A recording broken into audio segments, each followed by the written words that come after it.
Good morning, everyone.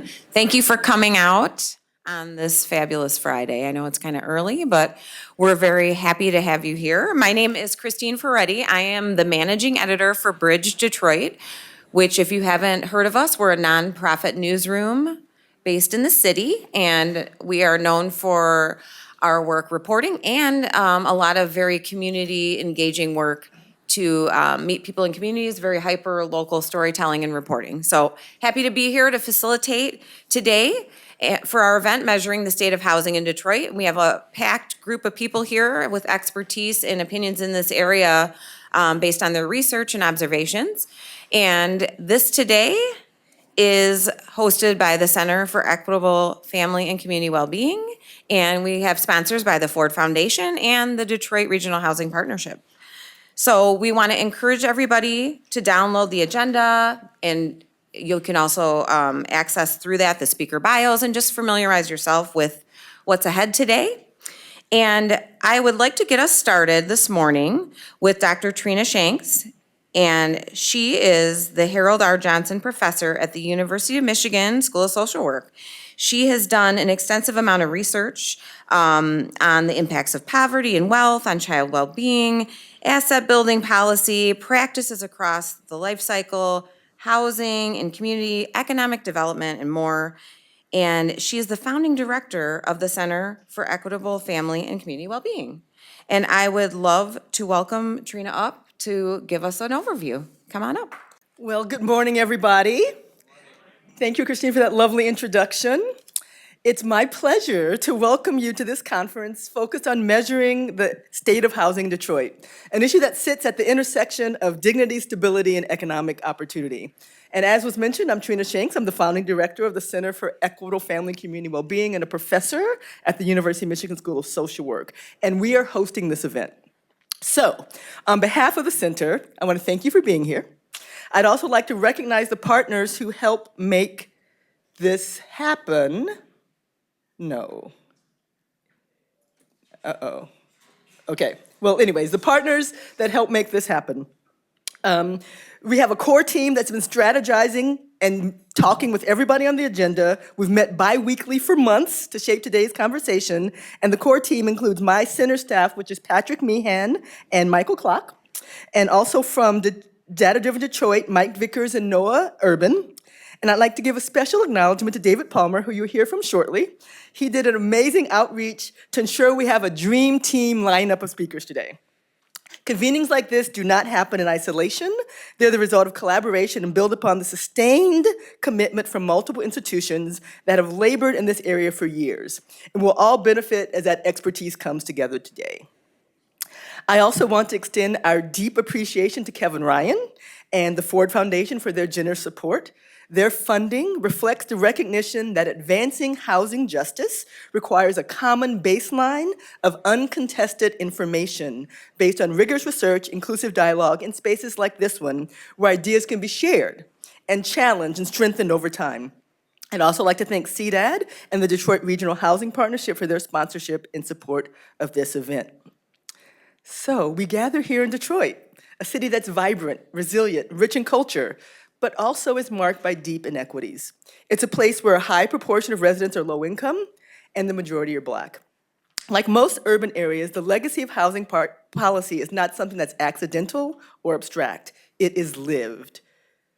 It is visible in patterns of segregation, in disparities in home ownership, in the age and condition of housing stock, in the distribution of vacant land, and the daily realities of families that have to navigate rising rents, limited supply, and systemic barriers.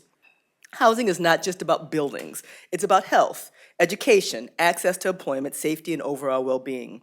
When housing is unstable or unaffordable, everything else becomes more fragile.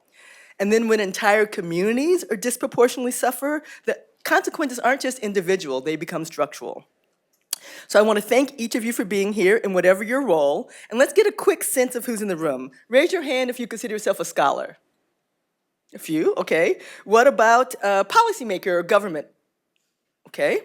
What about a developer? A few, okay. What about media or the press? Okay, a few. What about just advocates? Who considers yourself an advocate? Oh, lots of advocates. Okay, good. Okay. And then what about just a community member? Okay, good. Good. So your presence here today reflects a shared commitment to understanding and addressing one of the most pressing and challenging issues of our time, ensuring that everyone has safe and affordable places to live. And I'll end my remarks with 2 high-level talking points and a set of questions.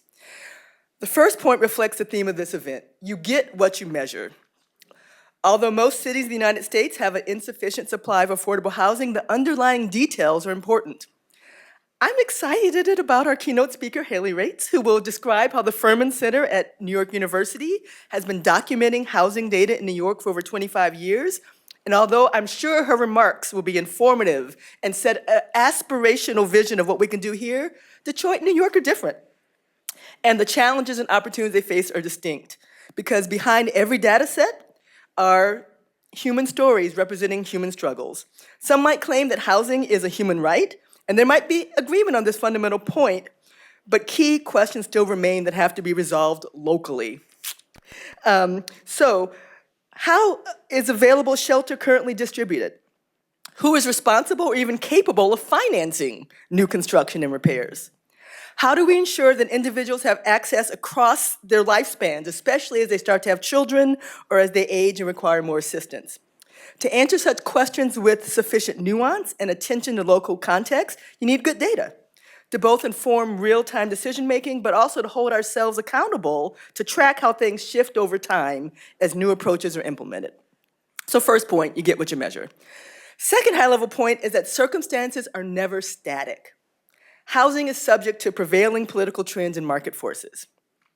I personally have done research acknowledging and documenting historical policy areas, such as the 1860 Homestead Act. When the country, for better or worse, decided that we wanted to go west and have westward expansion and manifest destiny and take things from Indians, all those sort of things, they actually had policies that made that happen. So one was the 1862 Homestead Act, and 1.5 million families, mostly European immigrants, received upward mobility via the transfer of public land in lots of 160 acres with the goal of growing these Western lands and territories. Similar wide-scale change came from the GI Bill that transformed access to higher education and gave low-interest home loans to 8 million World War II veterans. And so when thinking about evolutions that have taken place in the local Detroit housing environment, there have been huge population shifts, with a peak of almost 2 million in 1950, dropping to lows of about 630,000 in 2020s, followed by the promise of maybe small population increases in the last few years. And there's also been shifts from high-density central core areas with plenty of single residency occupancy options, such as boarding housing, to much fewer alternatives for the economically vulnerable. Detroit once had thriving historic Black districts like Black Bottom and Paradise Valley on the Lower East Side. But as highways were constructed and these historic districts demolished, and as crowded central city structures were torn down and repurposed, there came the emergence of new construction that was prioritized single-family homes on the outskirts of town and eventually the suburbs. There's also been dramatic demographic shifts where neighborhoods in the 50s changed from being mostly white to mostly Black, from mostly middle class to more poor. But my purpose here isn't to provide a comprehensive history of Detroit. There are many books and local experts who can do that. But I do want to note that a combination of policy and intention alongside market forces and incentives got us where we are today. And it's going to take a combination of policy and intention to help Detroit evolve to more positive housing outcomes in the future. And so when we just follow federal and state priorities and accept what the market delivers, the needs and wants of average Detroiters are easily ignored or sometimes even exploited. So whether or not someone is in a position to purchase and maintain a home they own, it's concerning when rent and housing become such a financial burden that most residents, or many residents, have to work multiple jobs just to keep a roof over their head or be at perpetual risk of eviction or homelessness. And so what do we want the buzz to be about Detroit? Of course, at the moment, we'd hope the Pistons win and they talk about our great basketball team. But after that, I'd like for us to be known about housing, so that we're the place that kind of cares about housing, make sure they're more affordable options, and have things that people want to talk about. So I'd like to just end with several key questions to set the major stage for our discussion points today. First, what data do we currently have and who collects and reports it? 2, what additional information might be useful and how might that be explored or accomplished? 3, how can we work collaboratively to ensure that relevant data is available across multiple geographies in a predictable cadence so that local housing ecosystem can make informed decisions? So, with that introduction, I thank you again for being here and contributing your knowledge, your curiosity, and your commitment to these critical issues. I look forward to the conversations ahead and to the insights that will emerge from today. It is now my pleasure to turn the podium over to David Palmer, founder and CEO of Kite and Key Partners. He is a multidisciplinary strategist, facilitator, convener, associate broker, and realtor here in Detroit, Michigan. He has over 25 years of management and research experience, and David will offer a detailed overview of today's agenda and speakers and the local context of what we hope to accomplish. So David, turn it over to you.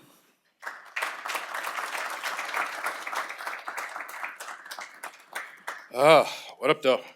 All right, we're in Detroit. Happy, sunny, beautiful day in Detroit. I'm gonna start on the front end by an apology for not being able to meet and greet with you guys earlier. Having several autoimmune disorders means that they pop up at inconvenient times, so if I feel a little bit lower energy than normal today, it's the way it is. Thank you, Trina, for that introduction. I think me and Trina's team have been working on this in some way or another for about 6 years, right? Started 2020, and I'm like asking audacious questions of HUD saying, can I get your data so that I can look at how many first-time homebuyers there are, right? And that was an 11-month journey just to get basic aggregate information. So as a person who's spent his research time in the public policy space, if you're gonna bother getting a master's degree, which an awful lot of your panelists today have, we're blessed with folks that went even further to get PhDs in these topic areas. They spend their lives working on this stuff. And in a lot of ways, it's been hard to understand how the needle has moved in a positive direction for community, right? When we look at the S&P or the various ticker things, I confess I quit watching all cable news in 2006, so I don't have any of that in my brain. But I still see it at airports and at restaurants and just the constant barrage of structured information to help you think in a certain way. And that way of thinking does not reconcile well with communities like Detroit, in good part because this community is not designed in that system to participate and benefit in the long run. And housing is one of the structural ways in which those challenges have become systemic, as Trina suggested. So I would encourage, if you haven't already grabbed the QR code that's on the screen, give you about 3 seconds to whip out your mobile device and grab the longer agenda, which has all of the speaker context. And we've tried to be very purposeful about making sure that you can get access to the research and documentation that they have. Because that leads into why we're talking about this today, is that I can't tell you how many times over the last 10 years I've had a policymaker, a funder, a collaborator, a community organization, et cetera, come to me with basic questions about how you figure something out.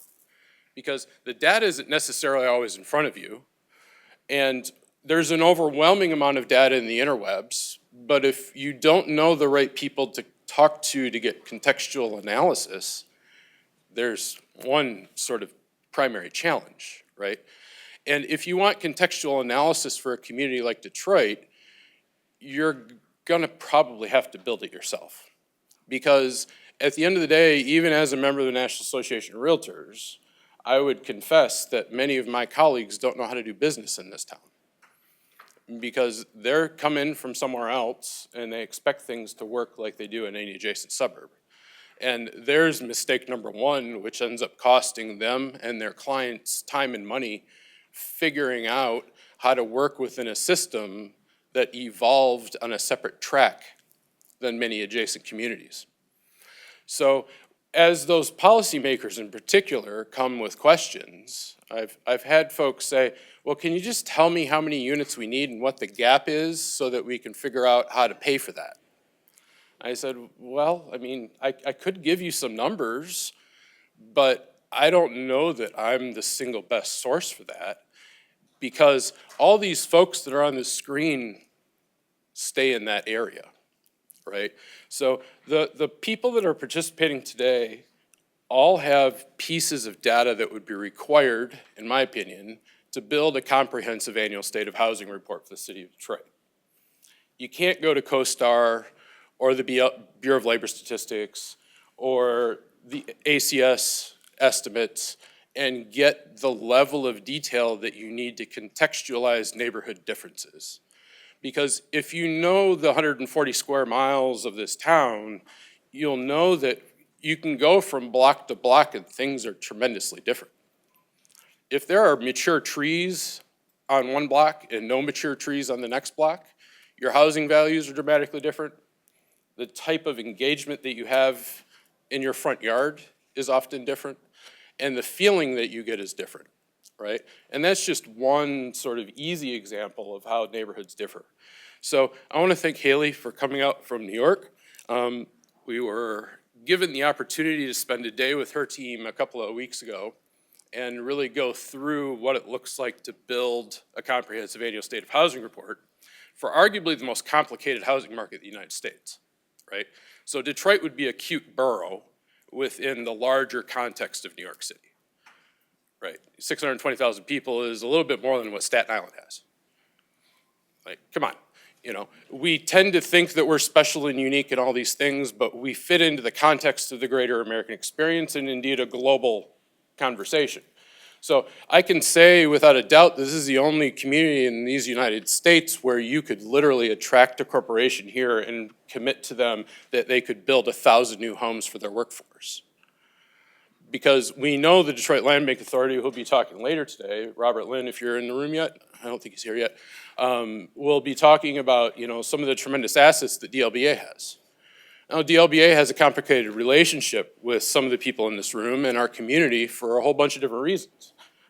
But we need to have a land bank because rules, laws, all that.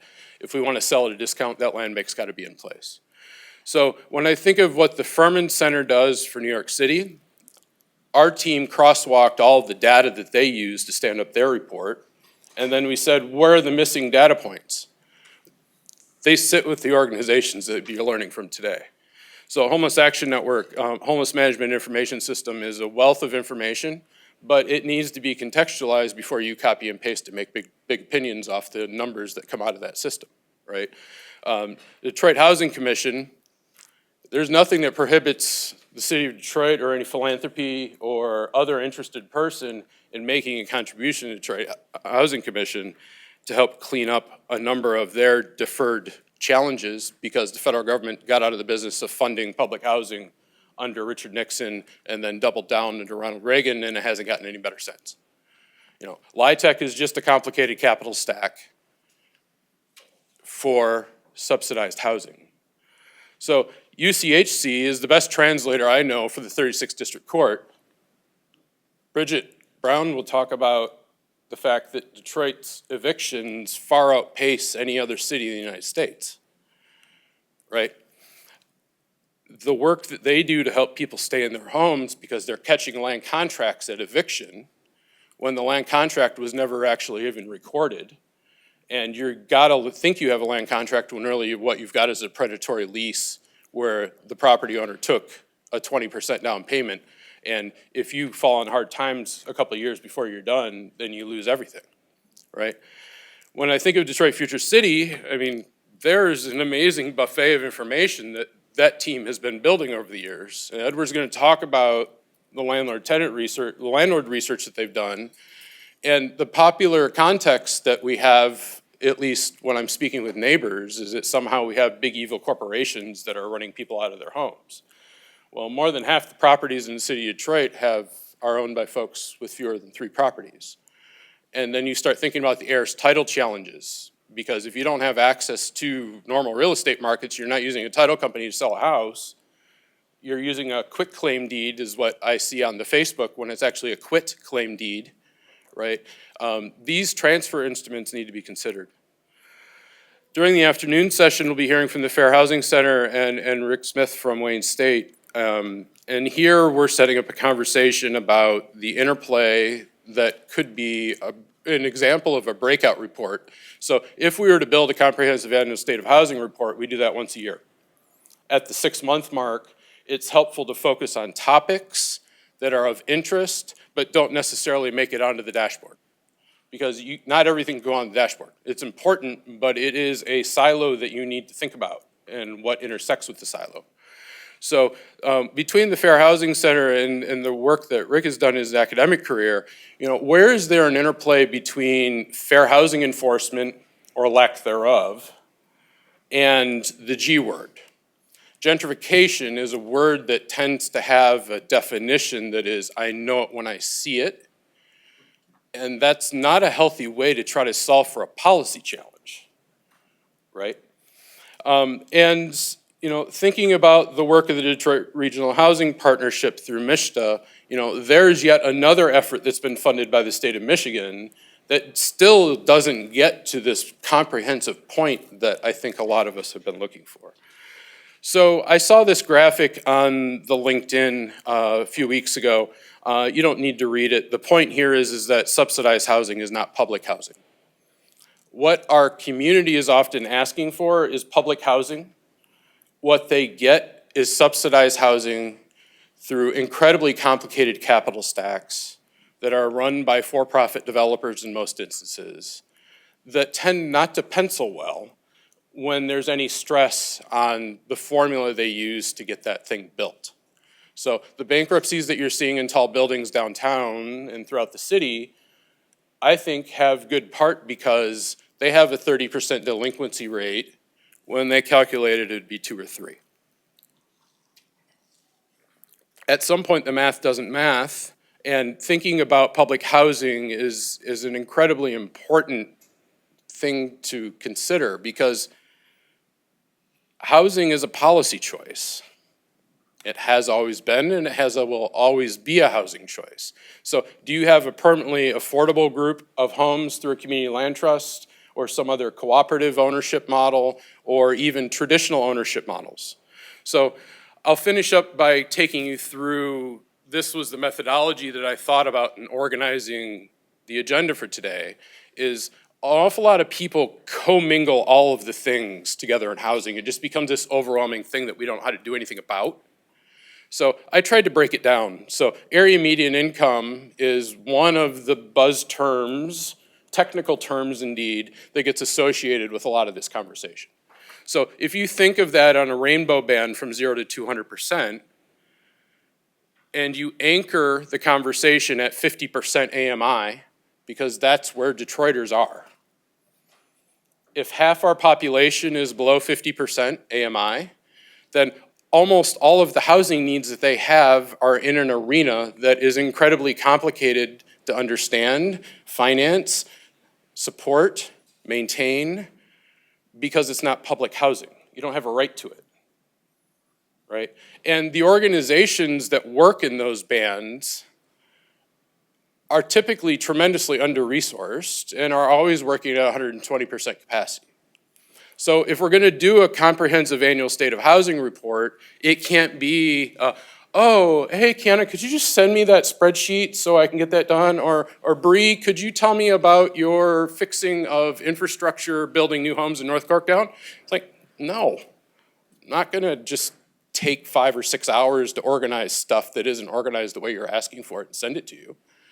No, a comprehensive annual state of housing report in the city of Detroit looks like making sure that we can stand up funding for a quarter or a half FTE for the convening, the collaboration, the data sharing agreements. So some of the work Trina was talking about, just negotiating data sharing agreements with organizations that have personally identifiable information is a joyous 6-month adventure on its own.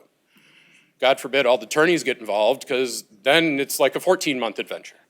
Right? So some people didn't make this speaking list because we're still talking about data sharing agreements after a year. So how do you make it work? And how do you make it work from a funding perspective when HUD may not exist as we know it next year? The CDBG funds that people wrangle about in city budget process might just go away. right? So thinking about those things ends up at this point, which is, how do we begin to be more thoughtful about our own inventory, who owns what, how many we need, how much it costs? I can build 9 homes in Southwest Detroit for a client that's in the room for $2.2 million, but I have $1.3 million for the privilege of building at the city of Detroit. Because Detroit hasn't thought about building residential properties at scale since 1952. There has been no significant building in this city in over 70 years, right? So today is a hopeful way to come at this from a whole bunch of people that are expressing goodwill to be here and share the information with you. And I hope you'll go to their publications and talk with them in detail afterwards. Because I'm gonna invite Christine to come back up and give an introduction for Haley. And I'm really looking forward to sitting here and listening to what Haley has to say. So thank you for joining us this morning.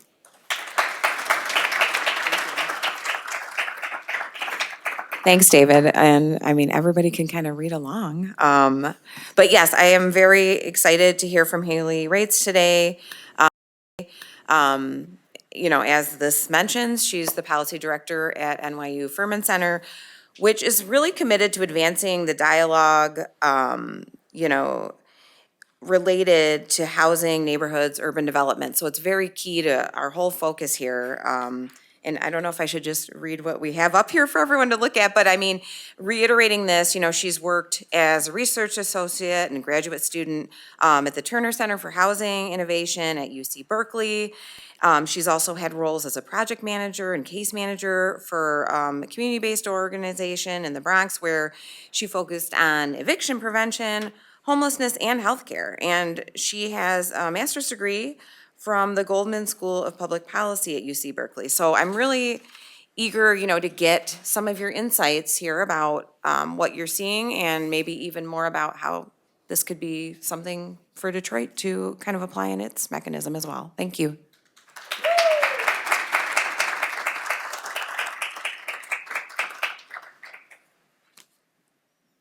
All right. Great. So thank you so much for that introduction and everything that's been said today. As folks have said, my name is Haley Rates, and I am the policy director at the NYU Furman Center. And so first, I just really want to thank the Center for Equitable Family and Community Wellbeing and all of their partners for hosting this event today. It's a really important event. Over the past year, as has been mentioned, I've had the pleasure of connecting with Professor Shanks, David, the whole team, to learn more about their vision for bringing together data and analysis on Detroit's housing, neighborhoods, and residents. And I'm really, really excited about the vision and the work that's underway. So today, I'm going to talk about the Furman Center's annual flagship State of the City report, which we have produced for the last 25 years. I wasn't there the whole 25 years, but the report focuses on New York City's housing and neighborhoods, and it's really become a key resource for policymakers, nonprofits, journalists, researchers, and many others in our community. And I have to say, the report represents dozens of data sets, and it totals over 500 figures. And what we've found is that this data infrastructure has become a central resource for understanding, evaluating, and really determining housing policy and outcomes. So I just have to say, my understanding is that this presentation is intended to give insight and just move the conversation forward in this room about what kinds of data collaboration, analysis, and reporting could be most useful in the context of Detroit. But I'm going to talk about New York, but I think we should have that in mind during this presentation. All right, so this is the agenda. I'm going to start with a quick overview of the Furman Center and our mission. I'm going to walk through the State of the City report itself and talk through some interesting figures that we have. Then I want to discuss our data partners who are really central to the work of bringing this report to fruition. And after that, I'm going to talk about how people actually use it and the impact that it has. All right. The Furman Center, just really quickly, is an academic research center that's located at NYU that is focused on housing and urban policy. And so our goal is to produce work that is rigorous and evidence-based, but also useful for real-world policy and decision-making.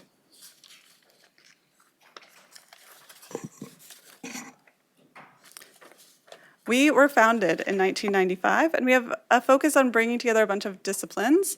So we're co-located at the Wagner School of Public Service and the NYU Law School, and our team brings together economists, lawyers, data scientists, and policy analysts to study housing and urban policy. And our work is really organized around these four main areas that you see here. So affordable housing, land use, housing finance, and neighborhood change. At a high level, our mission is to produce rigorous research that informs scholarship as well as policy and practice. We also build tools and resources to make data more accessible for policymakers, researchers, journalists, and stakeholders. A central part of our mission is also training students and early career researchers. I get to work with grad students. It's one of my favorite parts of my job. And then we also convene people across sectors to encourage healthy debate and advance creative policy solutions. And we've been doing this work for about 30 years. We've built a really large body of work, including more than 100 different indicators that we report on in our State of the City report, which is a great segue. So the State of the City report is really our flagship product, and it's where we bring together a lot of our data in one place. It started 25 years ago, and it was actually a response to policymakers and government staff and members of the public who were coming to the Furman Center with data questions. And so the idea was really to create something that policymakers and others could turn to as a resource using the existing data repositories at the center. So we had all this data we were using for our own research. And the idea was, why don't we make this more public and more accessible? This is the cover of the original report, which was led by Glennis Daniels and Michael Schill. The report has a few key components, and I'm going to walk through them today, and hopefully we can think about what would be helpful in Detroit. So we actually have three kind of narrative topic chapters, which cover the state of the city's housing stock, the state of renters and their homes, and then also homeowners and their homes. We also have separate pages for citywide and borough-level data, as well as detailed data and figures for each of the city's 59 community districts. Every year, we draft a focus report, which covers a different topic that we judge to be timely that year. So in 2024, for example, we looked at the use of Section 8 housing choice vouchers. Those are a lifeline for about 123,000 households in New York City. And the report included a close look at the characteristics of the neighborhoods and the buildings in which those voucher holders were actually living.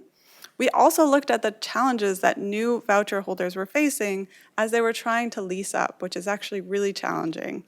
So you wait all this time, you finally get this voucher, and then it's really hard to use it, which can be heartbreaking. So the State of the City report is also really closely connected to Core Data NYC, which is our interactive housing and neighborhood database. And it draws on many of the same data sources, but it allows people to kind of access and interact with that data much more directly. All right, so let's take a look at each of these components in a little bit more detail. I'm going to start with the topic chapters. As I mentioned, we have housing stock, renters, and homeowners. And what they're trying to do is give kind of a clear and up-to-date picture of the city and how it's changed over time. So this figure here is from our chapter on renters, and it's one that I use all the time. It's one that we use when we're talking about the city's affordability challenges.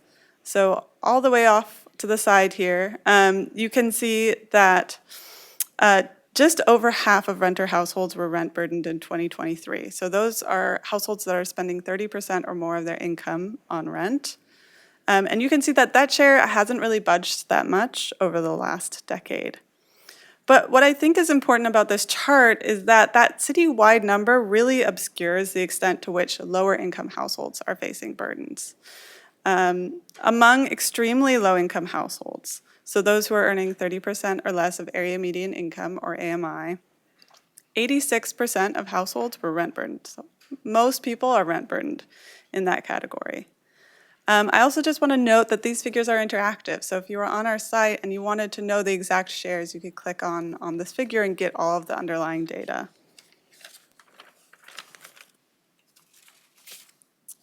All right, this is another figure I like. It's a figure from our topic chapter on the city's housing stock. And what it does is it tracks government subsidized units targeted to households earning 80% or less of AMI, as well as market rate units that are built between 2010 and 2024. And so what I think this figure shows is that you can see that the number of completed affordable units is really remaining steady over time, around 5,000 units per year. And that's likely due to the fact that subsidies are limited, and they're pretty stable over time. And then you can see how the market rate development is fluctuating a lot more. And that's in response to different policy and economic shifts. So one of the most widely used parts of the report is the neighborhood data profiles. And these provide a massive amount of data for each of the city's 59 community districts so that people have a better understanding of a specific neighborhood, they can see how it's changed over time, and they can also compare metrics between neighborhoods. The neighborhood data profiles include detailed tables with information on topics like demographics, renters and rental conditions, housing, neighborhood services and conditions, and a lot of other topics. And this is a segment of one of those tables, and that's focused on renters and rental conditions. And so this table allows folks to see both current levels, but also trends over time, which is really important. And so this table is from our page on the Bedford-Stuyvesant neighborhood in Brooklyn. We call it Bed-Stuy. And you can see that the median rent in this neighborhood, and this is after adjusting for inflation, was $980 in 2000, and it has since risen to $2,070 in 2023. The median rent for recent movers, which is going to give us more insight into what we think of as asking rents. So if you're moving into this neighborhood, if you're moving within the neighborhood, that's the rent that you'd be facing on a new unit, has risen from $1,650 in 2010 to $2,790 in 2023. So again, huge shifts. And you can see how these figures would be really useful, say to a council member that wants to track changes in their neighborhood over time and see how it's changing. But also a resident who's trying to understand what's happening in their neighborhood and what they're seeing around them. Our neighborhood data profiles also feature interactive figures on these same topics. So I'm gonna just stay in Bed-Stuy here. This is a figure from our neighborhood demographics section, and it shows how the racial and ethnic composition of the neighborhood has changed since 2000. As you can see, this is a historically Black neighborhood, and the share that is Black has dropped dramatically over the last 2 decades, from 75% to 41%. At the same time, the share of the population that is white has increased from about 2% to 27%. So again, huge demographic shifts are happening in this neighborhood. We also show metrics like poverty rates, and we compare them to citywide benchmarks.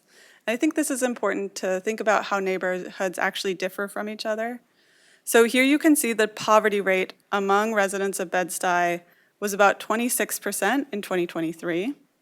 Citywide, about 18% of people live below the federal poverty line. But something I think is important about this figure is that you can see the extent to which poverty and also wealth is really concentrated in certain neighborhoods in New York City. So on the far left of this figure, you have the Financial District and Greenwich Village, Soho. That's actually where NYU is located. They both have a poverty rate of about 5%. On the far right, you have Belmont, East Tremont, and Morrisania, Crotona in the South Bronx, where about 40% of people are in poverty. So we have really kind of a huge segregation by income in the city. So those previous figures were really drawing on data from the Census Bureau. But to create this figure, which is an index of price appreciation figure, we're relying on sales data from the New York City Department of Finance that has then been cleaned by the city's Department of Housing, Preservation, and Development, and they give those data to us, which we're extremely grateful for. And so here we're indexing sales prices for different types of properties to a starting date. And we have 2009 selected here, but you can actually go back further on our website. And we use a hedonic price model. So what that does is it allows us to control for differences in the types and characteristics of properties that are being sold in a given year. And we're tracking the change in price in real terms over time. So this is adjusted for inflation. And this figure shows that across all types of homes sold in Bed-Stuy, sales prices have increased by about 200% since 2009. Again, that's after adjusting for inflation.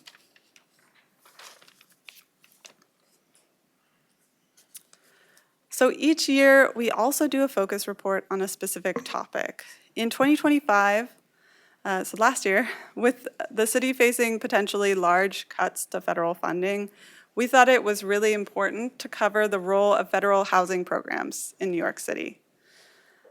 And what we found is that New York City relies on more than $7.2 billion annually from the federal government's major housing and homelessness programs alone. The most significant amounts of that funding are allocated to support public housing, project-based rental assistance, and Section 8 housing choice vouchers. So as this figure shows, in 2024, federal funding accounted for 3/4 of the operating budget of the New York City Housing Authority, so it's public housing. The majority of the operating budget of the Department of Housing Preservation and Development, and a significant share of the Department of Homeless Services operating budget. So what we tried to do in this report is really shed light on the fact that federal funds are actually foundational to affordability, public housing operations, and homelessness services in the city, and that those proposed federal cuts would have extremely severe impacts on the very low-income residents that were served by those programs. I just want to talk about Core Data NYC. It's our online platform where people can explore the data that's underlying the State of the City report themselves. So it's designed to make fairly complex data easy to use. And it has two modules. So the one that you're seeing right here is the subsidized housing database. And it's a geocoded database of nearly every subsidized housing development in New York City. For each property, we have a bunch of information. So we have information on the political and administrative districts in which it's located, the number of income-restricted affordable units by income level, indicators of its physical and financial condition, and the subsidy programs and regulatory agreements tied to the property. Core Data also includes neighborhood indicators that provide data on a range of metrics and conditions for various geographies in New York City, like the poverty rate or the homeownership rate. And so you can map those across the city and dive down into the details of a specific neighborhood yourself.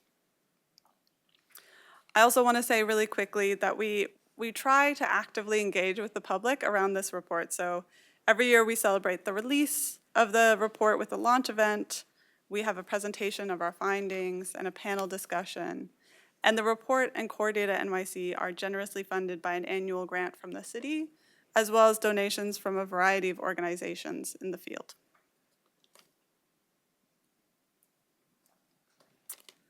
So the State of the City report would not be possible without our data partners and the wide range of data sources that they provide us. Behind the State of the City report is a substantial data infrastructure. In total, we're drawing on about 40 different data sets. I just put some examples on this slide, and it's a subset of those data, and it spans key aspects of the housing system. So this includes lending data required by the Home Mortgage Disclosure Act, or HMDA, data on property sales, data on the use of low-income housing tax credits to finance affordable housing. We're also analyzing data on building permits and housing completions to track production, along with housing complaints and violations to allow us to assess conditions on an ongoing basis. To understand housing stability, we're also incorporating detailed housing court data, pre-foreclosure and foreclosure notices, and we also have detailed data that we're literally scraping from PDFs online on rent stabilization. Some of these data sets are publicly available, but others we're accessing through personal contacts at agencies. And we actually have access to protected data with sensitive information like that housing court data via data use agreements. So together, these and other data sets really allow us to provide a comprehensive view of housing conditions, production, and affordability in the city. We also rely heavily on partnerships to access the data that makes this work possible.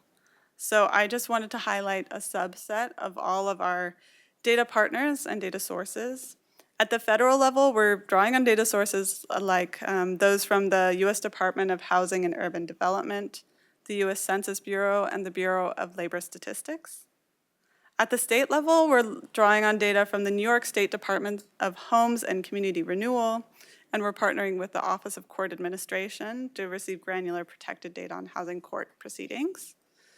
At the local level, we're partnering with and sourcing data from agencies including the New York City Department of Housing Preservation and Development, the Department of City Planning, the Department of Finance, the Department of Buildings, New York City Housing Authority, the NYPD, and the Department of Education, just to name a few. And then we're supplementing these sources with select data from private entities, such as foreclosure records. Again, these sources are helping us create a more comprehensive and reliable picture of housing in the city. So I have to say the State of the City report is a really significant undertaking for us. It requires coordination and effort across the entire team. And every year, we're also trying to strengthen the report. So we're trying to do new things and move that ball forward with each new edition. But we think that that effort is worth it. One of the things that we're most proud of, actually, is how widely the report is used. It's really become a go-to resource, and we think that it helps support more informed public conversations and policymaking. So, who uses the State of the City? We have a wide range of audiences. We actually know that policymakers and their staff have old versions. We used to release a book of this report, and they would have old versions of the book from every year in their offices that they would use as a reference. Now we have a fully online version, and they use that. Community boards, which in New York City are made up of residents in each community district, are also relying on our data to better understand their neighborhoods and make decisions for their communities. Community organizations and nonprofits are relying on it to describe the neighborhoods they serve to funders, to their own board, and to their constituents.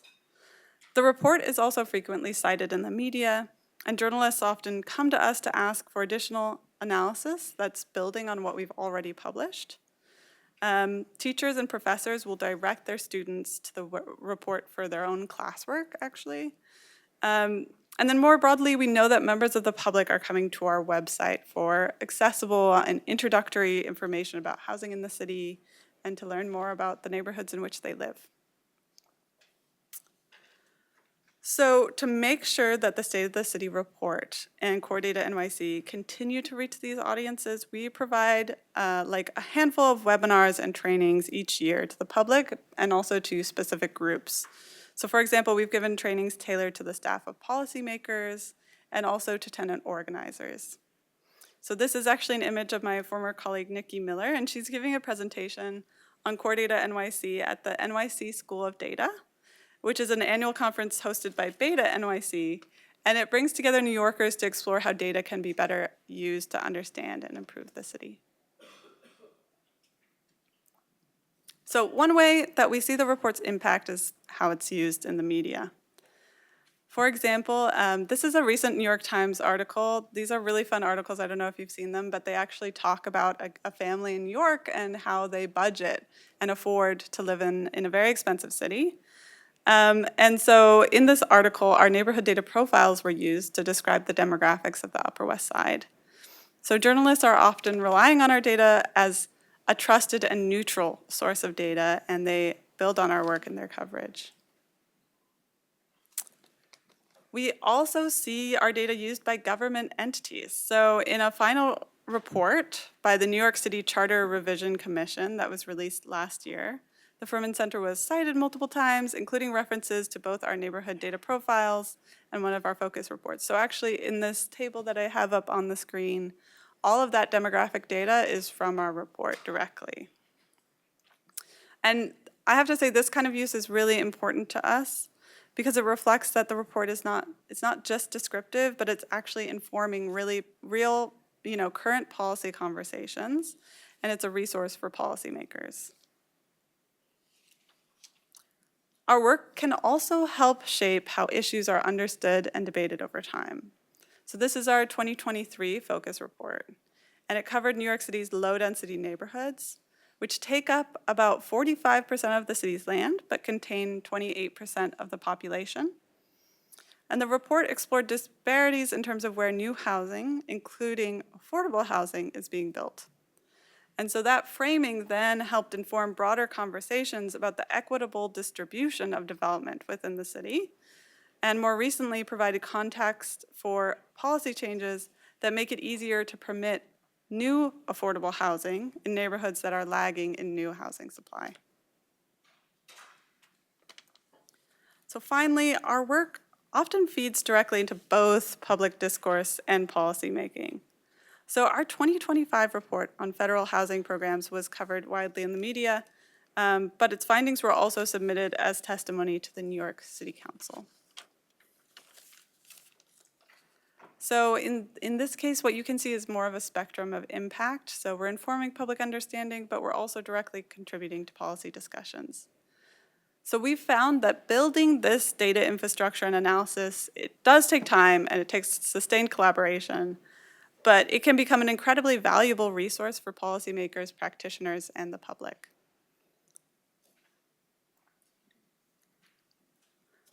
So I just want to say it's been a pleasure learning about the work that's underway here in Detroit. I'm really excited to see how these efforts to measure the state of housing in Detroit continue to evolve. And I'm excited to hear more from the folks working in this space today. I already got to do a little bit over breakfast. I'm really excited about the rest of the day.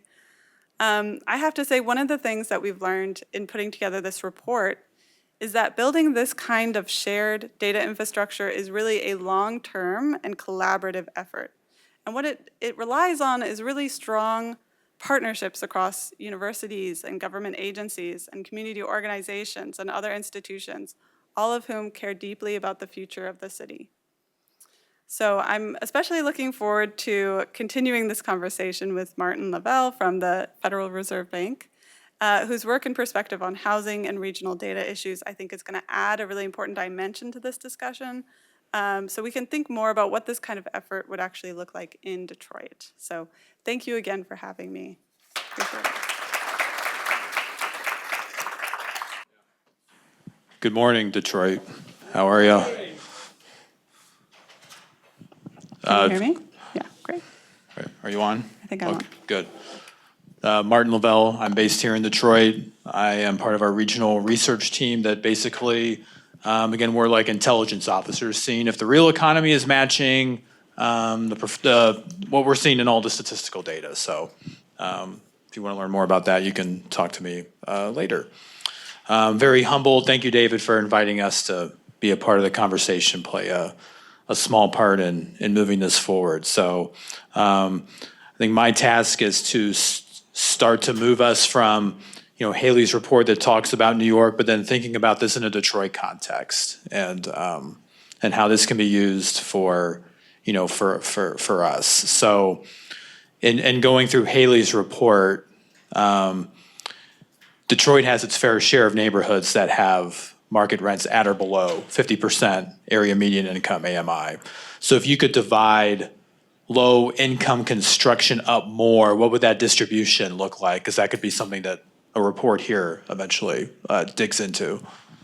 Yeah, I think that's important, and it's really important to think about that greater depth of affordability. Those households are the ones, as we saw, that have the greatest rent burdens and have the hardest time finding units that are affordable.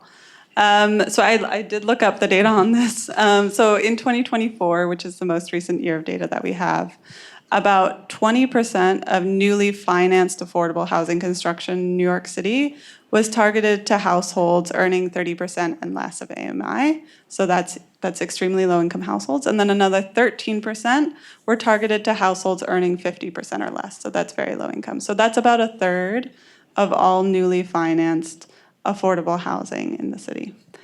Yeah, so that's where we're at right now. So that brings up the subsidy question. Yeah. And passing information back and forth, you had an interesting note about light tech and that New York City income restricted units in light tech developments typically average out to slightly below 60% AMI, just in the LIHTC segment. So I was curious about if you were to include any kind of development, where does that AMI play out? Because when I think about Detroit, it would seem to come out at a lower average AMI.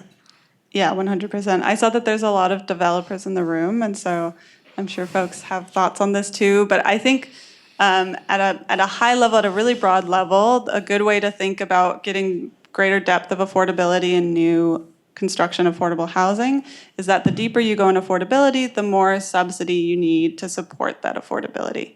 That subsidy can come in the form of, a government program or underwriting. It can also come in the form of mixed income developments where you have market rate units that are cross-subsidizing. But then you need a certain level of market rate rents to be able to cross-subsidize those lower income rents. So I was thinking about, kind of what are the main subsidies and housing programs that are going to get you that subsidy for that lower level of affordability, for that depth of affordability. So yeah, so LIHTC, low-income housing tax credits are really important. They're the biggest affordable housing construction tool that we have in the United States. And yes, according to the regulation, they have to average out to around 60%. In New York, we're able to push that lower to like 55% with additional subsidy. But units in those buildings are running from about 20 to 80% of AMI. But you can provide additional subsidy to push that lower. So you can use LIHTC, provide additional local subsidy, state subsidy, and push those levels of affordability lower. And I saw that, I think, in the last year, there was a LIHTC property built in Detroit that I think was at like 40% of AMI, or maybe 30%. You also have, of course, public housing, hugely important. I recently learned that NYCHA, which is our public housing authority, houses around the same population as the city of Atlanta. So it's a huge resource for New York City, and it's a really important resource. When we think about public housing, we don't normally think about new construction, and that's because of something called the Faircloth Amendment, which limits public housing authorities from building new units. But under that Faircloth Amendment, if a public housing authority has lost units since 1999, they can add those units back. We call them Faircloth units. And so some places are doing some really interesting stuff via a program called Faircloth to RAD, where they're adding back those deeply affordable units, but maintaining that public ownership stake. And so that's a really interesting model. And then I also have to talk about Section 8 project-based assistance. So households that live in those units have to be below 80% of AMI. At least 40% of the units in those buildings must go to households earning about 30% of AMI, and then most of the remaining units are at 50%. So those are kind of some of the major programs that are going to get you that depth of affordability. I think the next couple of questions I have are more nuts and bolts type data questions. So you've seen a good number of the sources that you had in your report. Many of them were local, public based. So when thinking about sources, how do you consider sources such as CoStar, TREP, Zillow, Redfin? While not perfect, they can be more timely. And from my experience, more often than not, while the numbers, again, may not be the most accurate, when lining up with the intelligence we get on the ground, the story seems to match up pretty well. So how do you think about those private data sources, and which ones are you maybe looking into? Yeah, I think private data sources are getting better and better over time. We're definitely strategic and limited in how we use private data. We have to think about coverage, quality, and cost. Those are kind of the three things we want to think about. We're trying to describe, the state of an entire city, and so some of these data sets are only going to give you a view into a subset of the city, and so we want to be really intentional about that. We do use Zillow data, which gives us more of that asking rent. It is only going to cover units that are posted on Zillow, So that's not going to cover things like public housing or LIHTC units or, affordable units, really. But, even over the past 5 years, it does cover more and more of the rest of the market. Nowadays, at least in New York City, like most people are posting on Zillow. So we do use those data. We're looking into like trap data and some other sources. But we do try to be careful about our use of private data sets. Okay. Maybe I'll put these two questions together that we had talked about.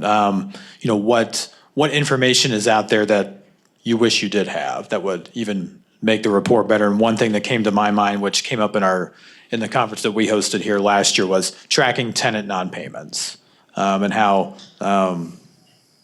that issue is just not going away. So how have you found a good way to track that specifically? And then also, what other data information would you like to have that right now is currently hard to get? Yeah, we definitely have a long wish list. I'm sure you do. I'm sure a lot of people in this room have a long wish list of the data that they'd like to have. Non-payment is really hard to get at. We've explored different ways of tracking non-payment in papers where we had data that we were able to look at over a certain period of time, but we don't have like a good, solid, ongoing data source for non-payment. So in the past, we've connected with owners of large portfolios in the city and looked at their properties, and we were able to kind of describe that subset of the population. Property management software is, typically used to collect those data, but the data is really messy and it's hard to clean and hard to understand really well, and so that takes a lot of time and effort. We have this extremely granular housing court data, so we can actually look at filings for non-payment cases and see the amount requested in each of those cases, and we have the building and unit number. So that's not like non-payment as most people think about it, right? That's like for a very specific subset of the population. These are people that have been brought to housing court by their landlord. But we did see that the amount requested went up substantially after COVID. It went from about 2 months' rent to about 3 months' rent. But yes, broadly, I would say in terms of our data wish list, I always think about granularity. Like, we would love more granular data. Like, the census data is great, but I wish I could understand, the demographic characteristics of folks at a building level or a unit level. So we can't understand exactly who's being brought to housing court, for example, even though we have granular housing court data.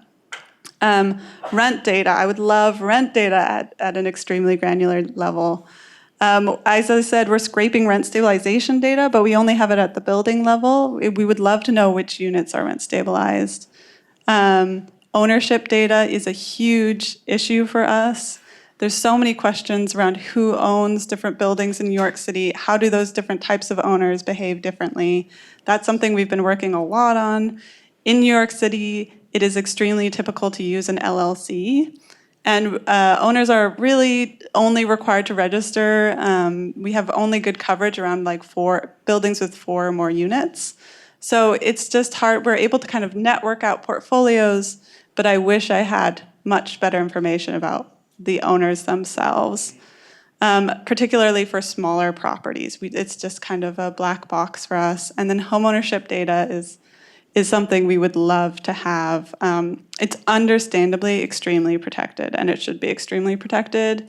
We're lucky because we're at a university, so we have an IRB. We are able to work with highly sensitive data on human subjects, and we have a whole process for that. So we are looking into trying to access more data on homelessness, but it's just not something that we're able to do a lot of work on right now because we don't have access to those data except at highly aggregated levels. So, How about environmental data? So one thing we've talked about, one thing that comes up here is finding out what's in the ground and then eventually learning the cost of how to remove or mitigate what's in the ground. Have you looked into that at all as part of your, or adding to your data suite? we haven't done as much on environmental data. Right now, in New York, we have a congestion pricing plans. It's basically a toll to go through downtown New York. And there's been a huge question of are other neighborhoods being impacted as people drive around Manhattan, and particularly in the Bronx, are people being affected, slightly different environmental, but by congestion in these neighborhoods. And so we would love to get data on stuff like that. Brownfields, we have some administrative data, but less granular, yeah.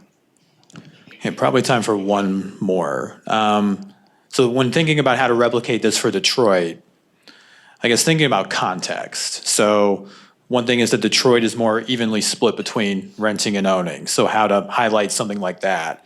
And then another thing I thought of while you were presenting this morning is the ability to highlight significant developments in different neighborhoods. So for me, for example, when something now happens in Corktown, it doesn't hit as hard as if something were to happen in Brightmoor. So like I'm reading the Last House on the Block book right now. And so if something were to happen in Brightmoor, that would send multiple signals to me as an analyst, like, okay, that this is, whereas in Corktown, I mean, it's nice, like say the soccer stadium, for instance, but you have the train station and other business development.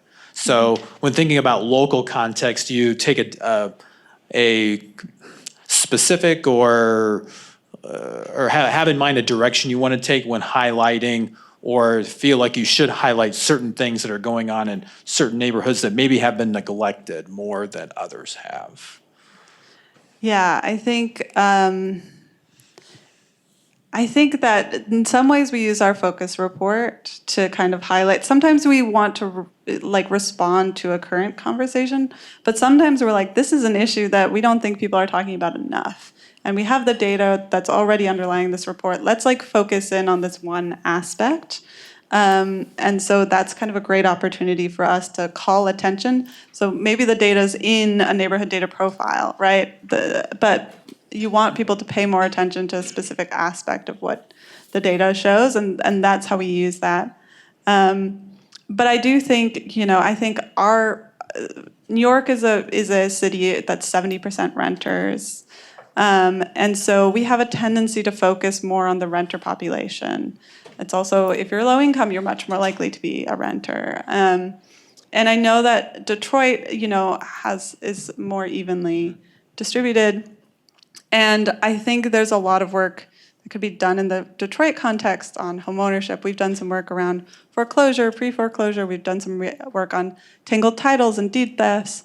And I also have to say, I know that Noah's here. I know that people are doing a lot of this amazing work already, too. But I think, when you're thinking about how a report in Detroit might look, there's maybe some opportunities there, given the differences in context. Yeah. All right, let's give it up one more time for Haley for coming and sharing. Thank you, Haley. Appreciate it. Let's see. Before you guys walk away, we did want to allow for any additional questions. I mean, I feel like I was going to be asking, just like you did, Martin, about getting into what a template for Detroit could look like, but I feel like you're kind of already getting into that just now with the last question. I don't know if you have anything to add beyond that, but because there are some similarities with issues, of course. Yeah, I mean, I think there's an element of, I think we have all the experts in the room here, and I'm very aware of that. I'm aware that the folks in this room are actively involved in thinking about these questions for Detroit. So I will say I'm excited to hear from folks here about what you think a report could look like for Detroit, and what hopefully this presentation sparked some thoughts in that way. And I have a couple other quick short things I'm curious about for context, and then we would open it up to see if there's a couple of questions. You talked about your template, of course. Has this been replicated elsewhere, so far? And if so, is it being built? Is it already kind of put in motion? And what are the results of that looking like? Yes, so there are folks that are doing various versions of this work. I keep on looking at Noah from Data Driven Detroit. You'll be here soon, Noah. Don't worry about it. Here and across the country, we're both part of a group called the National Neighborhood Indicator Project, which is groups that are doing this work across the country. Some of them have big reports that they do annually. Some of them are doing it, just updating as the data becomes available. There's a group at UCLA that's headed by a someone who used to work at Furman who is now doing a report very similar to ours. So I do think that this approach has a national footprint. Yeah. Okay. And the other thing I would ask, you talked about how empowering it can be for journalists and for lawmakers and community members themselves. Do you have any, just to share, to give perspective with the audience, any like tangible uses? Like, for example, in New York, it's used, this data helped empower, a policy proposal, at any level, like whether it's city government, state, federal, like, has it been used to help empower some of these policy changes? And if so, what has that been like? Yeah, right. So, as an academic research center, we don't take formal positions on policy proposals, but we do try to look at what's happening in the field, identify questions that could be answered with data, and then provide those answers in a neutral way, and we report whatever we find, regardless. And so, I think a good example of that is thinking about areas that were not providing as much affordable housing for whatever reason in New York City, and maybe we're not interested in permitting new affordable housing. And that, was part of a larger conversation that led to these changes where now if you're in the lower 12 community districts in terms of providing housing supply, there's a fast track process for new affordable housing development in your community district. And so that's, supposed to help make sure that we have a more equitable distribution of housing development and affordable housing development, and people are able to live in all parts of the city. So that's an example I would highlight. Great. Thank you. And just really quick, anybody, from our audience, I can grab a question or two real quick. You got it? Thanks so much for your presentation. Question about having this at an academic research institution, right? We have Wayne State in the room, University of Michigan in the room. What are the pros and cons of having it at NYU versus a local nonprofit or city government itself? Yeah, that's a really great question. So we work really closely with the local government, with local organizations. I think we try to be strategic and identify cases where we can add value and we're not taking an opportunity from another group that would be better positioned to do that work. And so there's a lot of work to be done. So, we can find where we can add value. So an example is this recent work that we did on tangled titles. And actually a legal service provider came to us and on the homeownership side, and they were saying, we're getting a lot of clients coming to us with issues with deed theft, tangled titles, heirs property issues. We want to be able to identify the neighborhoods and even the households that we can conduct outreach to in advance. We know other groups have done this in other parts of the city, other parts of the country. But, we don't want city government necessarily to do this work because we don't want a list of at-risk homeowners to be foilable. We want to make sure that it's done by an organization that has the infrastructure and protections to really protect those households. And I have to say, the folks that are involved in deed theft have access to a lot of the data that we were using to help identify these households to be more proactive about conducting outreach. So, there's a lot of data out there, and, bad actors are using it too. And so I think that was a good example, a good case study of where we could help fill a specific role given our kind of work as an institution and the protections that we have. Thank you. Do we have any more? I could take maybe one more before we move on because we want to be respectful of the time, and then maybe we can get to some others later. Hi, my name is Donald Stuckey, Michigan League for Public Policy. The question I have is there's a lot of discussion at the federal level and at the state level in relation to,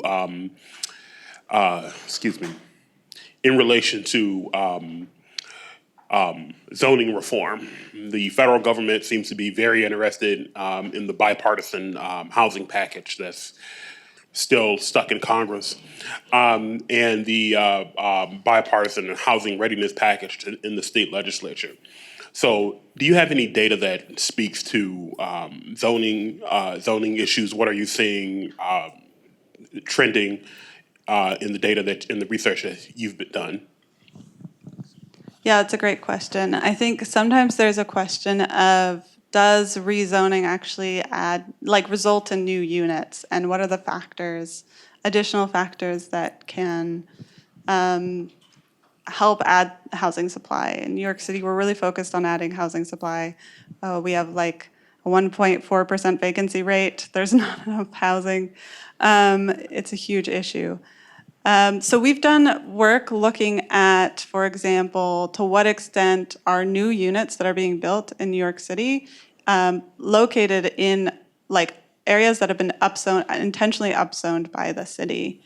And we are seeing that a substantial share of new units, I don't want to quote a number because I don't want to quote the wrong number, but a substantial share of new units are coming out of those upzonings. So that's descriptive work.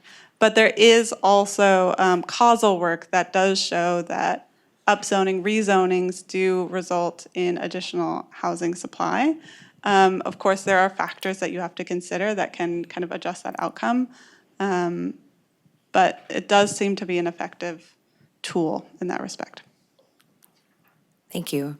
And as I said, I know there's some more questions, so I'm hoping we can find a way to, maybe have some dialogue on the side as we go along, but we want to try to be respectful of everybody's time to keep things on track for you guys. Thank you so much for your insights and your overview. It's a really inspiring template for us here with a lot of the things we're dealing with to maybe bring things in a streamlined fashion to, have some more empowerment on all levels. So thank you so much. Thanks so much. Both of you.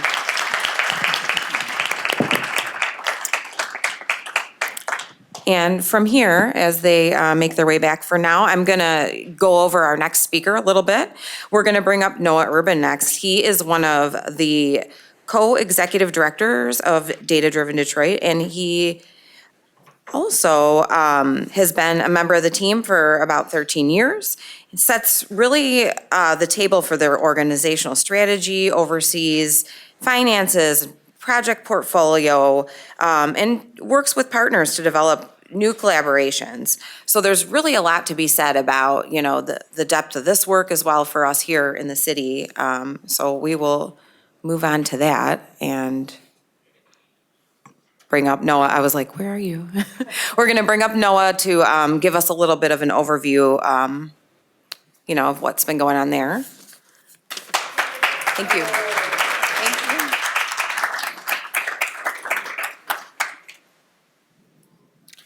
All right. Good morning, everyone. So for those of you who I know, great to see you again. For those of you who I haven't met yet, my name is Noah Urban, and I'm one of the co-executive directors of Data Driven Detroit, or D3 as we call it colloquially. So today I'm going to talk about a couple of local housing data resources that we maintain at D3, and also take a few minutes to kind of situate the data that we have in the broader context of the ecosystem, kind of where we are right now and where I'm hoping that we can go in the future. So for those of you who haven't heard of D3 before, so we are a community data hub that works and serves Metro Detroit with the goal of providing accessible, high-quality information and analysis to drive informed decision-making in our community.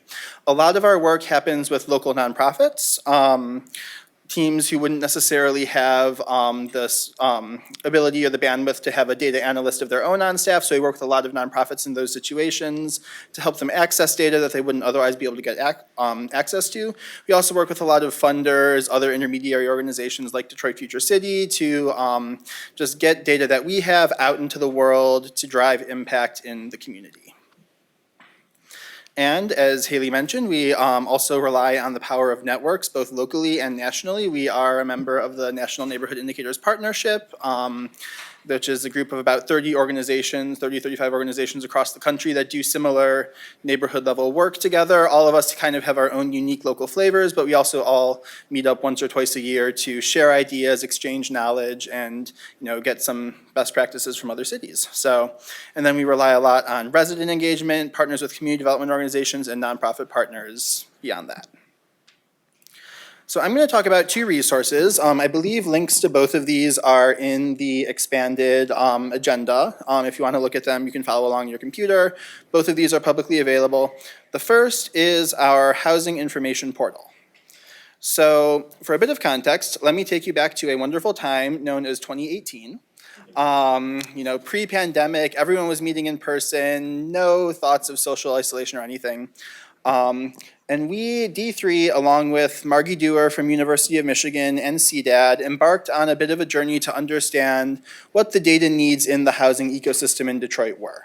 There was a year-long process, conducted lots of interviews with different stakeholders all across the spectrum, and found a few different things. The first was that people needed data about a specific geographic area. They wanted to know, like, what's happening in a geography over time. That was kind of use one. Use number two was there was a lot of need, especially among community development organizations, for information on a specific parcel and just like, give me everything that has happened to this parcel over a specific period of time. The third was topical analysis, like deep dives into very specific issues. And the fourth component of this was a state of housing report, which might sound familiar to a lot of us sitting in this room today. So the Housing Information Portal, as it exists right now, was designed to meet needs 1 and 2 from that process. So this is an online interactive data tool that we have, and it allows you to be able to access data for a specific geographic area or a specific piece of land or property. You can go to it now, it's on our website, hip.datadrivendetroit.org. Basically, it provides profile-style data for geographic areas and the ability to download raw data for deeper analysis. Looking through, one other really important thing about the Housing Information Portal is that it doesn't just include American Community Survey data. It's actually powered by a property-based data system, kind of similar in idea to what Haley was talking about in New York, where we take whatever data sources we can get from the city of Detroit, what they're posting on their open data portal, whether that's the ownership files, property sales, building permits, blight tickets, all of that gets merged into this data set base along with other data sets that we sometimes license from proprietary sources. We purchase the County Register of Deeds data. We purchase vacancy data from a third-party data provider. All of that gets merged in and then kind of served up through this website at an aggregated level. So in addition to the standard American Community Survey data, you'll see a lot of local Detroit relevant indicators on these profile pages. So there's things like vacancy, very detailed, demolitions, not shown here, ownership, blight violations, all of that data is summarized here for any of the census geographies that exist on that sort of geographic spine. We also have a fun little feature where you can actually draw your own geography too. We know that a lot of times the geographies that people report data out at are not necessarily helpful for you if you're looking to understand an area. Census Tract 5312 doesn't really mean anything to anybody aside from the census people and probably me. But what you can do here is actually go into the tool, you can draw your own boundary, create a selection of census tracts, or zip codes, or whatever you want, and the tool will do all the data work on the back end to merge a custom profile for you for that geography. So it's a really great resource for just getting, like, you're working to try and understand some numbers for a grant report, you're looking to try and understand some numbers for something, you know, like a program that you're hoping to develop. This can get you that information really quickly in that.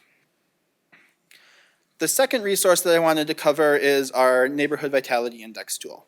So one thing that was kind of missing, I think, from that 4-piece framework that I had laid out earlier, and is also just missing from a lot of housing data conversations, is resident perception, right? Like how residents are actually experiencing the communities that they live in. And Neighborhood Vitality Index, this is one of our newer initiatives, but is trying to really change that fact at a neighborhood, sort of, a neighborhood-esque level, I would say. So this project came about during the Building the Engine initiative, which some of you may remember 10 years ago, as a way to sort of integrate resident voices into the data and evaluation processes that happen in Detroit.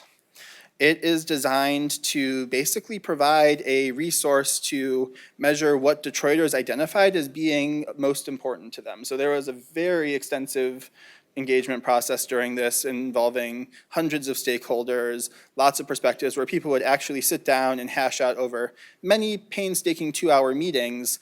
These are the things we actually want to see in this index. These are the things that matter to us, and these are the things that, you know, if you can't get them through a secondary data source, that we still want to know about. And so that's how NVI basically came to be. It currently has 60+ indicators, and I would say probably about 2/3 at least are sourced from a resident perception survey. So we have a few partners in enacting this one. So it's under the umbrella, the initiative of CDAD, and through the Building the Engine process and the ecosystem building process that's evolved into. D3 and our partners at JFM Consulting Group are kind of the we co-steward the implementation of the process.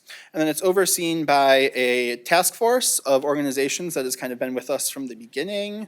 Shout out to those of you in the room. Thank you for coming along on this long and probably hopefully never-ending journey with us. There's also a resident advisory group, and then the Michigan Nonprofit Association provides fiscal sponsorship for the initiative as well. So there's a lot of people who have come together around this in a way that's very, I think, unique to the work compared to previous work that D3 has done.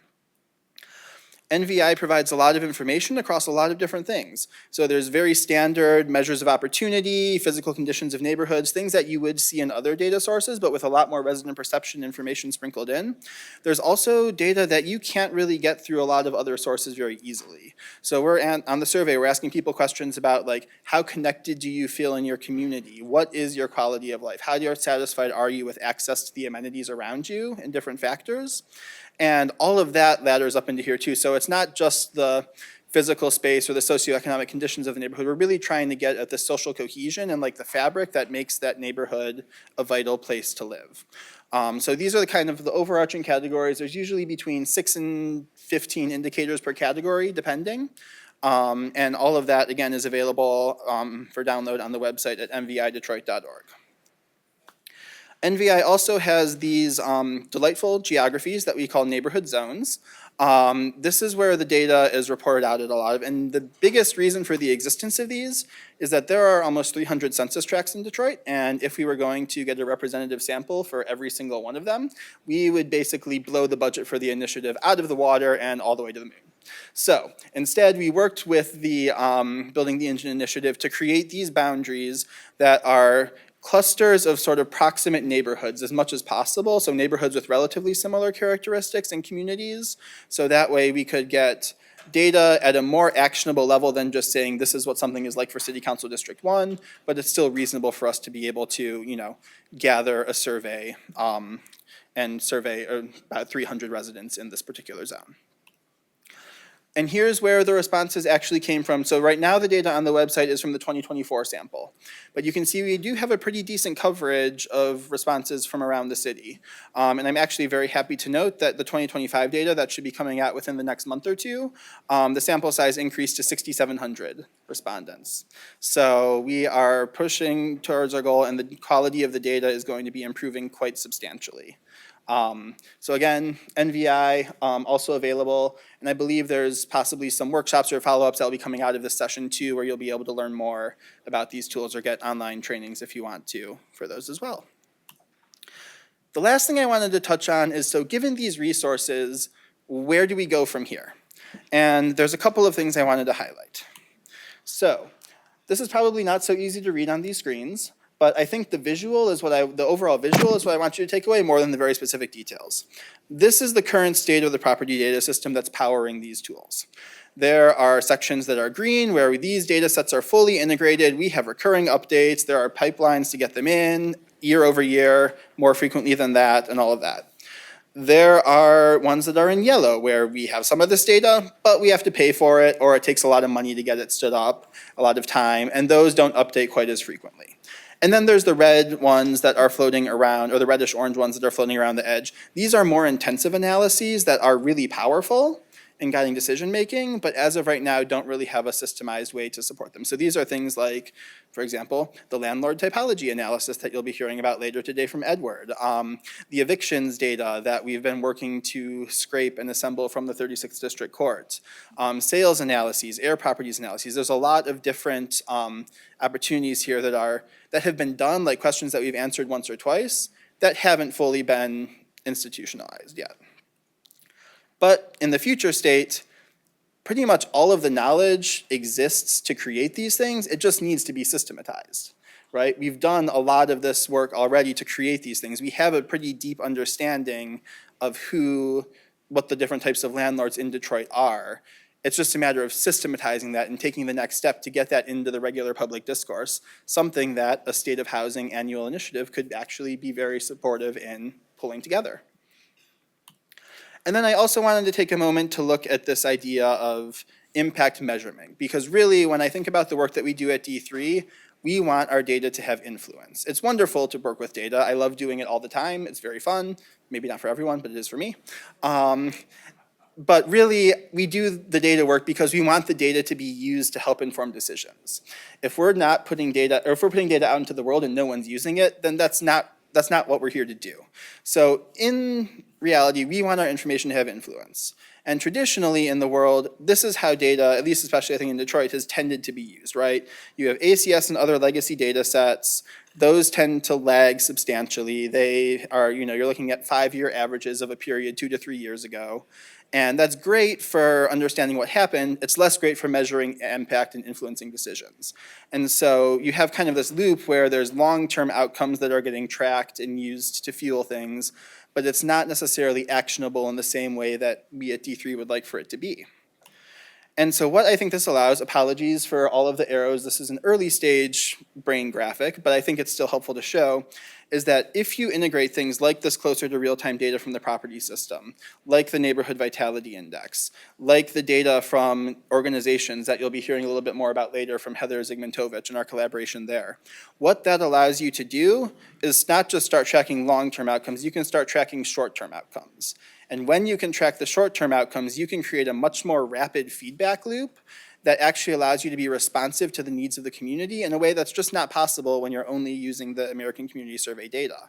And that allows the data to actually have influence in people's decision-making. And so that's where I'm hoping, what a State of the Housing report could do, what the systematization of all of this data could do, is let us get to that point. Because if we can do that, then data can change the world in the nonprofit sector in the same way it does for the corporate sector. So that's what I've got. Happy to take any questions if you have them. Our contact information is up there. The Ask D3 service is a community data request hotline where anybody can reach out to. It's free of charge. We handle any data requests there that are 2 hours or less for no cost. So please feel free to reach out. I'm sure my contact information is also somewhere there. And thank you so much for taking the time.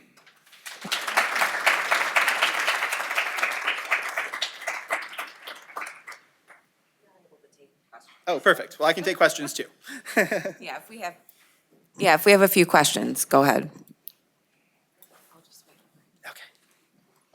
Thank you very much.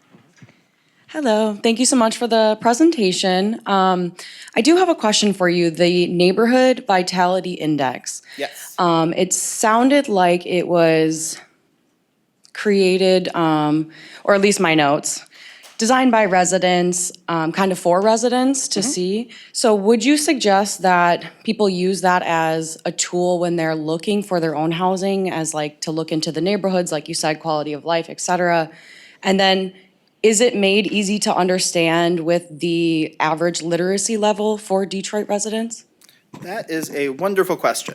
So the first thing I would say is that at least the current way that people can look at the NVI data right now, the main audience that was designed for was community development organizations and neighborhood-based groups. So I don't know that it's necessarily, at least not in the way that you were referencing for residents. It's not necessarily going to be like, hey, help me find like my neighborhood where I should live. The information there could be helpful in that, but it's just not the main pathway that we designed the information for at this point. We have taken a lot of effort to try and make sure the language in NVI is both very more accessible from a literacy perspective, so not using as much of the jargon that often accompanies a lot of data tools and things like that. We've also tried to focus very much on having it be an asset from an asset framing perspective. So if you go to the website, you'll see there's not a lot of, everything is presented kind of as like an opportunity. There's not necessarily saying like, oh, this neighborhood is not doing well here. It's like, these are opportunities for action.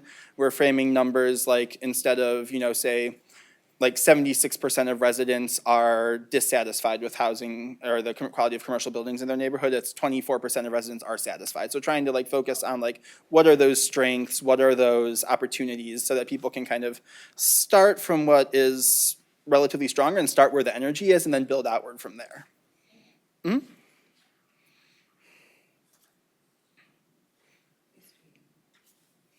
I believe somebody has a microphone over there. Okay, microphone, there we go.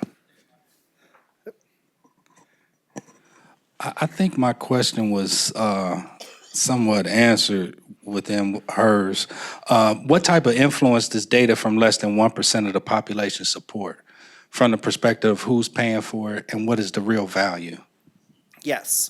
So I think the idea here is, so we're trying to get to as representative of a sample as possible with the NVI data. So we are constantly checking, like, how do the conditions of the sample or the survey responses that we're getting, how does that match the overall residence? Because to a certain extent, once you get enough survey responses, you can paint a pretty decent picture of what the needs are if you're getting that representative sample of folks. NVI's sample has there's some areas where it captures the city really well, and there's some areas where there's still better to do. We're actually doing really well with capturing lower income residents. The median income of survey responses is below the city median. And so I think we're doing a good job of getting to folks who may not necessarily be as well reached through traditional channels. And traditional outreach, like hopefully getting to some of the folks who are a bit less engaged and less vocal in some of those public forums. I think that's where the real value is. We do actually use, it's called a convenient sampling approach right now. So sometimes you'll see surveys with random sampling where they just like generate an address. That's the gold standard. It's also kind of for what we're trying to do right now beyond the budget of what we're able to attain. So a lot of the outreach is happening through community organizations, grassroots organizations, trying to connect to those folks who may not otherwise be connected or heard. So I think, to me, that's the biggest value add to what NVI has for the conversation. It's getting to those folks who just aren't going to be heard or who have their perspectives elevated otherwise. Hello, thank you. Kia from Detroit People's Platform. Appreciate your work at Data Driven Detroit. I was thinking about the neighborhood index or the, that you guys have built out. And that's newer to me. So Yes. I am wondering about, like, there's a growing need for more information for households living with disabilities in their homes. And so I'm wondering if the neighborhood index, like, does it include things like, housing stock, like, and then it shows like what types when we're thinking about levels and steps, does it talk about maybe sidewalks or supports like bus services, things like that? That's what's kind of at the neighborhood level? Yes, so to some extent, yes. There's two views into the website, what I can say. For everyone, the public, they have access to what I basically just showed you, the standard list of 60 plus or so NVI indicators. For nonprofit organizations that are working in Detroit and community development organizations, we're able to provide an additional level of access that sort of lets you drill in beyond what those initial factors are. So for example, some of the indicators that are on the NVI website are composite measures. We're saying like 35% of people are satisfied with their ability to access the physical or the supports that they need in their neighborhood, right? Well, there's actually like 5 or 6 survey questions beyond that are rolling up into that one number. So what the login access lets you do is drill deeper and say like, oh, maybe people are satisfied with like their access to housing, their access to transportation, but they're not satisfied with the medical care or the mental health services in their neighborhood. So that's kind of where we've gotten to at this point, is that like giving people that ability to have that deeper dive. But the other thing I would say is if there's a question that you're interested in asking around this, ask, because this is also a data set of, 6,000 responses, 10,000 responses really at this point over 2 years. And there's a lot more questions that can be answered from it than the lens that we're putting out into the world right now. So we would love to hear what those questions the community wants to have answered, because that helps us ensure that we're being responsive to folks too. Thank you. And I think we have, sir, do you still have a question? Okay. And that'll be the last one for this session for now. Yeah, thanks for that. And I'm just curious about putting a small developer lens on it. And I was trying to poke around at the same time and listen, bad idea. Obviously, when you're looking at data, right? Quick question. So Yes. if you were a small developer, you were interested in building more missing middle housing, what in your data set might help guide choices around size and location? Yeah, so I would say there's a couple of things there. for the vacancy data in particular, or for the housing information portal data, there's a lot of information, I think, around, you can see vacancy rates, you can see different factors around what I would say are like, what else is going on in the neighborhood, like what are what's the general sales rate, what's the market prices, like what are the foreclosure rates, what are evictions, like you can see a lot of those like sort of important contextual factors to guide that information, and that's at the geographic level. I think what you get with NVI is really a sense of like, what is the social fabric like in this community, and how can that be something that could serve you, right? So we're looking at factors like, how are people engaging in their neighborhoods? Like, are they involved in community organizations? Are they involved in block groups? Like, are they involved in addressing different factors with the city? Like, are they taking care of vacant lots? Is this neighborhood like one where a lot of residents feel like they can stay for a long time, where residents feel like they have a high quality of life? All of those factors kind of can help go into that decision as well, I would say.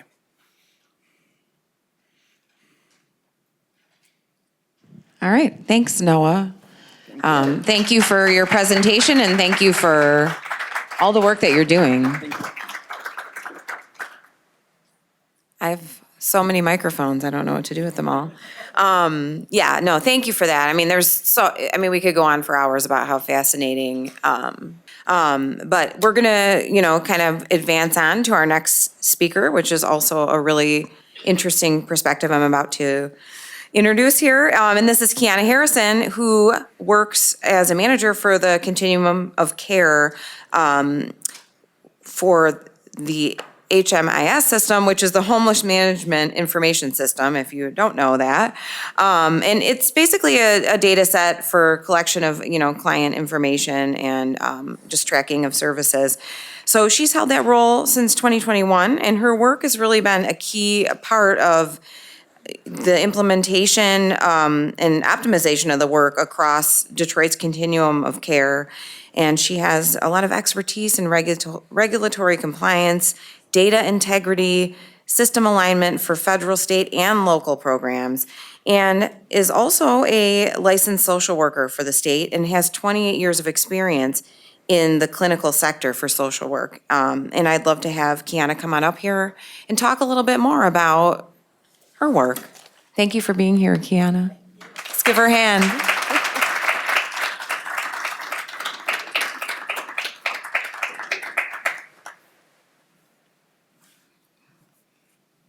Good morning, everybody.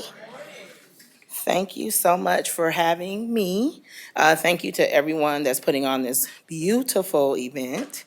I also want to thank HAND, Homeless Action Network Detroit, is where I work. My executive director is Tasha Gray, and I appreciate her trusting me to help you understand kind of what the Homeless Management Information System is.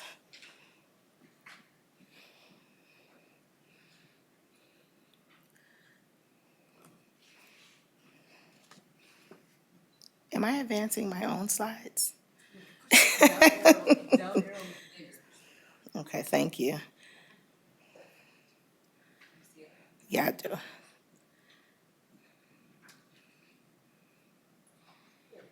All right.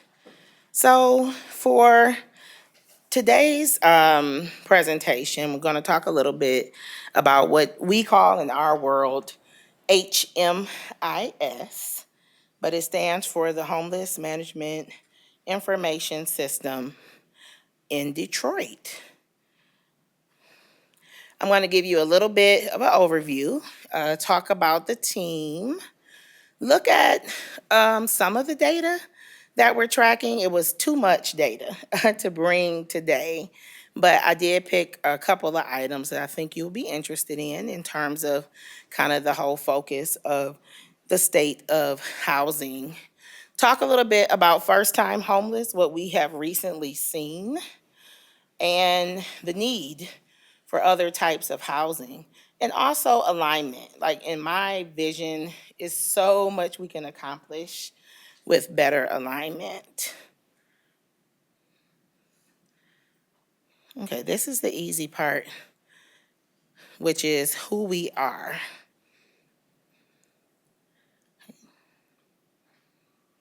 Uh-oh, I'm sorry, I went too far.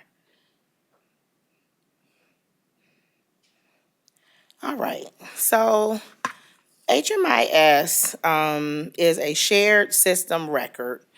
It is required under the Hearth Act to help communities produce unduplicated counts of people experiencing homelessness. This unduplicated data is web-based. It is standardized at the client level, and it is across the entire homelessness system.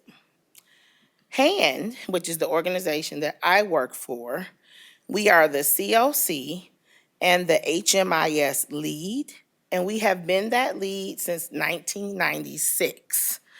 So we're going into our 30th year of being in operation. Our coverage is Detroit, Hamtramck, and Highland Park. We have about 36 plus million in annual homelessness funding that is kind of managed under this kind of COC operation. Compliance-wise, we are responsible for what we call regulatory reporting.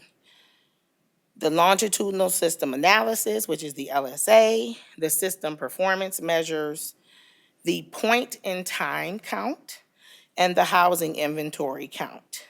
The PIT may be something you may have heard about or may be familiar with.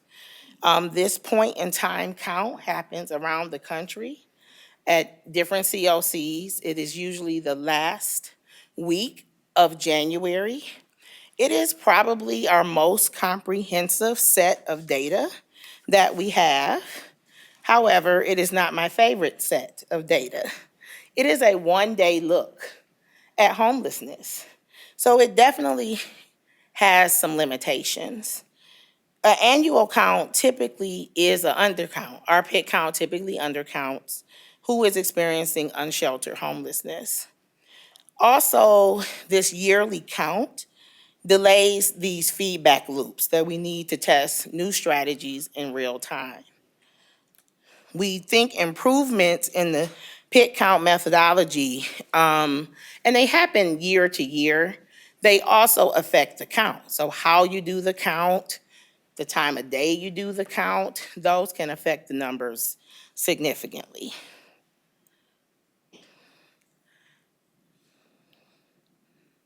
All right. This is the HMIS team. Folks in front of you are the folks behind the data every single day. Most of the team function as system administrators. They are working with the provider agencies on a day-to-day basis, answering questions, setting up the system, and looking at the data. This is also the team that assists with pulling the regulatory reports together that are due at different times a year during any year. I have been here 17 years. We have a host of folks that have been here multiple number of years and a pretty wide range of expertise in terms of HMIS.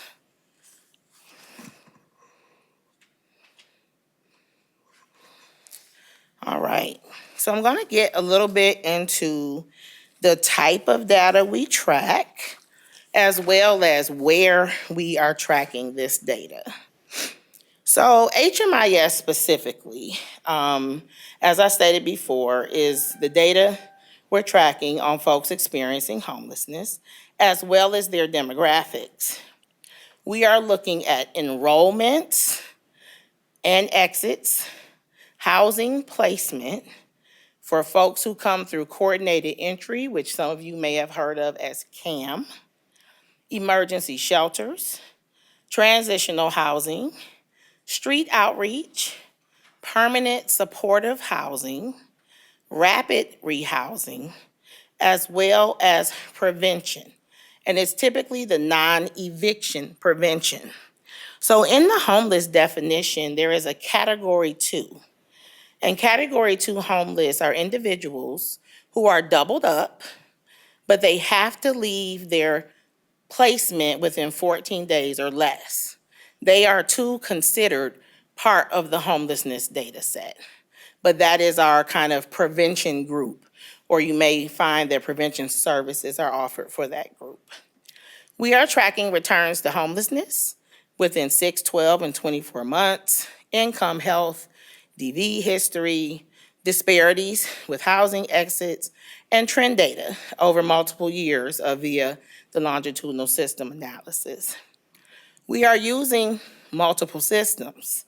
We have Salesforce that has been up and running for several years that is tracking a lot of our coordinated entry access data. It is also tracking the navigation scheduling, as well as the by name list and placement priority list for folks who are waiting to get into housing. We have the Smart Sheet that we are using for referrals, special funding requests, and the City of Detroit Street outreach initiatives. Many of them are tracked in the Smart Sheet. There are a few special uses of HMIS where we have been able to do some kind of data, I'm gonna call it matching and collaboration. We are currently using HMIS with a Python script to generate our vet by name list. So multiple systems are being able to be pulled in and match with the HMIS data to kind of spit out our veteran by name list every month. We are also able to analyze the age at which a HMIS profile was created to really look at individual and generational level trends in homelessness. MDHHS has a beautiful system that integrates Medicaid data with HMIS. We are able to use GIS with HMIS data to kind of map where people are experiencing homelessness and comparing where housing resources are available and utilized. And then we're also able to analyze housing stock needs, calculating minimum and maximum unit sizes based on household composition and demographic characteristics in HMIS. And again, most of these project types that we track are considered, folks are considered homeless except for permanent supportive housing. Permanent supportive housing individuals were formerly homeless, but to be eligible, you had to be experiencing homelessness and have a disability to be supported in permanent supportive housing.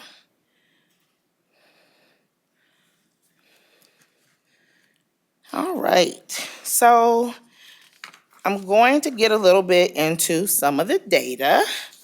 I thought this data was really relevant for this meeting, but we have these snapshots for all of our projects.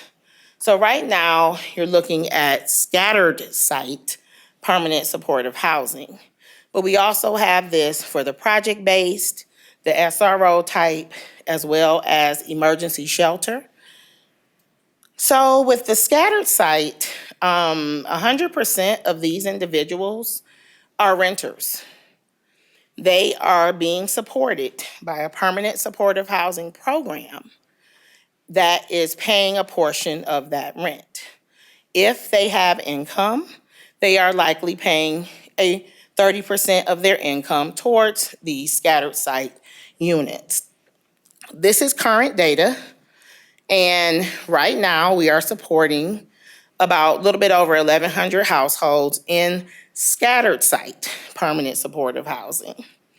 We are able to kind of tease out very specific details about the individuals in the project types. We have this by each agency as well, because we want to really look at the differences between the agencies that are serving the same people, but they're not really the same. If you look across all of scattered site, almost 20% are seniors. They're folks over 55 years old that are currently being served in scattered site PSH. If you also look at the household types, majority of the folks being served are single individuals. However, we have households all the way up to 9 persons. And you can see the kind of disparity there between the household sizes and how many of the households are in those sizes. We also track disability, exit destinations, as well as income. I would be remiss to not mention that currently we have been under attack since last winter. HUD has decided to go in another direction. They are proposing a drastic cut to permanent supportive housing, which includes rapid rehousing and PSH. They are going to soon be coming out with a NOFA that we suspect will promote no more than 30% of our units dedicated to PSH. Right now, we are dedicating 91%. So we are expecting to lose upwards of 1,300 units in permanent supportive housing between 2027 and 2028. Why that's important here, and this is not something we were planning for, we weren't prepared. We're getting prepared, and we're gonna need everybody in this room to help understand what to do and how to do it properly. But why it's important here is that of all of our permanent supportive housing, right now, about $20 million is being spent annually on rental assistance. So that is going to be cut drastically by about 14 million annually, going into the rental landscape of this city. So it is something that I had to mention.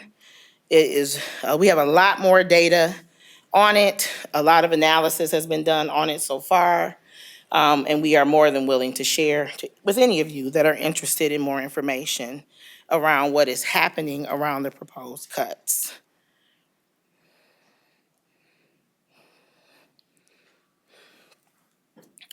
So the data set I was just sharing, we call Every Detroiter Counts. I was so happy to hear that Mr. Jemison was gonna be here today because he coined that term 12 years ago when he was doing some work with the city of Detroit. Well, we have rehashed it and brought it back out for a part 2.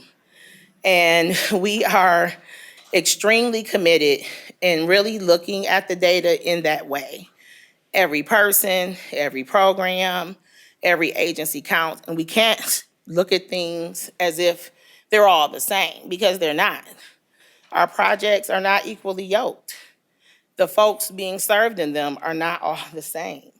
And so we have to look at them in this way to really determine what the best outcome is gonna be for these individuals and families. One of the things we found is that over half of our clients in every single project type is reporting zero income. This is a problem. In emergency shelters, 62% are reporting zero income. In permanent supportive housing, 68%. And in rapid rehousing, 73%.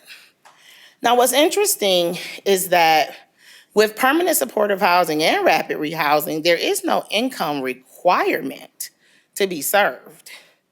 However, as we think about the cuts that are coming, that is not the reality in the regular non-subsidized world. And so we've got to get ourselves, together to really help support these individuals and families and get them some type of income, whether it's earned or, not earned income. We've got to do a better job with this gap. But I wanted to point this out. These are the kind of things we're able to really hone in on when we're looking at the data in this way. And this was from April of 2026. So this is very current right now, what's happening in our projects. As we talk a little bit about the gaps and moving the needle, I do want to briefly mention the system performance measures. HUD requires us to track 7 measures. I'm going to share with you 2 today. But the SPMs and the longitudinal system analysis data, they really quantify unmet need. They show us who is being served, how long people wait, how many return to homelessness, and how many never reach housing. And so it is a very critical piece of the data that I think is going to help with this state of housing report. We have identified that we've got to have more prevention. And I'm going to show you in a moment why. Other affordable housing options are critical. Right now, and thanks to our partner, my partner that's sitting here today, we were able to bring on 166 new units of LIHTC for PSH. We are tracking those units right now in HMIS. We're expecting there'll be another 260 that come online between 27 and 28, and they too will be tracked in HMIS. But in the scheme of things, and you'll see in a moment, the majority of the folks sitting in our homelessness system likely do not qualify for permanent supportive housing. And so we've got to have other types of housing for them.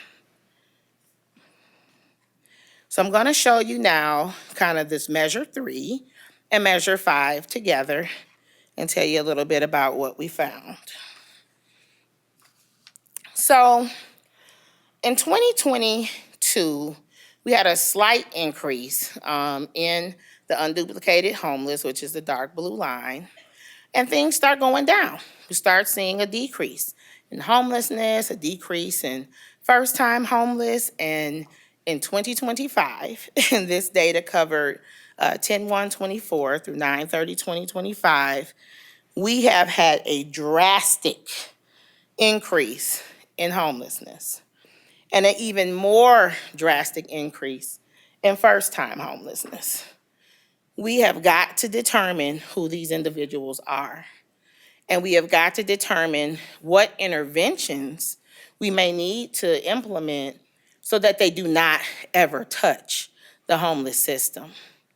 The 62% increase it's just dramatic. It's huge. The data that I have, I mean, we're talking about upwards of 4,300 new folks that entered the system that hadn't touched it before. And this is, it was a blow to us. We didn't know that this is what the data was going to show. So we are very, very committed to analyzing this data and really trying to understand who these populations are. We need these collaborations so that we can get confirmed placements, other confirmed information, and kind of help us to know where folks are landing and the reason that they're experiencing homelessness. We have some data elements that ask you, what is your prior living situation? But we don't do a great job at finding out why is that your prior living situation. So really trying to understand some of those reasons that people end up in the homeless system is extremely critical.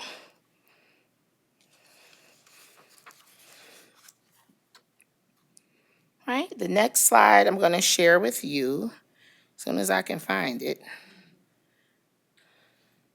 is just a little bit about my girlfriend, Stella.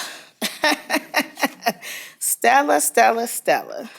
So Stella is a dynamic visualization that HUD provided us some years back.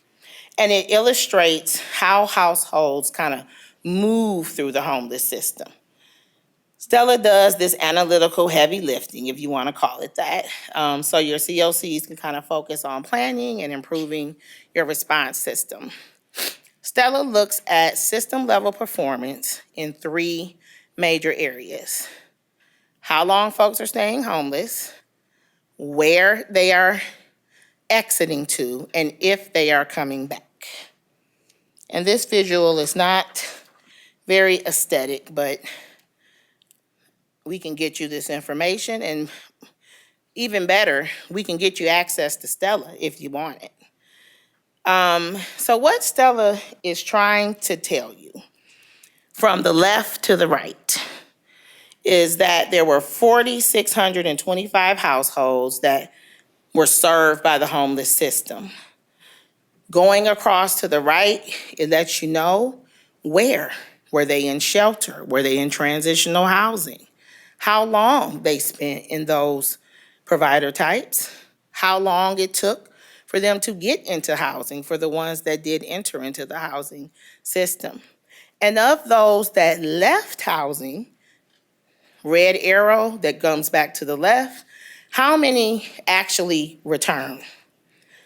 So this is going to be another critical piece of information, I think, as we work together with the State of Housing. 33% of the 4,600 or so is all that ended up in housing. So I see that that number has to increase. The rest of the folks are still experiencing homelessness. Earlier, I mentioned that rapid rehousing, which is considered permanent housing, 100% of the folks being served in rapid rehousing are renters. That is all scattered site. Permanent supportive housing is a portion of renters, a portion in project-based, and an even smaller portion in something we call SRO, single room occupancies, where they have shared living.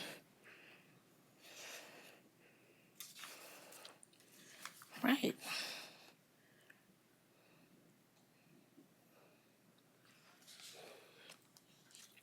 So what can we accomplish working in alignment? I think matching HMIS data with neighborhood level housing cost, eviction, and vacancy data can help us map displacement in real time. Maybe trying to align vacant property inventory with housing placement data to try to understand where formerly homeless households are and aren't being housed.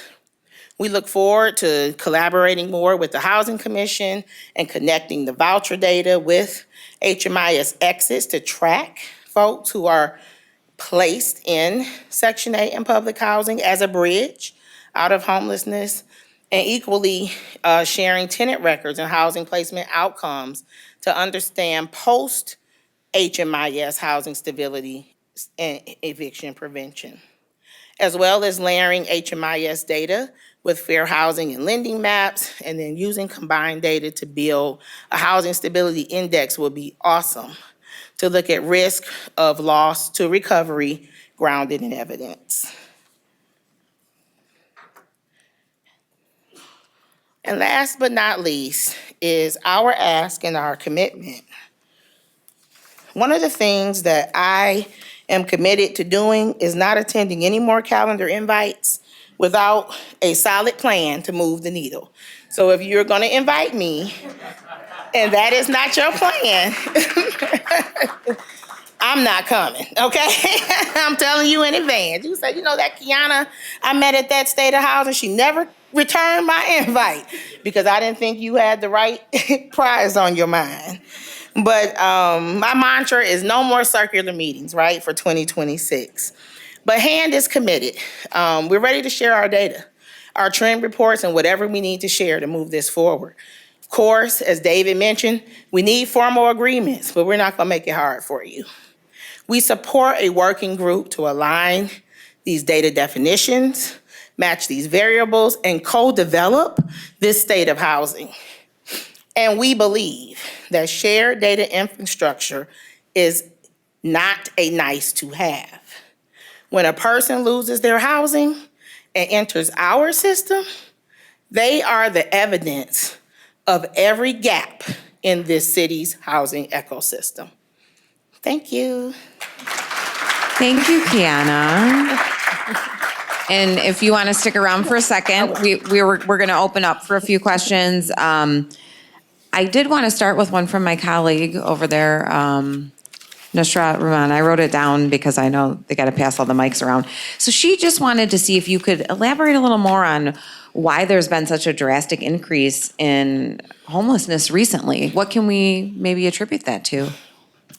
Some of the things that we have started to look at, we did have a big investment in a new model, the drop-in center. Started in December of 2024. Low barrier model, meeting the needs of our community, to have folks a place to go.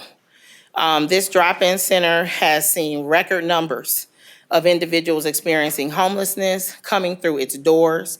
It is only 2 locations. It has a, set number of beds, but it has remained over capacity, but a need that the city, supports. We know that we're kind of looking into this data to kind of try and determine if, again, there are other interventions that need to happen prior to the person stepping into the homeless system, triage, more discussions, what we call diversion occurring. And we have a lot invested in diversion already, but we need more. Oh, yes, there's time for a few questions. Please go ahead. Yes. Thank you so much for sharing. So I think we saw the writing on the wall with the cuts. My question is HAN looking at other alternatives in terms of philanthropic support, connecting with other organizations, for-profit businesses, because there's a lot of money in our country. And so I'm of the mind that the gap can be filled. What are some of the strategic plans that HAN is engaging in to fill that gap, as well as still fight policy? But what are we doing? What is the organization doing in that regard? If you can share. Yeah, I can share what I know. We are having conversations with some of our philanthropic community. We have also been coordinating with the state. This is happening across the state. So one thing I didn't mention is the Detroit CLC is the largest CLC, but we are not the only CLC. So we have been collaborating with MSHDA and with MDHHS, along with, like I say, philanthropic partners to kind of think through what this change is. One of the things that we really discovered is it's the type of cut that is so drastic and different, and the amount and the timeline.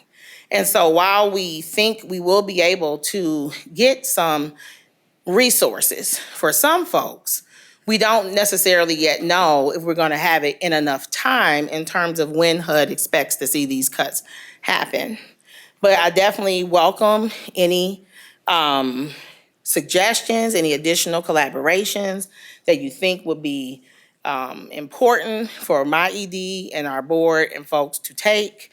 And we are wide open for support and collaboration around this very, very, very real thing that is happening. I have the second question over here.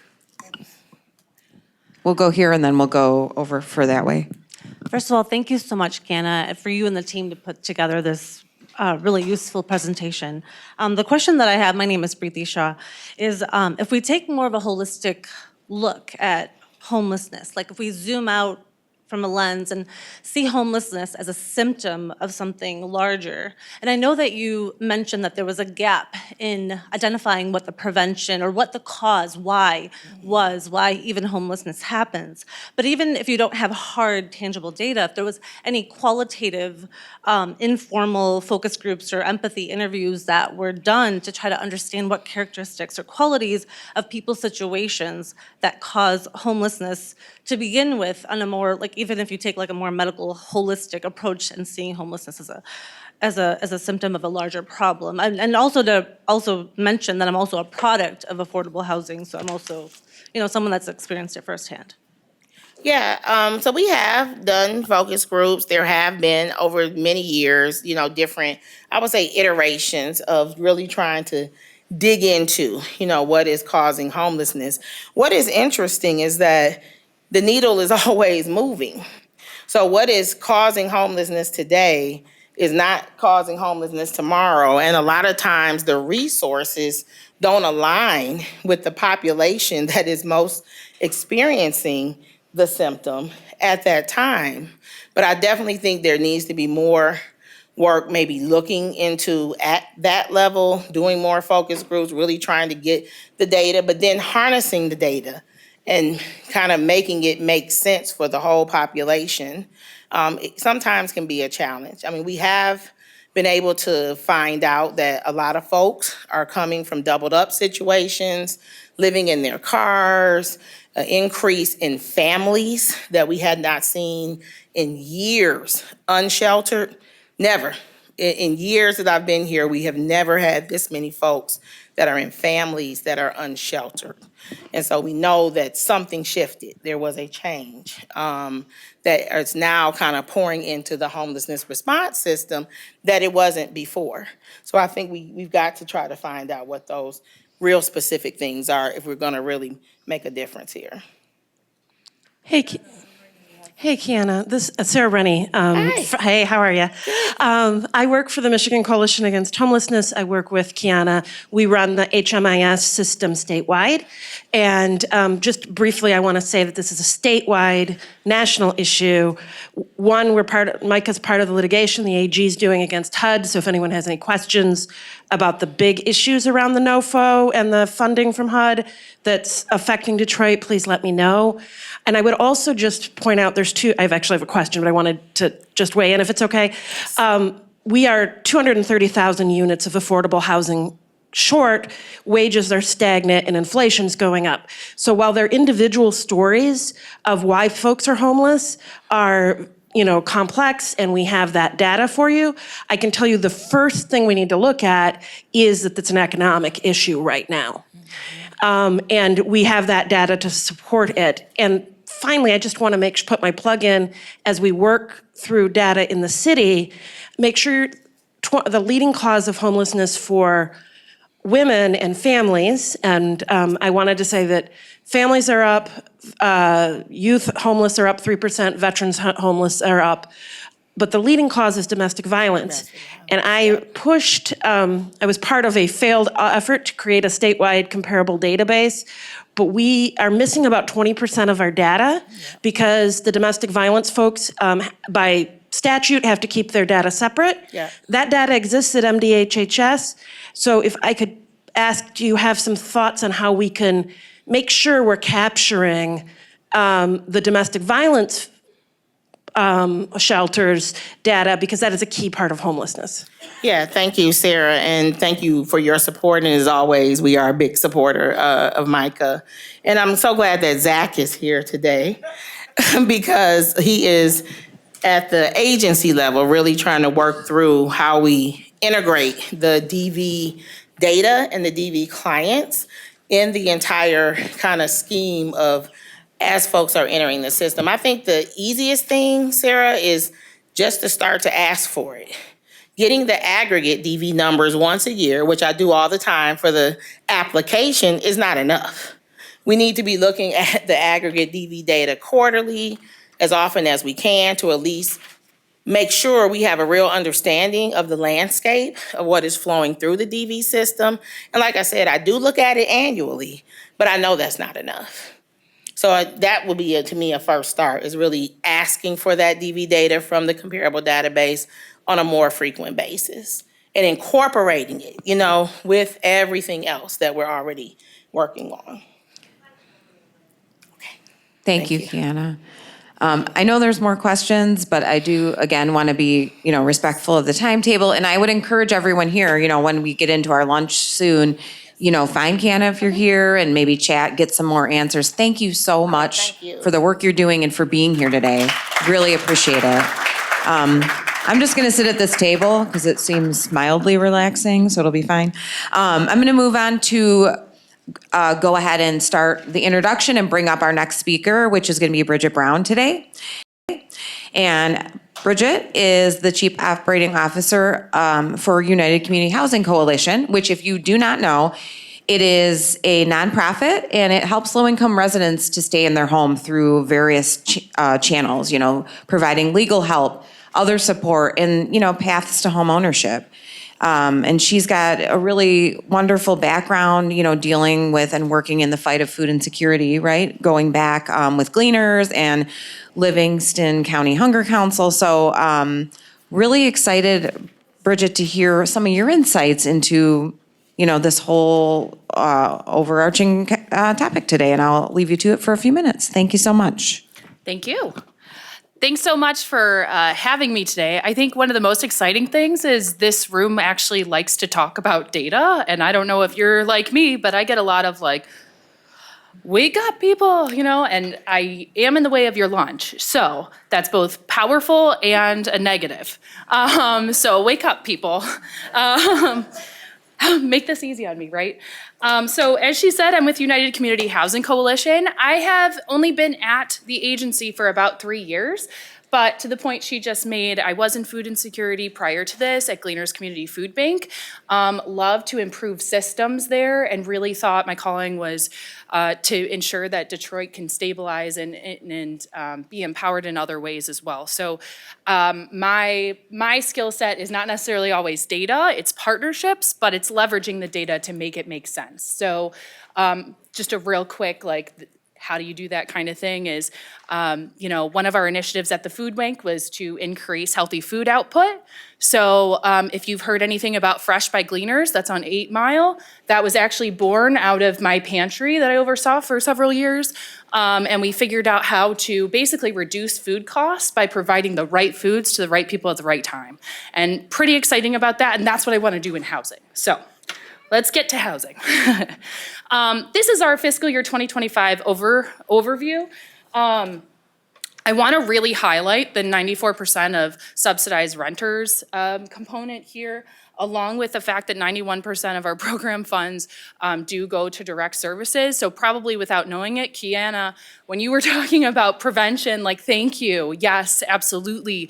All components need to happen, but we can be really thoughtful and streamlined, but we need the whole system collectively together. And I think that is what I'm so excited that this whole room is here to do, is collaboration.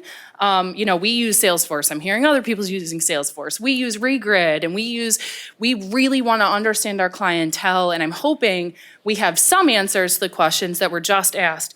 But as you all know, it takes a long time to figure this out, and you know, we need a lot of people at the table. So this is kind of just a quick overview of how we can break up the data. We can get even more granular to the neighborhood and to the street, and we can zoom in, zoom out, all those things across all of our programs. We do cover eviction, tenant, landlord issues along with homeownership. So we kind of cross the gamut quite a bit, and we have a lot of information about our clientele. So I just wanted to kind of share this because, right, depending on how you slice and dice the data, it looks a little different. So, you know, on this, District 7 has a huge component, but it's not that different than the other districts. It's just they might have a lot more families in that area, right? So we can actually break that out, and I can give more information, but I just wanted to kind of hone in on the fact that, like, there's big things happening, and there's a lot that we can capture and talk about. I was really excited to see Noah's maps, and I've looked at those maps, we've used them before and been inspired by them, so to speak. So we look at maps all the time to really understand who's where and where we can make the difference. This is 2025 calendar year data, just 1 year. 2 agencies, there are 5, on eviction cases that were represented.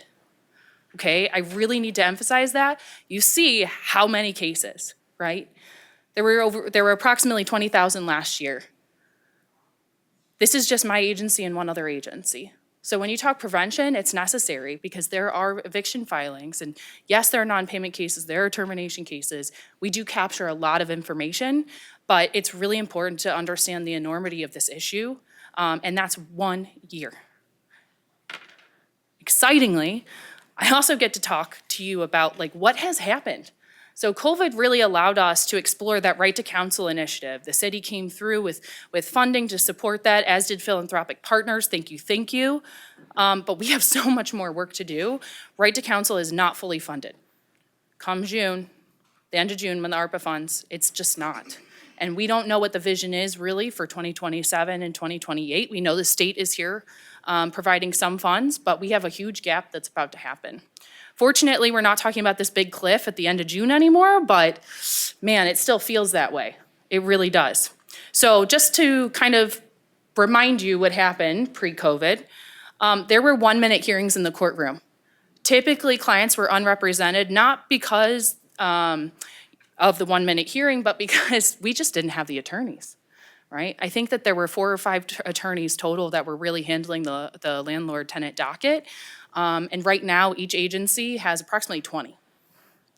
So there's a lot of need there. There's a lot of representation. There are a lot of reasons that people land in court. But I do want to talk about also, well, how many people return to court? So I just showed you the calendar 2025 year. I have been looking since 2023, when Right to Counsel began, what the impact over time is. Are they returning? Those sorts of things. 87% of those clients did not return. So our investment in that effort actually ensured that people got stabilized and maybe they worked through their cycles, right? We do have light touch case management in those situations, so we were able to address some of the barriers that happened, or at least get people a little further down the road. And that's really exciting. But to Kiana's point, okay, so we did have some repeats, right? There were about 13% of people that came back. What happened within that? 62% of those people, we believe, are going to need that chronic permanent supportive housing, and they're not in it, right? That is something that we really need to think about and address, because that's just gonna keep happening over time, and those people just keep having increased traumas and crises over and over and over, right? We're trying to break that cycle. When you can break it, obviously the earlier the better. Kind of left on the right side, I just wanted to illustrate that we do obviously collect just as many demographics. With the Right to Counsel initiative with the City of Detroit, we actually, just to do intakes, need 57 points of data, okay? Then beyond that, you get into what is the attorney saying and what was their next piece, and then how did Housing Placement or DHS and what did they do with them? What did they learn? All those additional components. But we're talking about some significant data sets. And that's why I really am excited to tie this data together, because we could follow people a lot better and get back to the patterns and really start addressing it. The Stout report just came out. So Right to Counsel, the initiative itself within the city, they funded because the first Stout report was issued saying this is a big problem and these are the ways that we could potentially address it. This was actually just published just a few weeks ago. So for every dollar that's put into the program for the City of Detroit, there's a $3.74 return. But as I just said, we have a real problem coming. This is not fully funded. We're going to have bigger issues. I have a lot to say, so I need to get back to my notes here though. But ultimately, the $3.74 is the equivalent of $48.5 million. The contract itself was $16 million, plus some philanthropic funds. So you're talking maybe 20 at the end of the day. That's a huge return.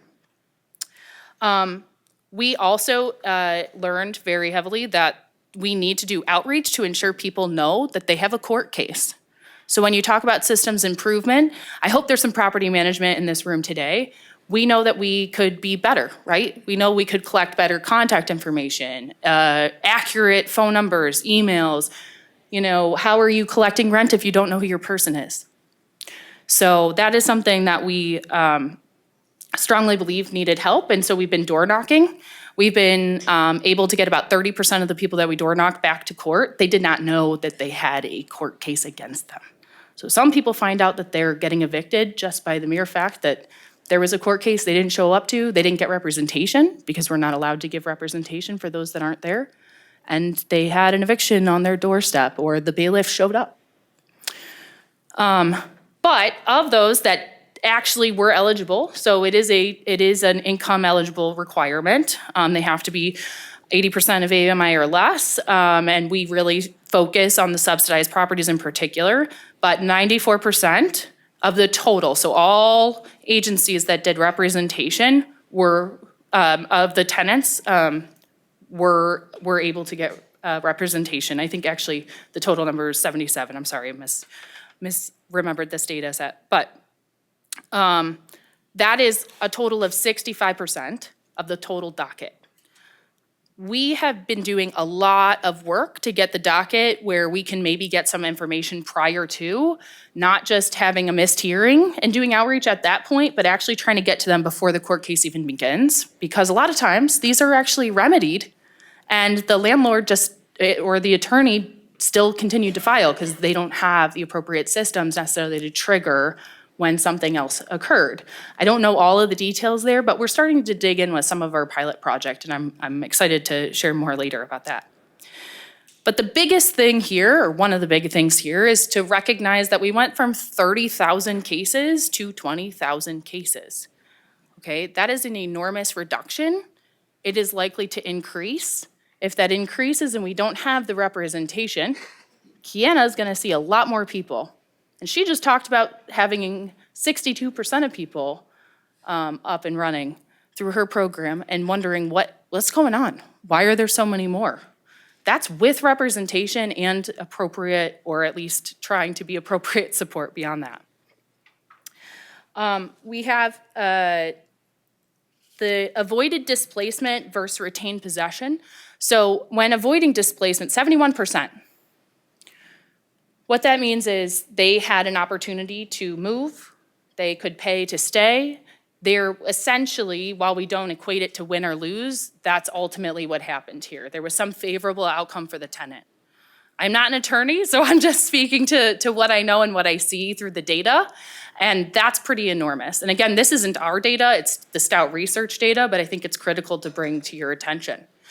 53% of those, or 53% total, did decide to stay, right? So they just had a financial blip or something happened in their life, and they got back on track. Our representation helps that. Again, ensuring that people are there to support you when you're in one of your toughest times in life is pretty critical, and we know that to be true. Additionally, a lot of properties across the city, and we all know this, the housing stock is suffering. Well, for 14% of the cases, we were able to help or force the landlord to make repair. That's a pretty big deal. I don't know, we don't want to think about it often, but if you think of the state of some of these apartments, you might have rats, you might have cockroaches, you might have an elevator in a senior building that's not working, prohibiting people from getting to their unit. This is not uncommon, it's very common. I'm not saying every landlord is bad. In fact, I love working with landlords because it teaches us so much more about what we can do and how we can improve. But that is something major, and hopefully we can tackle even more in the future. I think these next two statistics are pretty big. Again, 15% of households would have entered the shelter immediately if it were not for representation in court. That is through this model, someone else's research. There's 20,000 cases. That's a lot of people to add to Kiana's list. Not good. 20% of households entering shelters were recently evicted. So she just walked through, I'm sorry, I keep using you, but you made it so easy for me. So she just walked through the why, right? A lot of people were in double up situations, but the reality is they got into a double up situation from something else. Likely they were evicted, moved in with family, then moved in with a friend, and then landed in Himis, right? That's those two stats right there, really bad. Really, really bad. We have a lot of work to do. I'm excited to do the work. I think we're all motivated, that's why we're here, but it's a big deal. And we gotta get this figured out more. I have actually, the way that they configured the 3.74 dollar there, it includes the housing social safety net savings, retained economic value from reduced out-migration. So we actually have instituted a team now that follows up on each case after a judgment is entered to find out what happened. So if they got 10 to 30 days to move, did they do it? Were they successful? Did they pay? Did they stay? Did they go? What happened? So I actually have a team now, and I'm not gonna have funding up for them soon, but I'm trying to get it, that can focus on giving people phone calls saying, hey, what more help do you need?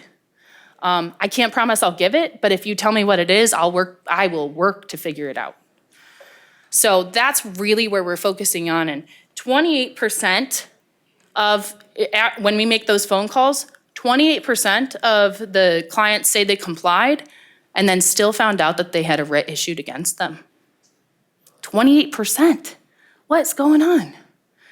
Well, that's sometimes attorneys aren't filing for dismissal, right? There's that problem. Sometimes they forgot to turn in their key, but they cleared out the place. Sometimes they thought they did all the measures, but there was some last thing that was crazy in their lease that needed to happen, right? That's why representation is important. But it's also important to have the financial assistance supporting that and figure out what else can we do. 33% when we called also could not comply. So again, we do have a pretty major issue. We have to figure some things out. That's realistic. Many of those are probably non-payment. I didn't get more granular than that, but many of those are probably non-payment that really did need some sort of financial support to make it through. But again, going back to my previous slide, only 13% of those people came back. So if we can figure this out, which I think bringing this data together can help us, we can actually make a bigger difference here.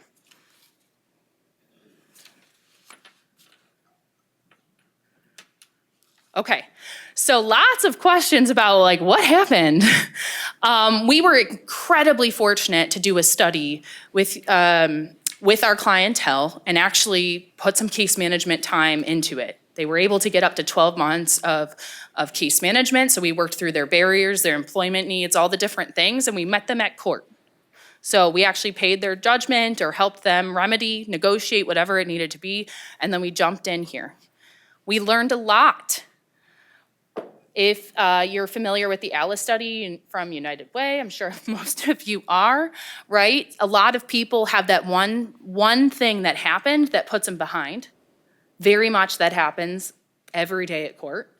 But then we also know that about 50% of our people have multiple situations that happen, right? So it might be, well, the tire popped, I'm on an hourly thing, I'm on my last warning, or boss says like, you can't come even a minute late, I show up a minute late, I lose my job.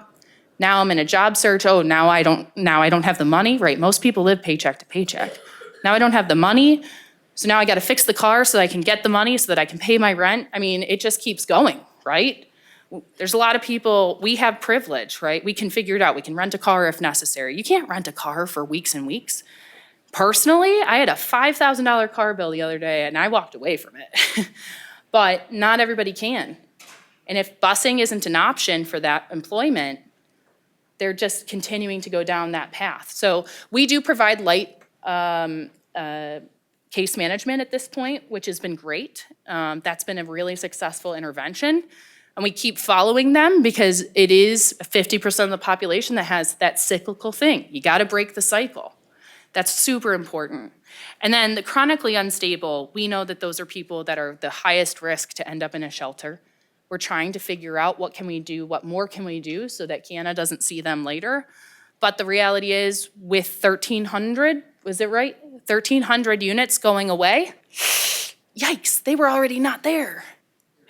They were already not in that system. It's likely we'll see them again. And that really sucks to say, but okay, so we got a job to do. We got to keep running.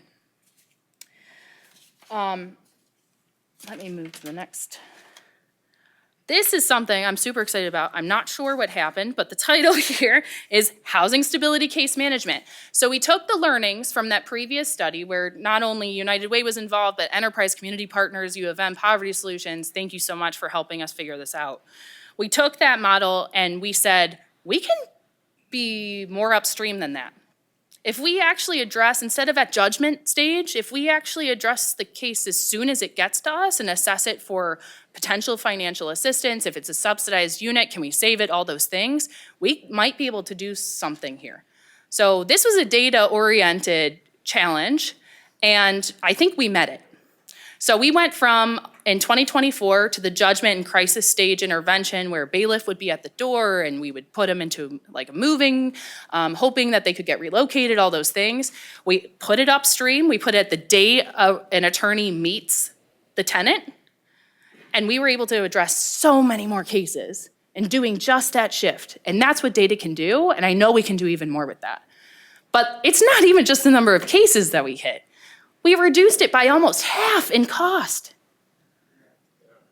That's huge. half in cost, and then if I can say that 2,300 number on the left, that was only the rent or security deposit that we invested. It did not include the moving costs that we usually incur. It did not include a storage unit if that were necessary. So you're probably looking at another 500 to 1,000 if we have to go back to that model. Almost 3 times the amount. That is not good. That's not good. But in addressing these things, we now know what we can do, and I hope that people in this room really take that seriously. A lot of our landlords, and I know it has been a slog, but a lot of our landlords are saying, oh, the cases, they just take so much time. It's hindering our business. We can't move forward. I get it. I get that that can be a problem. I also know that in doing this model, we were able to reduce that time so significantly. That was a huge portion of why we were able to do more cases. I didn't have additional staff. It was the same staff. So that's a really big deal for us. And the 824 subsidies, enormous. Now, I know subsidies are at risk. I know everything's at risk at this point. But we know what we can do, going from less than 100 to over 800. That's enormous. And those people, if we were not there to represent them and support them financially to some degree, they would end up in the shelter, right? A lot of times subsidized people do not have the same support systems that others do. They might be doubled up for a while, there might be behavioral issues, there might be domestic violence. All of that is pretty likely. But we know what we can do. Unfortunately, I'm also standing here today to tell you that we don't have the same funding. So right now we have about $70,000 to take us through the end of the year for this particular initiative. We are back because we're so much down. We're back to addressing it at the crisis stage at judgment. And approximately 30% of the people, and this is not a knock, this is just we got to get this together. 30% of the people that get referred to other programs end up being evicted fully by a bailiff. Now, I know that there can be improved data there. I know we could do a lot more. I know streamlining some of the systems and with other partnerships could be improved, but that's a big deal. 30%.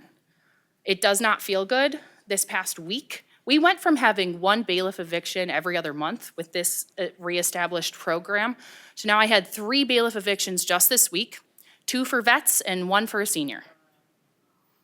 So my team goes out when the bailiff is there and tries to save their stuff, right? We're talking prescriptions, pillows, kids' artwork, we're talking everything. It all goes in a dumpster. So we were there this week and we were super enthused by this, and now we're feeling pretty defeated to some degree because all the work that we put into improving this model, we can't sustain. We did not imagine that. But, okay, I will go back to a little bit more cheery. We have begun an eviction diversion program, and some of you may have heard of that already, and it's pretty exciting. We're working with some landlords, and we're figuring out how can we prevent the filing from happening in the first place? How can we prevent the economic burden that's incurred across the system, and what does that take? So we are tracking everything. Why the tenant got behind, when the landlord actually filed the case versus when they stopped paying, which is a big deal. I had one, I will not mention anyone, but I had one that they waited 16 months to file. Now, I'm not running their business, but I don't know that that's that great. But can we figure this out, right? Okay, well, that's a wake up for all of us. I also had another landlord that wasn't aware that their attorney was filing after a senior would just pay late because they got their payment on the 15th, and by the 6th you get the notice, and so they were still paying, but they incurred a late fee, and the seniors often were just like, well, it is what it is. Well, just change the timeline. That was 50% of that landlord's cases. Didn't even have to be filed. So when you talk about economic burden, I hear it, I know it. It's absolutely true to a good degree. So a lot of our folks need case management, but the reality is sometimes just having a better system that talks to itself is gonna be really impactful. So the other half of UCHC really focuses on homeownership opportunities, both in creation but also in preservation. So we have a tax foreclosure prevention team. We have Make It Home, where we partner with Rocket in the city and the county treasurer in making sure or aiding tenants in becoming homeowners after their landlord stops paying taxes. It could be redemption for someone else that just couldn't afford to pay their taxes and got lost in the system. It's not an easy thing to navigate, and so we're there for them to do it. And then finally, we have home repair services, and we do partner with DERF, with Enterprise, and I'm excited to hear about their initiative later. We are getting more involved, and I'm really excited that Rob will be talking with the land bank stuff, and we have a lot of other partnerships around LIHTC properties. We're actually purchasing or helping a tenant purchase our first LIHTC property. We hope to expand that as well. But right, all this requires data and really fine-tuning our existing systems and processes. So I just thought, since I already was talking about ROI on that side, right, we kind of measure a little differently here. We look at the SEV values, and then we figure out what the equity would be for the people that we work with, and that's basically how we find some of these returns. But I do think it very important that we understand where our costs are going and how they're spent. I also think that we are very cheap comparatively to a lot of other options. Probably staff wouldn't greatly appreciate me saying that, but I have been committed every year to making sure that they all get raises too, so it's been good. Last year with our Make It Home program, nearly 500 households came to the table to say, hey, can we please participate? Some just didn't qualify because the property wasn't at the state of foreclosure yet, but we do track all those, right? So just because they said hi to us, now they're in our system and we understand their situation, and when it becomes appropriate to work with them, we're jumping in. And I'm super excited about that. I'm also super excited that last year we did 167 homes through the Make It Home initiative. That's huge. The previous year was 100. We have had classes larger pre-COVID, but I think that we're gonna have to get even more creative from some state laws might be preventing the same scenario, but we're gonna keep going. And creating that equity is huge, right? You're talking generational wealth, you're talking stabilization. Most often, you're talking about costs that are less than rent for these home purchasers. It's pretty exciting. We have a rotating loan fund, which has been really critical. And through that, we've really streamlined and worked on our database to help us remind them to pay on time, and that it is important to pay us back so that we can do the next home too. And through that process, it's gotten so much better. Last year, we finally collected in a year over $1 million. We're already at 1.4 this year. I think actually closer to 1.5. And just in Q1, we made 91 homeowners. That's pretty cool. We know all about them. We know where they work, what they did, how they did it. We know everything because we need to know that. We're investing in them, and we believe that that's also an investment in the city.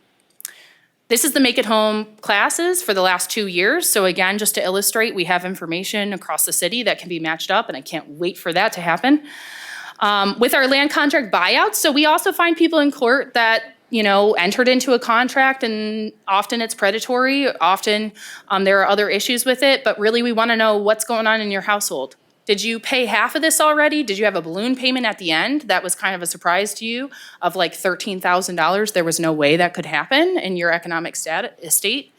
So we look through the 36th District Court land contract cases, but also some of those contracts say that they're a tenant if they stop paying. So they lose all equity they had. So we try to jump in and fix that. And we have to know all the things on the right in order to do that, but we're getting so much better at all of this. And I'm very excited to see our program through philanthropic investment by Rocket expand and grow. And I think that we're really able to do that. That's kind of what that looks like. I'll move on. I know you're sitting here for a reason. But again, we do the tax foreclosure prevention piece as well. And I think that is also important in keeping low-income homeowners in their home. We don't want them to lose it. The assessments that are out there now, these taxes are crazy. I know you are all feeling it just as our homeowners are. If they can't afford homeowners insurance, it is even harder to actually pay your taxes too. So we help with HOPE applications and all the things that you see above. And then we're tracking everything that we can around that parcel, where it is, how it looks.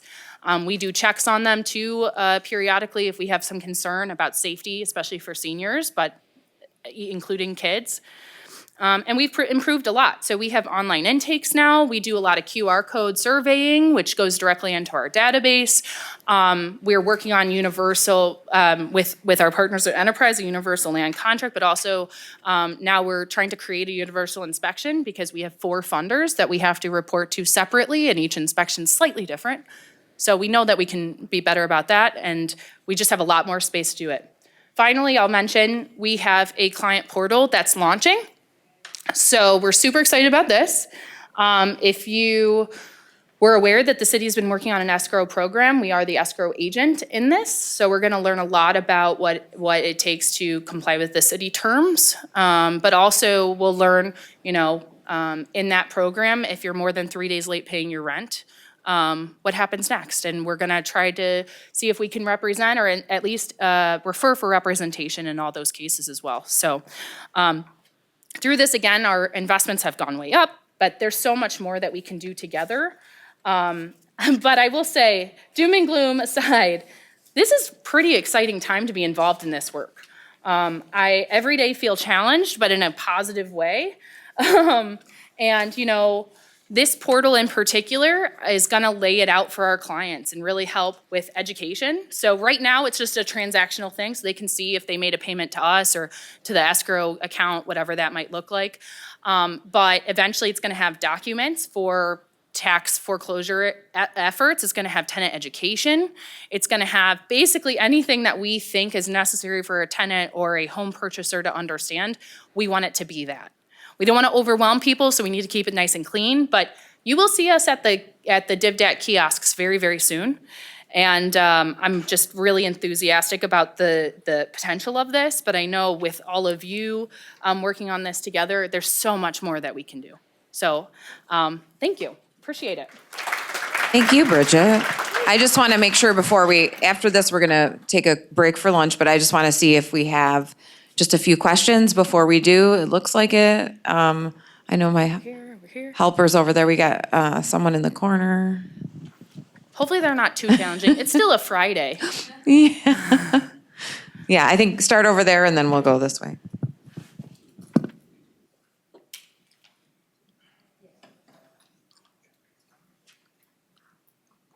Test, test. Hi there. What a great presentation. Thank you so much for that. I'm Anthony Eade, the Senior Policy Director here at CDAD, Community Development Advocates of Detroit. I'm also running for House District 9, where we are in the city of Detroit right now. Election's August 4th, if anyone wants to come out and vote. But you mentioned a number of times the lack of funding for Right to Counsel, given that the ARPA funds are going away and that it's only funded until July. Are there any communications with Lansing, with lawmakers on getting it funded statewide if it's not included in the city budget? And then also, one more thing. What's your experience in the pushback from landlords on this issue? Has there been major pushback? Are there ways that you see it can be improved from a landlord perspective so we can kind of mix the need to keep it with the needs of developers? Yeah, great questions. Do I have 20 minutes? No, I'm just kidding. So I'm sorry. I'll start with the second one, and then you might have to remind me of the first. The landlord pushback. Ultimately, they often say that the cases take too long, and Right to Counsel is a problem. And hey, if they tried to work with them before filing, why do they deserve representation? I get some of that. Often, when the cases take more than a month, which it's 70%, I believe, get resolved within a month. The ones that take longer usually have a repair issue. There might be some sort of termination, and where the judge is actually the one that's going to end up deciding what happens because there's 2 different stories going on. Sometimes the attorneys adjourn it again just because they want a little bit more information. We are set up at UCHCs to be able to basically resolve the case by the second hearing. But sometimes the attorneys on the other side don't do that either. So there's a lot of factors that get put in, and I think that I'm not going to say there's some basis to what they're saying to some degree, not around the duration of the case. I do understand that, if it's a non-payment and they haven't been paying for a long time, maybe there's another tenant that could use the support in the location. But when we talk about vacancy rates and how harmed the landlords are, what I've been learning is that they're tying vacancies in with non-payment. Well, you need more people in your building for your building to survive. If half of your building is non-payment or vacancy, and you're saying, well, there's a whole 50%, that's not true.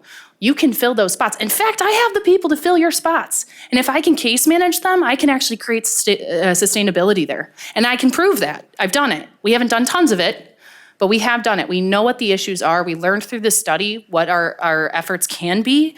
And when we do them, we know we're quite successful.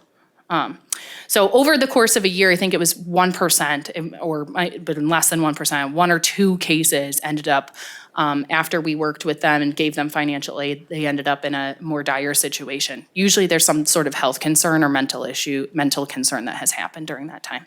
Your first question though was? Oh, yes. Okay, sorry.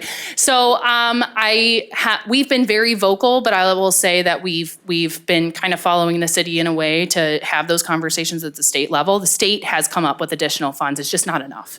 For each agency, it's probably about $1 million deficit at this point. And again, that really only takes me to the end of December, maybe April, with some new funding that just came through, $350,000. But my legal payroll is over $200,000 every month. So now, my attorneys don't work for a lot of money. I'm paying them $65,000 is the average. So it's not like, right, these are people that are passionate about it, and I need to support the staff as much as I need to support the clients. I can't have a staff member become a client. Anyway, so all that to say, I guess there's a lot more that can be done, as always, right? This will be our last question. I'll be really quick. The great presentation. I didn't introduce myself earlier. My name is Marcia Spivey. I'm an attorney by trade, a real estate developer by necessity, and a community advocate in my soul. And so my question is, what's the relationship with the State Bar of Michigan? Has there, I really could see something like this with the State Bar, with the landlords. And so are you seeing support? Are you seeing the State Bar move in various committees? Great question. UCHC is not specifically a legal services agency, although we provide the same service. So I don't know as much tied with the bar. What I will say is Michigan Legal Services, our sister agency, is heavily active and knows about the bar situations, but I don't necessarily see them being able to remedy this. I know that there are several of our partners that get legal services funding from them, but their funding has also decreased greatly. And so that is not, unfortunately, a saving grace here. We've got to figure out the state and the city. I think the best option is general funds, but there's conflicting views on what general funds can be used for. But if you're talking about neighborhood stabilization, representation is critical. So. Thank you, Bridget. And I know we have more questions, but I'm hoping people can continue the dialogue during the break. We really want to get everybody out to have some lunch, and then we're going to try to reconvene about 12:45 to get through the afternoon segment of the program. Thank you again for the work you're doing and for being here. Really appreciate it. Thank everybody else too. See you in a little bit. Standards for things we need to be really watching closely. Edward leads a lot of research projects at the center, works on a lot of reports on, economic equity in the city, and he has, among his credentials, he has a master's degree focused in urban planning from Wayne State. So I would love to bring Edward up to get him speaking today for us. Thank you for being here. Let's give him a hand and I'll be back.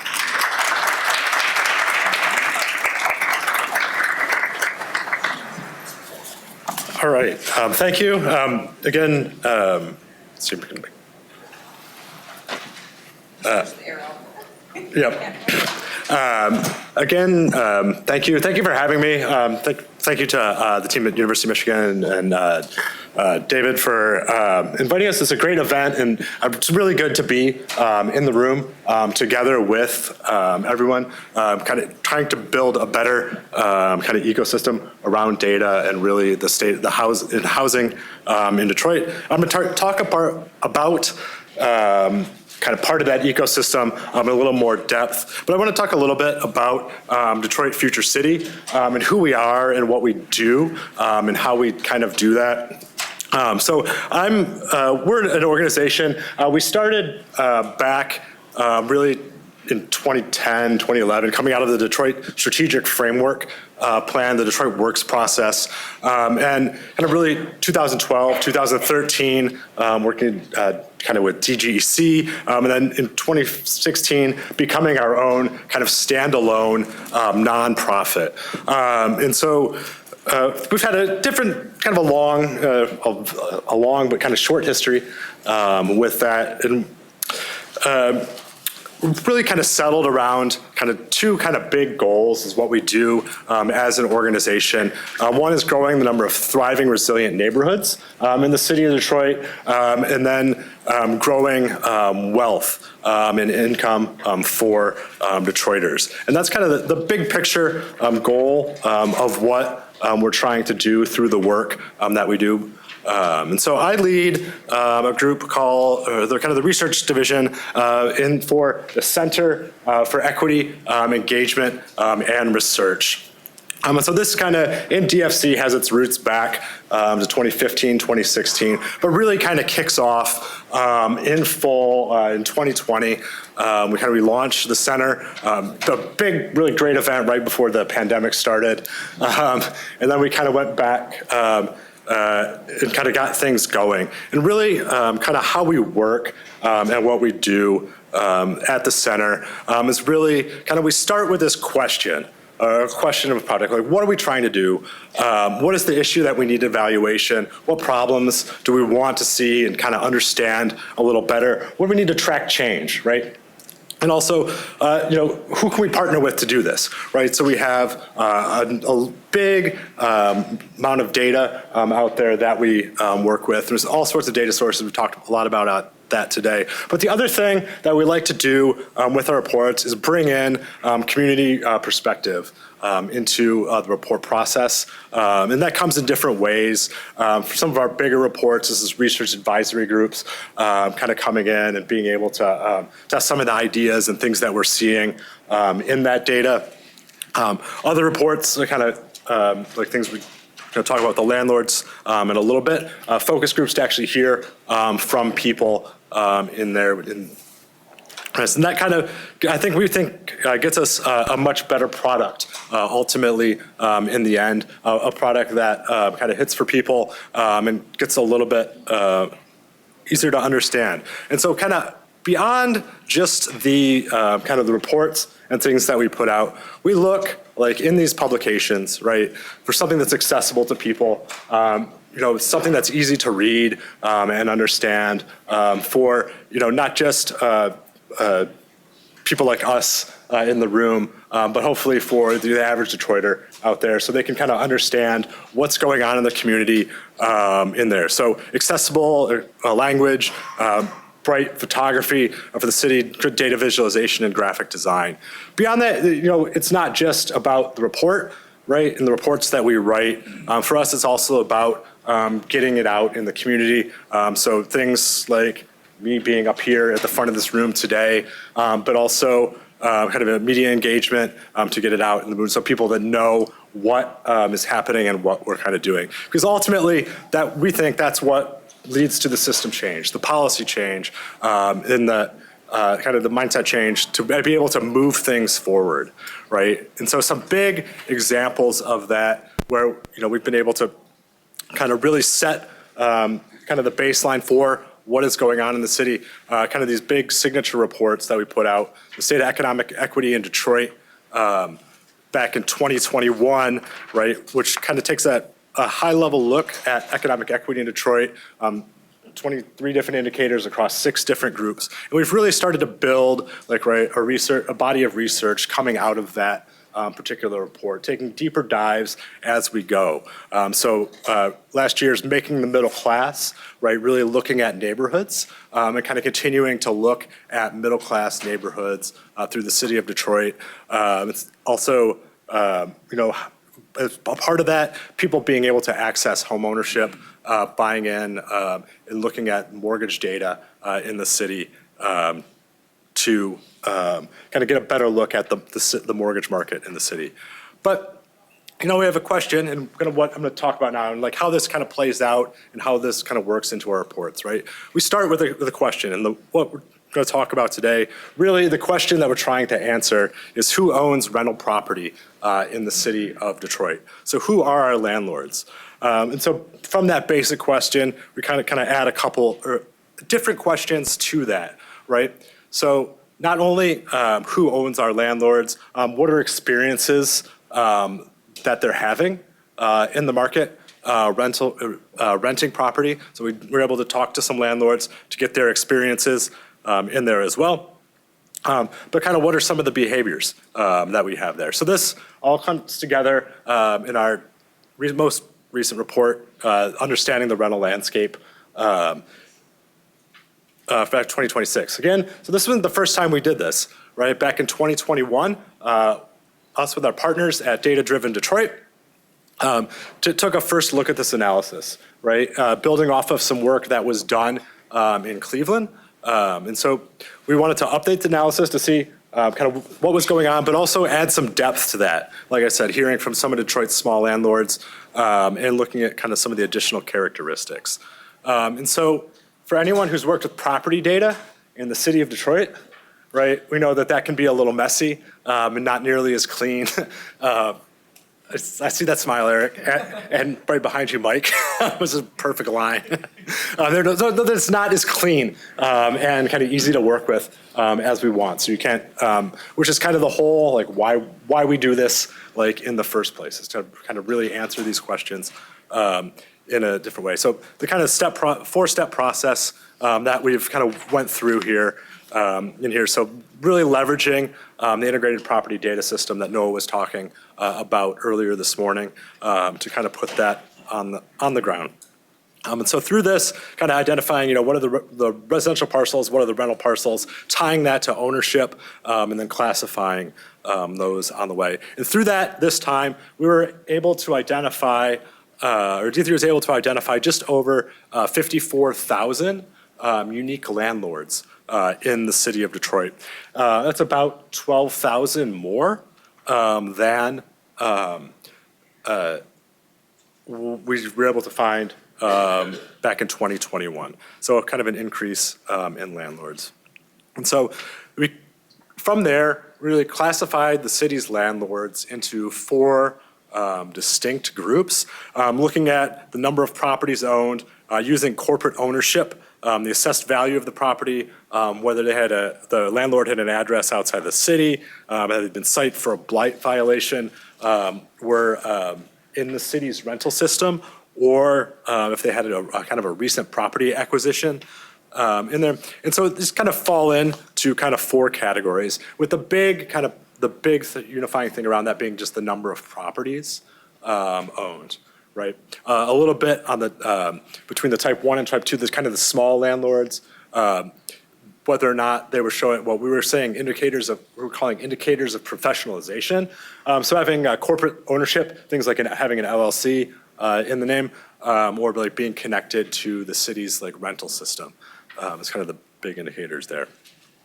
And kind of how this breaks down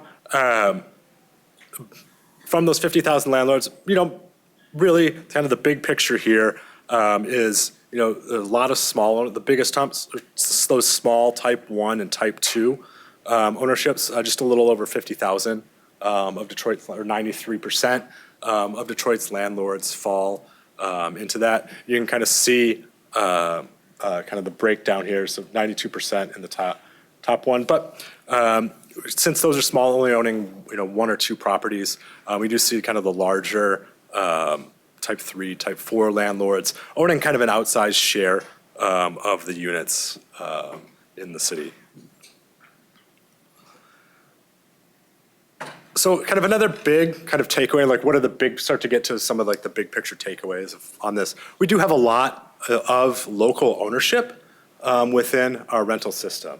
And so about 65% of Detroit's landlords have a Detroit address. And so this is kind of larger shares amongst the kind of smaller owners, those type 1s and type 2s, with 70% of type 1s and 62% of type 2s owning that, just one or two properties. So ultimately, kind of what this kind of breaks down to, and kind of one of the themes that kind of comes through in this report, is these are a lot of Detroit-based small businesses, right? This is a lot of Detroiters trying to run like a small rental business in here. And so we looked at evictions as one of the things. We looked at and used eviction cases. The type 4 landlords file evictions at a much higher rate than the type 1 and type 2. But that's not to say that the type 1 and type 2 landlords don't file evictions at all. The type 2s, there's a lot of them, and they do file a lot of eviction cases as well. And so it's a substantial problem in the city of Detroit. We heard about that a little bit earlier. About 2/3 of these are for non-payment. And I think people get into being a landlord for a lot of reasons, right? And, nobody wants evictions to be happening, right? But there's a point at which like what people want happening runs into the realities of running a small business in that, and needing the rental income to be able to pay for the upkeep, the maintenance, the taxes, the principal, things like that. And so part of what we were kind of looking at through this, and conducted a series of focus groups to kind of hear from the small landlords in the city. And like I said, a lot of people get into this for a lot of different reasons. You start to you inherit a house. You want to think it's a business, a good idea to get in there. You want to use that as a kind of a vehicle to start to gain wealth and assets for retirement. All sorts of different reasons, but there's kind of some consistent themes kind of that came through as we kind of talked to the landlords. One is a lot of landlords and kind of the landlord-city dynamics and having a lot of negative experience with the city. In the way kind of we've kind of think about this and the kind of the regulations, there's a lot of stick in here, but not a lot of carrot. And so kind of really kind of seeing like the city as taking kind of a very negative look toward landlords, and a lot of people wanting to be able to improve the dynamics in there. The second big theme, almost everybody we talked to has had negative experiences with tenants, and just about everybody has a tenant story out there. And so that's become a challenge for just about everybody out there. I think over the last couple of years, as eviction timelines have increased and it's become harder to evict tenants, that's put some kind of additional stress on landlords and the rental system, I think, in general.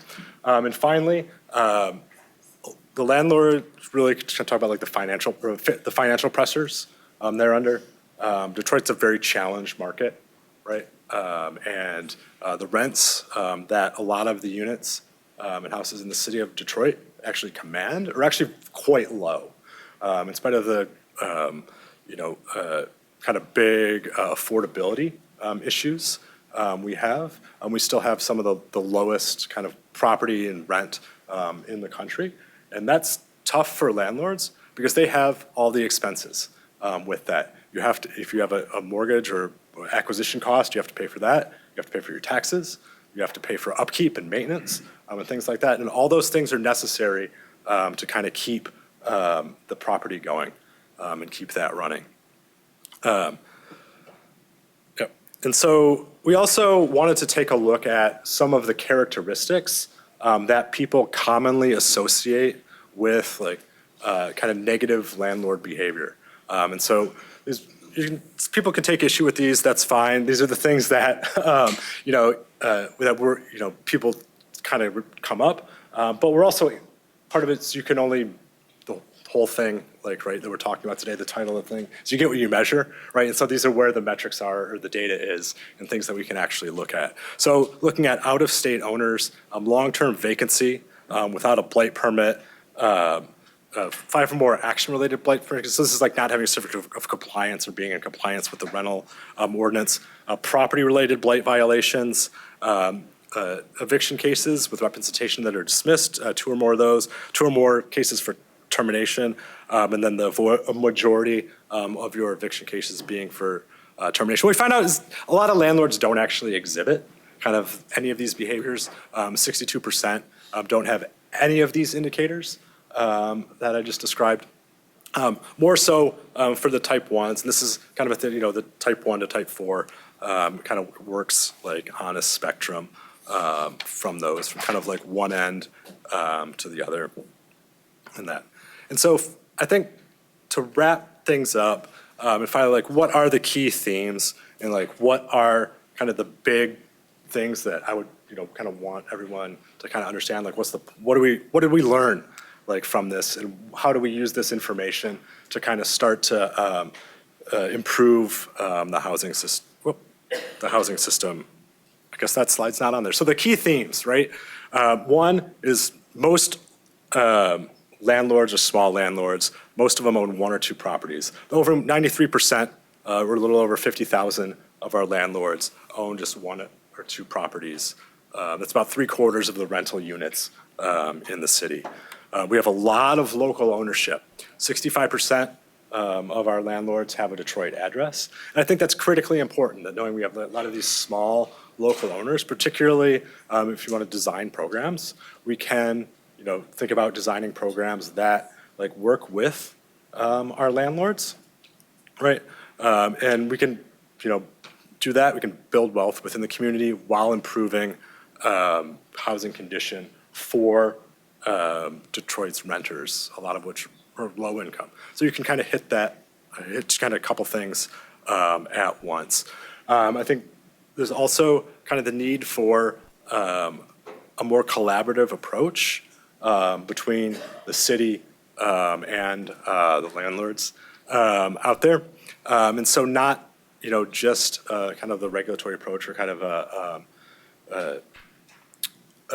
kind of antagonistic approach that a lot of landlords feel from that. I think, so this isn't in the report, this is just me editorializing right now, right? And so as we've thought about like rental housing, right, we've taken a regulatory approach towards it and kind of just thought if we get the regulation right, this is a problem that will solve itself.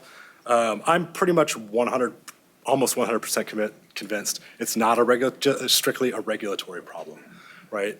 There's this fairly substantial financial problem that's involved in here. And so we've taken a completely regulatory approach to a financial problem, right? And it's going to work in some cases, but it's probably not going to get us ultimately where we need to go.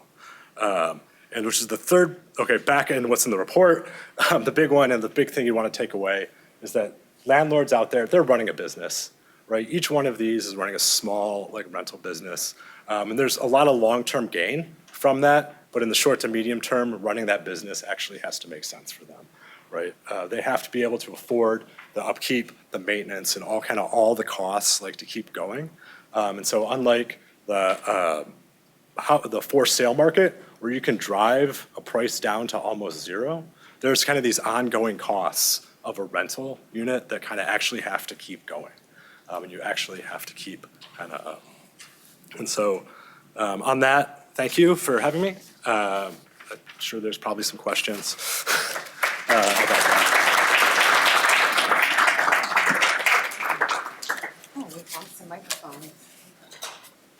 Thank you for that overview. That was great. We will take a few questions here, and Mike will help with that. Hi, Allison Putt from Detroit People's Platform.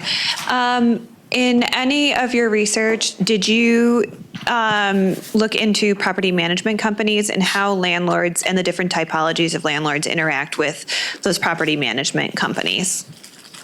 Because I do think that that's a huge gap in the data that's at least been presented so far today. Yeah, we did not specifically know. Okay.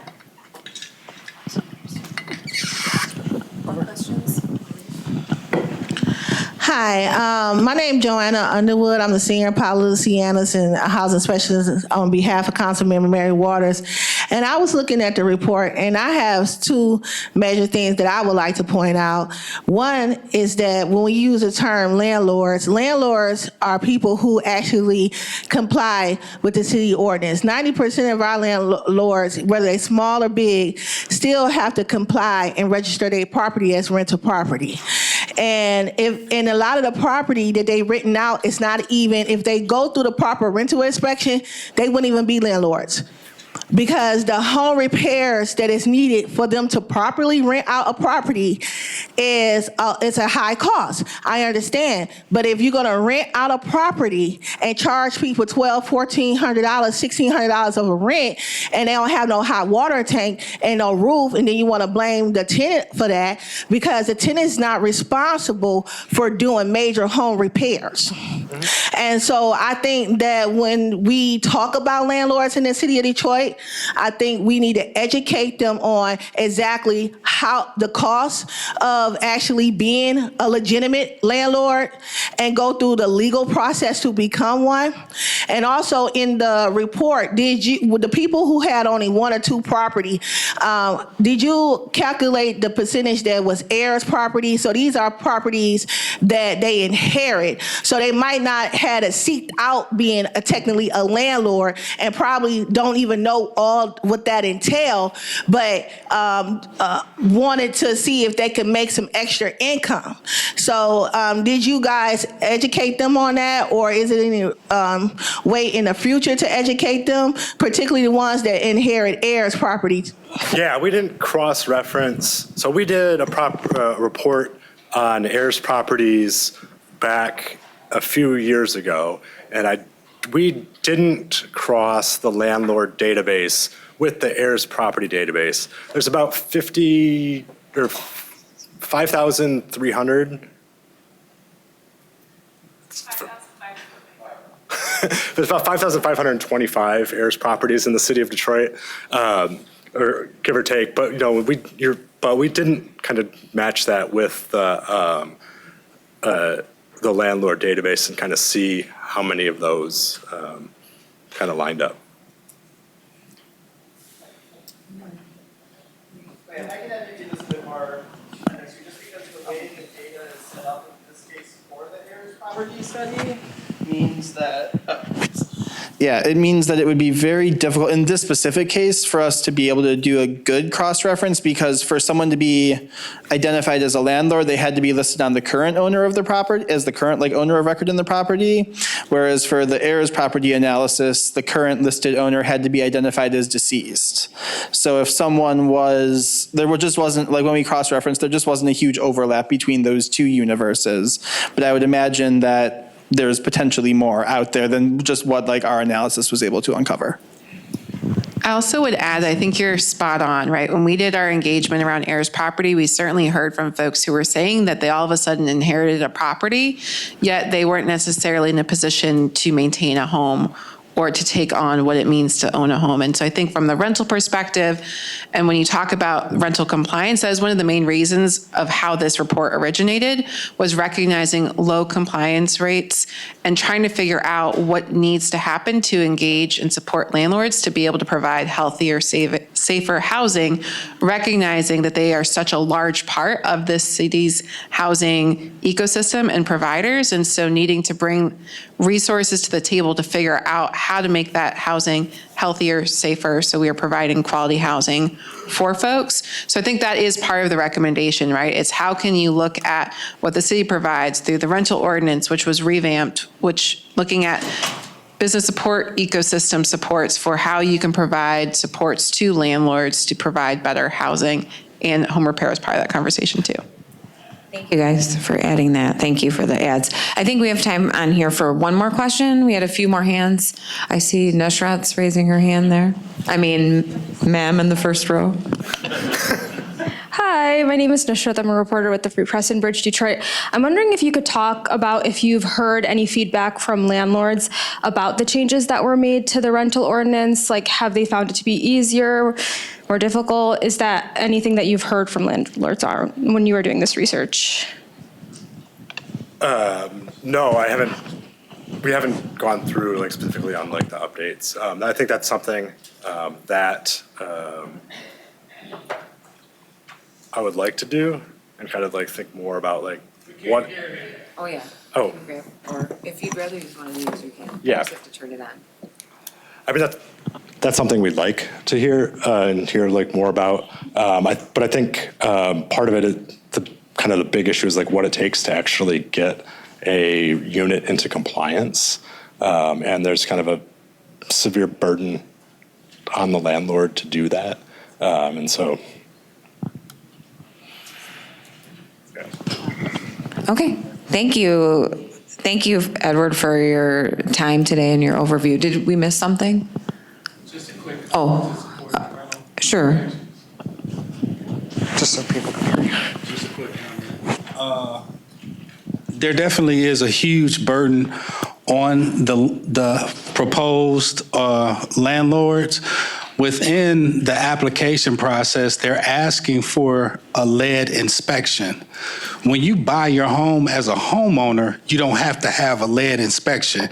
You just receive, what says lead renovate. Right to renovate or whatever the case, whatever the pamphlet is. So how are we saying to this person who says, I want to be compliant, that you have to pay $1,100 to $1,600 to have a lead inspection just to have another inspection to tell you what may be wrong with the property?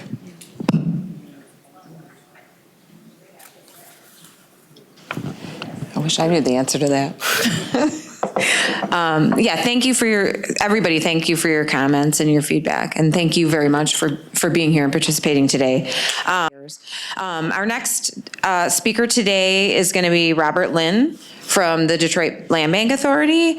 And Robert is the Director of Planning and Analysis and has a background and putting it to good use in urban planning, analyzing data, just has been really, I've known you over the years in your work with the Land Bank. We've talked a lot about land use planning. I think that's a really top of mind issue in the city. I've been talking about it for years with all the demolition and space. So let's hear from you a little bit. I'm going to get out of here, but let's hear from you a little bit about, your thoughts about contributions to this housing conversation today.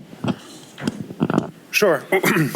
Well, first, I just wanted to thank you all for having me. I'm so honored to be here. When I look out in this crowd, I see so many titans of the housing conversation. It's really an honor to be able to share our work with all of you. David asked me to talk a bit about the data we have and, how we use it and also the future of the land bank as we see it going forward. So I wanted to use my time to really talk through 4 data sets that I think shape how we think about the city's housing ecosystem, and then kind of pivot at the end to talk a little bit about where things are going right now with the land bank. So first I wanted to talk a little bit about vacant homes. And I think at first blush, I don't know that vacant homes are a top indicator in the housing discourse, but I want to talk about their role in our work and really why I see them as such a critical piece of the city's housing ecosystem. So I think the story of the land bank's growth really begins in 2014.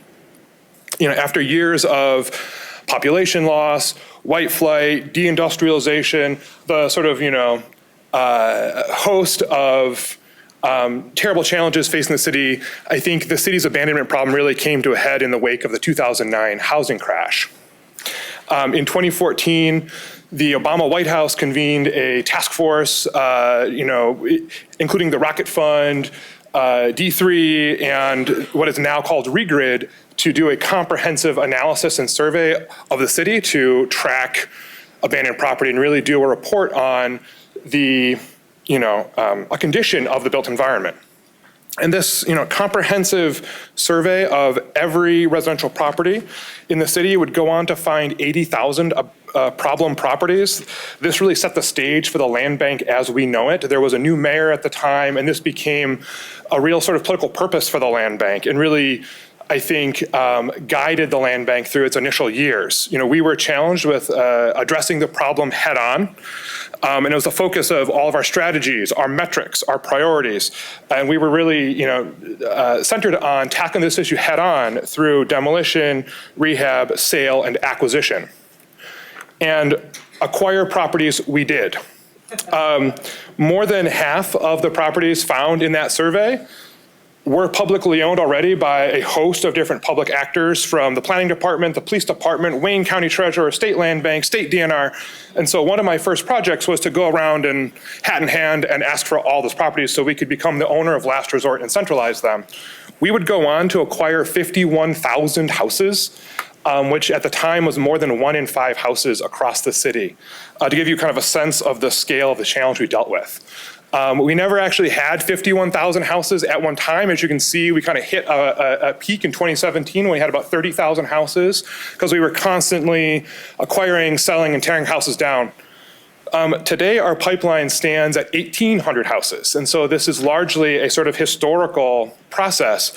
We have about 250 houses queued for demolition, 330 that are sold awaiting closing, 543 that are occupied, and 700 were being prepped for sale. And that's really the extent of our structure inventory now. We do have an inventory of about 50,000 plus vacant lots I'll talk about in a moment, but as far as houses, and we really did that by selling nearly 22,000 houses and demolishing more than 29,000 houses since 2014. And I think this really comes full circle, because between 2023 and 2025, the DLBA conducted our own ongoing survey of the neighborhood to really sort of update our understanding of the housing ecosystem and to really understand vacancy. We did multiple rounds over time, over a 2-year period. We were visiting every street about every 6 months to really improve the accuracy of our data, but also be able to track property over time. And through this process, we found about 15,000 abandoned houses that were not owned by the land bank. These are privately owned houses that sort of exist in the market. And given the land bank's diminished holdings of vacant homes, I think there's really a temptation sometimes in the city to kind of talk about abandonment in the past tense. But I think that's really a mistake for 3 reasons. The first is there's still, I think, in my view, an enormous need for foreclosure prevention and home repair resources. And to me, that's sort of stemming the tide of future abandonment. And we were finding hundreds and hundreds of new abandoned houses every iteration of the survey. And so this is really an ongoing challenge. The second is, I think these are still a real problem for neighborhoods. You don't have to look very far in a Google Scholar to find that abandoned houses are linked to increases in asthma rate, school performance, property abandonment, property values, a host of really social ills that we think we need to address. And third and finally, I would say that, to me, the simplest path to affordable housing development runs through the existing building stock we have. And we need to reuse what we can. A 2025 HRD housing cost report shared that right now the average cost to develop an infill house is about $220 to $280 per square foot. That's just for hard costs. With soft costs, it's north of $300. However, when the land bank does gut rehabs of the houses we sell, we're spending about 1/3 of that. And I think this really, tells the story that we need to reuse what we can to save on housing development. Next, I kind of want to talk a little bit about home values. So, all of this work has led to a real stark increase in property values. Last year, a MSU researcher, Nigel Griswold, did an economic impact analysis of land bank's work. And when you look at all of the homes that were repaired and reoccupied and all the demos, found about $2 billion in aggregate impact on neighboring property values. And I think this is really spread across the city. When we began this work in 2014, the average MLS value of a house in the city was $35,000. Today, it's $125,000. And there's been this more than 3-fold increase. I think it's interesting too, this has happened so fast. A lot of residents are really unaware. When you compare the ACS reported survey data on your home value to the on-market sales data, Detroit has about a 30% gap from one value to the other, which is the largest in the country. The national average is about 10%, so residents kind of devalue their home by about 10%. In Detroit, it's about 30%, and that's a real challenge we need to work through because I think people tend to get taken advantage of and lose out when they don't understand the real value of their home. I think one of the things that's important to me about this is really who benefited. And the abandoned property in the city was really concentrated in the weakest market areas, and naturally our work really followed. So the market gains have been the strongest in these areas that had the most abandoned property. They had the most to gain because there was the most investment. And so a lot of these kind of core neighborhoods that were weaker markets back then, like Chadsey Condon, Gateway Community, Minnock Park, Airport, have seen property appreciation of more than 1,000%. You know, in some cases north of 10,000%. But you know, despite all this work, a lot of work remains. This map shows the gap between prevailing resale values and HRD's infill hard costs to really show you, I think, the challenge facing us when we're trying to build new housing. The kind of base numbers would tell us that it's almost impossible to do market rate infill housing in the pink and red areas and just sort of possible in the yellow areas and the green areas. But this is really a challenge before us. I want to kind of turn and talk about our purchasers a little bit. There's been a lot of discourse about home ownership, rates falling and rising in recent years, but what I think the land bank's role in this housing tenure dynamic has really not gotten the same amount of attention. About a generation ago, Detroit became a renter majority city for the first time after being a primarily a homeowner city for years and years and years. In recent years, the land bank has represented about a third of the city's housing market, so about a third of all homes sold are by the land bank, the other 2/3 being private market, foreclosures, et cetera. But this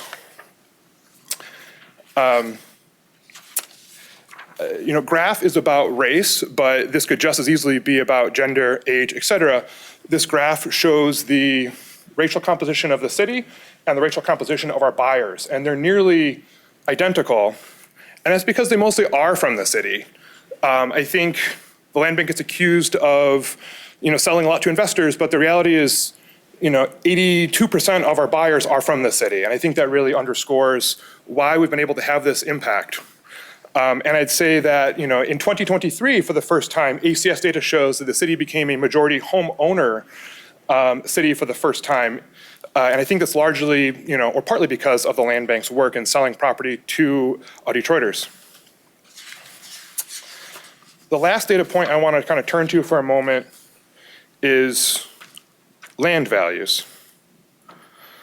I think one of the less well-tracked data points in the housing ecosystem I see is the price of land. This is just a quick screen grab from Zillow earlier this week, but it shows, this is all vacant lots. Vacant lots are listed for sale for $55,000, $49,000, $150,000, $75,000. And this is maybe a little bit of an outlying example, but the MLS data shows that the prevailing average land value across the city has increased tenfold in the last 10 years.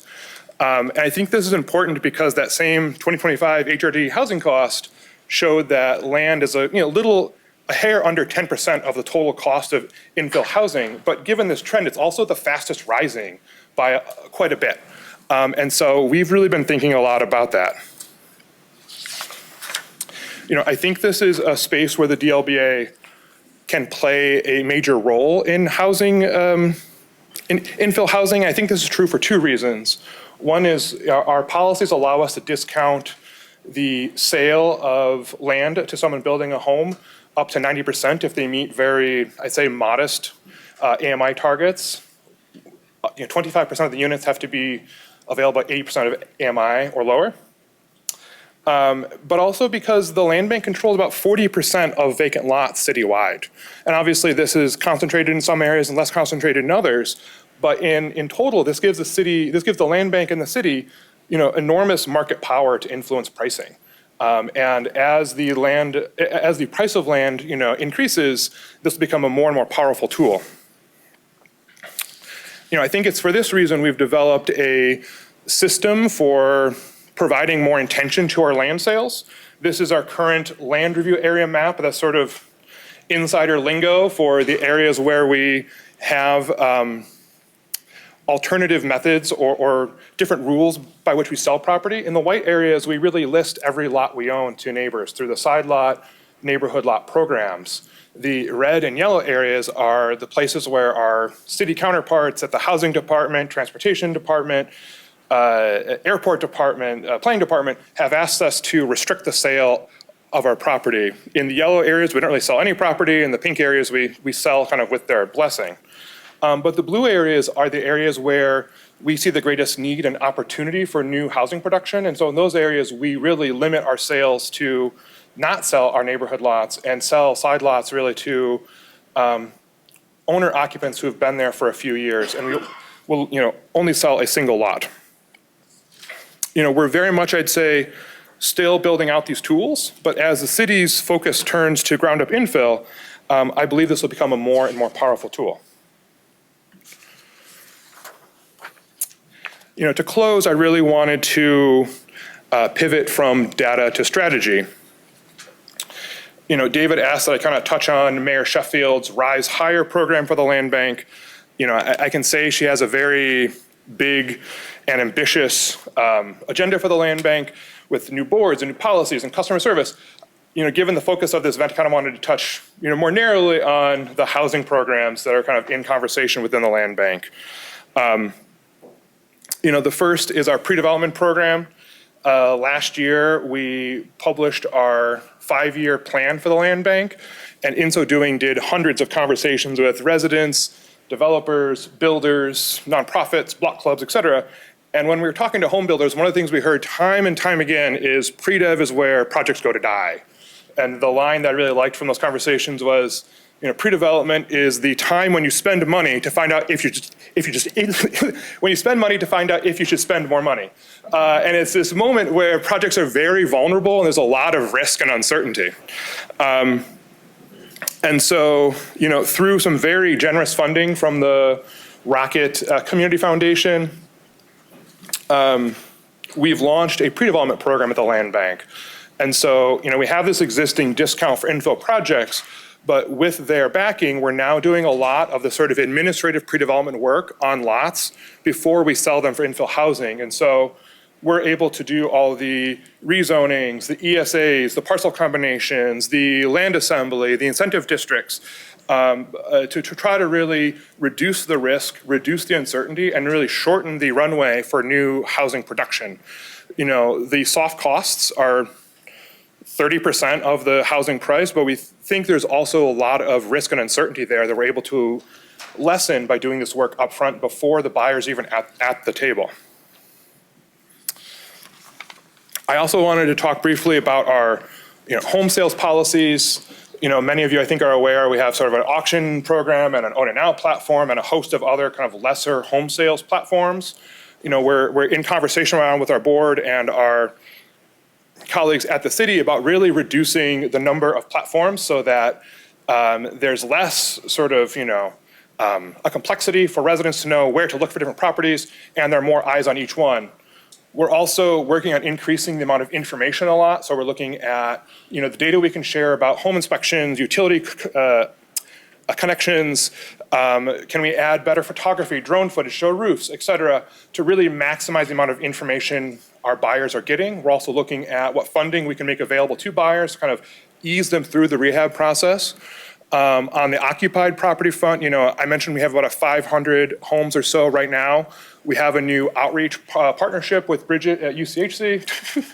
And who've done a lot of great work in making contact with residents for the first time. I think we're finding that by working with a independent, trusted nonprofit, a lot of residents are coming forward and engaging with us about buying the home back that previously not wanted to interact with us. And then finally, we have a multifamily rehab program we're launching. We have 2 20-unit buildings on Longview Street on the east side. We are working to rehab and kind of turn the program into a revolving fund where we're able to reinvest those dollars into future multifamily properties. On that note, I really wanted to turn it over to questions, see if you guys had anything you wanted to ask me. Thank you. I'll come back up here because I'll start this conversation off too, just raising some of the things we've talked about when you talk about your 5-year plan for the land bank and going forward. I mean, at the legislative level, we know from the council and otherwise there's been discussion about, should there be a restructuring of the land bank? I know that funding wise in the budget, there was less money going over for some supportive things for the land bank. Some people were going as far as saying dissolve the land bank. So where do things stand with all these conversations right now, and just like how is the future structure going to look? What about the funding changes and how that's affected the operation? Can you address some of that for the audience? No, those are all great questions. And I'd say, I kind of touched on this earlier. This is a very dynamic time for the land bank. We had a board of 5 members who are kind of in various stages of turning over. And so we think we'll have 5 new board members next month. And so I think we'll have a lot more information about the future direction. I think the indication we've gotten from our colleagues at the city is really that there is a long-term place for the land bank to be the owner of last resort. There are a lot of really important statutory tools the land bank has that I think make it really an invaluable partner. We can do expedited quiet title on properties, and title is a real bear that I think any government faces. The other thing is we can sell properties at a discount. Cities under the Home Rule Cities Act must sell them at market, and we're able to discount it, which is another really powerful tool. And I'd also say that, in terms of funding, the land bank, has not gotten funding from the last 2 years, but also has a very sizable fund balance that we're able to really use to, subsidize these operations, in the short to medium term. And where things go in a couple of years, I think this is a really good question. Thank you. And I'm sure other people have questions. We hear a lot about issues with residents and with, people who want to get ownership in general, and some of the issues with navigating. I don't know if that'll be part of the discussion today or how that's getting better, but please go ahead. Yes, so speaking on a land bank, I'm a community advocate and also a licensed builder. And I also am the CEO of a nonprofit. And one of my concerns with land bank is we have all this inventory in our community, and here we say we're here for the better community, and we have so much blight. So who is the person that decides that these land bank homes are for sale or to rehab? Because as a builder, for one, as you were speaking on a third and what it costs to rehab these buildings, we have so much homeless in our community. And we have these homes in the community that's owned by land bank that individuals and families, they are having a hard time purchasing the homes because we have all these restrictions and things of that nature. But here, these are the same blighted homes, and I don't want to use the word raggedy, in our community, that they tell an individual that this house will cost $100,000 to rehab, when initially it may cost $50,000, or it depends on who's rehabbing the facility, the residential place. So we're talking about day-to-day individuals that's working to be on these restrictions to have a property in their own community, but individuals can come from the outside, purchase the properties because they can show the financial documentation, because land banks say, hey, it's going to cost this house $120,000. I'll come in, Ms. Miles will say, no, we can get it done for $60,000 for this individual. And here someone from outside of our world can come and purchase this house and then put it back on the market and take our market values and our community up. And now the stakeholders in the community can't afford the properties. So I have a problem, I really do, with land bank, because I just feel like as our organization, we provide for homeless women and women of domestic violence, all these houses that's in the inventory, even when we came in community partnership, we still not able to get access to these properties. And for me as a builder and all my constituents, we can get those houses rehabbed for less than $50,000, and we have all these people that's homeless. So that's one of my main concerns. No, I would say really thank you for that question. And I appreciate the challenges you faced. I think you have a lot of personal experience here, and I would love to chat with you afterward to really go into it and see what I can do to help. I would say in general, we do, when we list a property through auction, we'll provide a scope to rehab the property, but that's not meant to limit who can buy it, but more to try to inform the buyer to say, we hired a building inspector to inspect this property. Here's what they found in the property, to try to help you be informed, and not to say if you can't afford $100,000, you can't buy the house. And I feel like that's a real misnomer we're trying to really work through. Even like what we pay to get the houses demoed, I'm not familiar with what the cost factor is. Sure. But that's a cost that could be for an individual to use that fund or that money to rehab the property so it can be back on the tax roll for us to have a better, cleaner community. You know what I'm saying? I totally agree, and I'd say I'm a card-carrying member of the National Trust and really want to see these houses saved. I would say that the land bank only has about 700 homes left in the sales pipeline. And so at this point, more often than not, when someone calls me about an abandoned property in their neighborhood, it's not land bank owned. There are 15,000 privately owned and 700 DLBA sales queue. And so just mathematically, the odds are almost always that it's privately owned and I can't help you buy it. But I would love to talk to you more after and, help you with anything I can.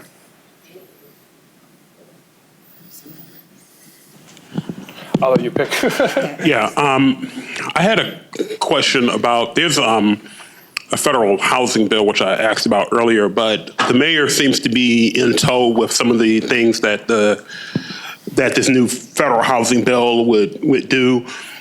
She's talked about this idea of pre-approved home designs, expediting the governmental process to 30 days, I believe she mentioned in her State of the City address. And there were a number of other things, but the question I have is kind of digging a little deeper because there are things like manufactured homes, which a lot of folks are talking about, tiny homes, your trailer park areas where homes that would be cheaper to manufacture and allow for people who don't have a income to support a brick and mortar house, but they can still have their own house. So is there a role that the land bank can play in with the vast amount of property, vacant property that the land bank owns, to help put those ideas forward and to really expand the amount of having a more diverse, amount of different types of housing in the city of Detroit, because that could be a very strong tool to help deal with the problem of affordable housing. Because, as a lot of people that I hear, the affordable housing is really not so affordable. When you think about how the state and how the government looks at what data they use to look at what is actually affordable, it's really not that affordable. So, do you see the land bank playing a role in that in the next couple of years? I love that question. I'll say, I agree with you totally. This is a really, I'd say, special, interesting moment in the sort of city's housing arc. And the mayor has begun a new weekly infill housing task force that's going through a lot of these things. HRD is working on pre-approved plans. We're working on this pre-development work. There are a lot of actors in the room trying to do what we can to spur and really ease the process of building new housing. My personal belief is that we need a sort of all of the above approach. And I am here for manufactured housing, tiny homes, you name it. And so I would love to talk more with you about anything you see that we could be doing to ease that process. I think we have a few more. Do you have one over there? And then one over there. We'll do all three and then we'll move on. So, okay, yeah, go ahead. My question was in regards, and I apologize if you answered it earlier, but the 82% of homes that are sold to Detroiters, do you know what percent of those homes are owner occupied? And if you see like a relationship even with the previous speaker as it relates to the landlord situation in Detroit? That's a really good question. I would say, we do get data from our buyers on their intent for the property. However, I'm leery to even give it to you because my belief is that a lot of people tell us they're going to be homeowners when they might oftentimes want to be a landlord.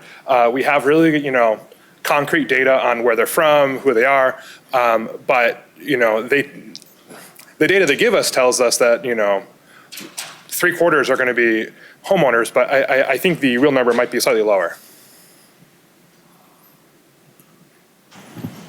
Robbie, could you speak to the compliance pipeline issue? I really appreciate that you started out with the vacant houses that we have are the lowest hanging fruit for getting affordable housing back on the market. I know you have several thousand houses that you sold over the past 5+ years that people are still vacant and people are still working on. And I think there's maybe folks in this room who could provide carrots for those owners, but has to start out with you all providing the stick to say, we're going to take this house back unless you put it back on the market. No, Eric, that's a wonderful question. You're right. There are more than 10,000 houses still working through the process. I would say that there's a lot of conversation about this, and I don't have like a concrete direction for you. The land bank has that sizable fund balance, and I think one of the ideas kind of moving forward is that the land bank will begin allocating some of that to buyers to kind of help them get across the finish line. We also have a lot of tools where, a property owner who's like changed their mind can like assign it to somebody else. And so we're talking about like tools to better market that so they can then sell it to somebody else who can finish the job. But this is all very much in flux. I mentioned we have 5 new board members, or will have 5 new board members by the end of the month, I think. And so where that goes, I don't fully know yet. And then I think we have one more over here. Hello, yes, thank you so much for this presentation. It was really, really great. And I actually think my question was kind of asked and kind of answered in the last 2 questions, so I'll try to make it quick. But you had said 82% of buyers are Detroiters, and the other percentage, comes from different places. And my question was, is there a process to ensure that they are going to charge a fair rent? Is there any requirements that they do have to provide affordable housing? And can that be a conversation with your upcoming board members? Because the last 3 people had also kind of roped all of that in together that, we do need to ensure that the people buying these homes are actually providing fair housing. So. No, I love that question. I kind of started with the 2014 survey because I feel like it's really hard for me to understate how that like undergirded our work. And there was this like flashing red light of just like, get the properties out the door, back into the hands of people that can reuse them, because we were finding that, every year about 15% became demos. And so we were trying to race against time to get them rehabbed. I think now that we have a smaller, more stable inventory of homes, we're rethinking a lot of those things. And I think we can, rather than optimize for speed, really optimize for quality. And I think we're thinking about a lot of tools we can, because we have a smaller role we know we will have a smaller role in the city's housing market going forward, but still a very big one, and want to do, what's best for neighborhoods. Thank you. And thank you, Robert, for speaking today. Thank you. He's already on the screen. Arthur Jemison, who is currently the executive director of the Detroit Housing Commission. Arthur has 3 decades at least experience in planning, development, affordable housing in places like Boston, Washington, D.C., and the city of Detroit. He's done quite a wealth of things, but he was just heading up recently Boston's Planning and Development Agency. He also worked as let's see if I can get this correctly. It's up on the screen, but Principal Deputy Assistant Secretary for Community Planning and Development for Housing and Urban Development. And he, with the city of Detroit, spent many years here, getting the Housing and Revitalization Department going, being a group executive and spearheading different initiatives that he took the lead on, like our Strategic Neighborhood Fund. So Arthur, please come on up. Sorry that I'm stumbling over words a little bit. Come on up, Arthur, and please give your overview, and then I'll be back. And thank you, Christina, for all your hard work and journalism. I see some of your colleagues here, like Aaron and others. So, listen, I'm thrilled to be here. I'm going to try to operate the machinery of this, of the PowerPoint slides effectively. Actually, maybe I'd do it on here on the screen. Great. Right. So it's my honor to be here with you in dialogue and conversation. It's great to hear from the prior two speakers. I spent a lot of time working with Robbie. I'm a huge fan, as I am of the person who follows me, Heather Zygmuntovich. So I'm going to go quickly so we can get your questions. We're trying to advance and create a new standard for public housing in Detroit. Public housing is a crucial part of the affordable housing ecosystem. It's one of the oldest parts of it, but it also is very ripe for reform and change. And so we're trying to bring some of that to what we're doing. Just a little bit about who we are. I want to be honest with you. There's not a ton of data like my colleagues have shown in this presentation. I have some jokes I can make about that, but a lot of it has to do with regulations, which I'll come to in a minute. But this is stuff I can tell you: how many units we have, how many vouchers we have in service, how many people work with us, and what income range we serve. We're a crucial part of the ecosystem because we are able to provide affordable housing to people with very low incomes across the city. So a little bit about what we're trying to do is we're trying to carry forward a mission of public stewardship. We're trying to have the assets we own be financially sustainable, and we're trying to basically create a different resident level of opportunity at our properties. So lots of different ways that those things are created, some of which we'll talk about. What challenge do we have? We have the continuing challenge of, usually when you're hearing a story about public housing, it's a bad story. So, sometimes the news is, if there's no news, it's good news, and sometimes that's true. But what I do want to say is while there isn't news being made, unfortunately, the value of the dollars that we get, in the case of the capital fund at the bottom there, we have a $400 million capital need. The money we get each year has not gone up for many years, and it's been that way for 20, 30, 40 years. So the challenge we have is on the capital side is that the cost of improving these properties continues to go up, but the resources available stay the same. We have an even more difficult challenge on the operating side. Public housing is unique in that we receive an annual allocation from HUD to pay for the operation of our units. That number is cut. It's a little bit's added back. It's cut again. I have these two data points up here for a reason. We have 15% cut in the enacted 2026 budget. So just for perspective, that budget is below a level from 4 or 5 years ago. I don't know about any of you guys, but what have your costs been like when you're operating housing? They don't go up and then go down to a level below 4 years ago. They go up. So imagine that's the way we're trying to manage our properties and the challenges that we face in doing so. There are people who have managed to figure out how to get this system to work.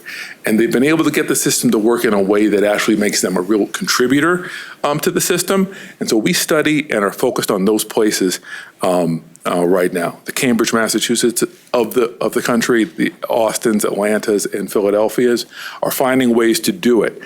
One of the things that they're doing is they are actively using the resources that they have, transforming them from what we call Section 9 affordable housing to Section 8 affordable housing.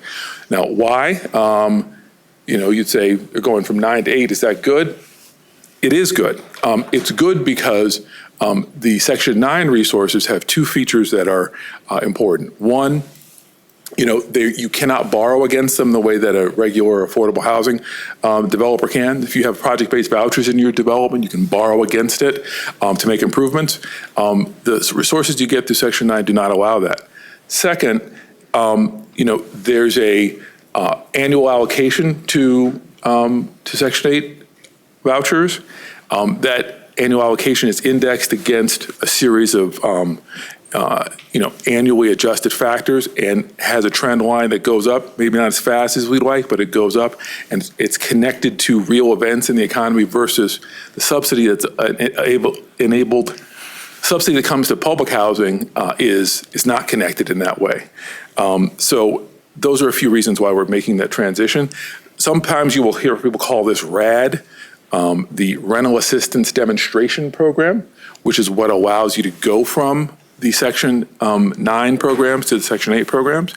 The high-performing cities and housing authorities in the country have used RAD to give people improved, more secure properties by and large.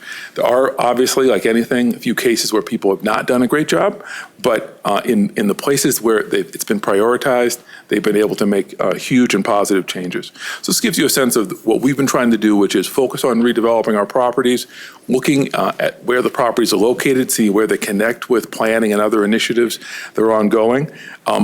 Reviewing the approaches to RAD that are manifest in other communities, and then trying to reposition some of our assets. So I was asked by David to talk a little bit about partnerships that we have ongoing.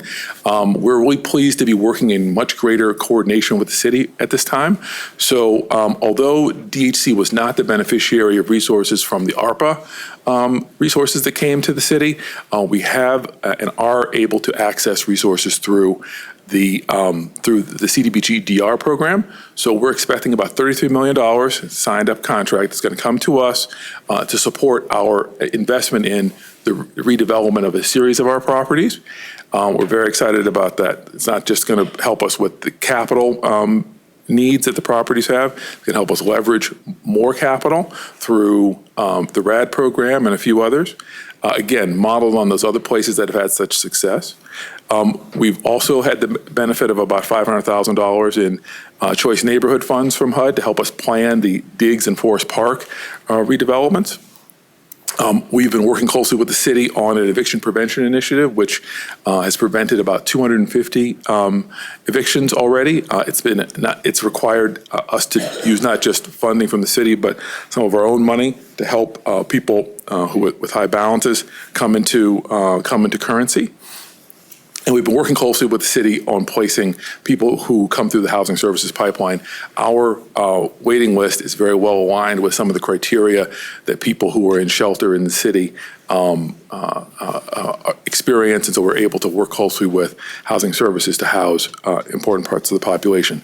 Last piece I would mention is, like many cities, we have a scattered site housing arrangement where we have developments that have that are in effectively single-family houses. So what we've been doing is working with those tenants in an effort to get them to purchase the houses they're in. We've been able to secure a Rocket Community Fund grant that's enabling us to design the program and also provide things like down payment assistance. Rehabilitating the units that they're in so that when they buy them, they not only have equity, but the units are easier to maintain. Whole series, a slew of benefits that we're working with. We're expecting to have our first closings later this year. It's been well covered. I'm expecting it to be even better covered. We've got, but it's an important effort because many folks in those units have the capacity to acquire them, and we want them to become homeowners.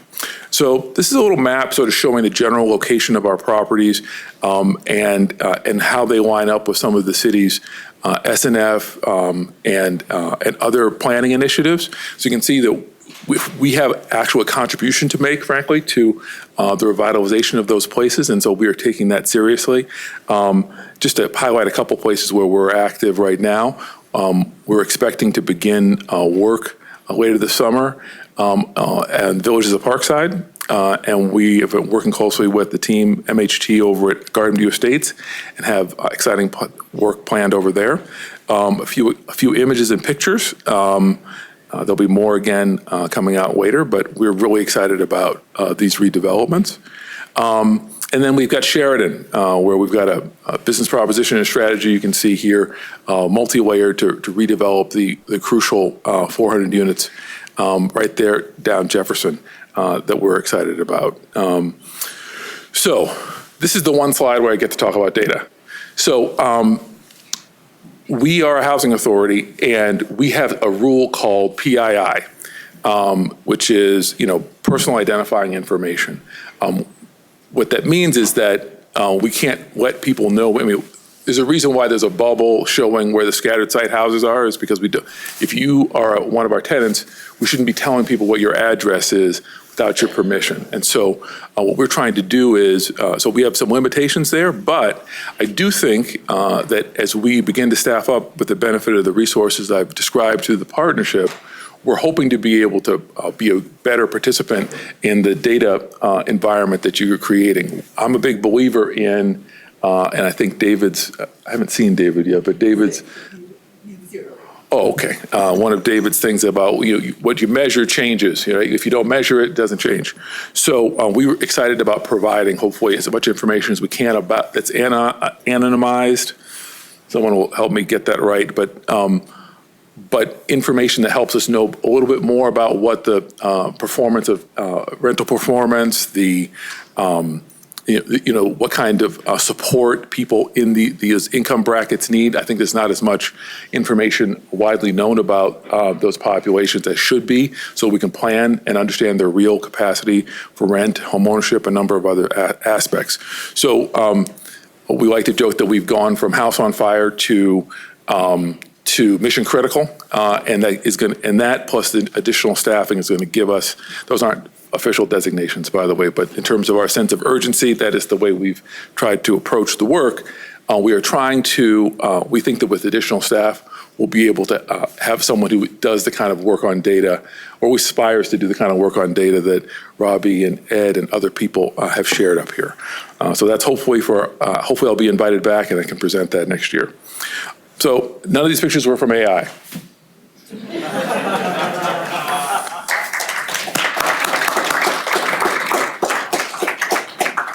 So that's what we've been up to. A little just scratching the surface. We've got some even more exciting stuff back at the laboratory, but we'd love to answer questions.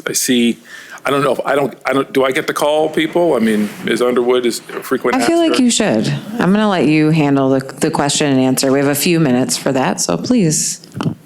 Ms. Underwood? Hi, how you doing? Good to see you. It's always great to see you.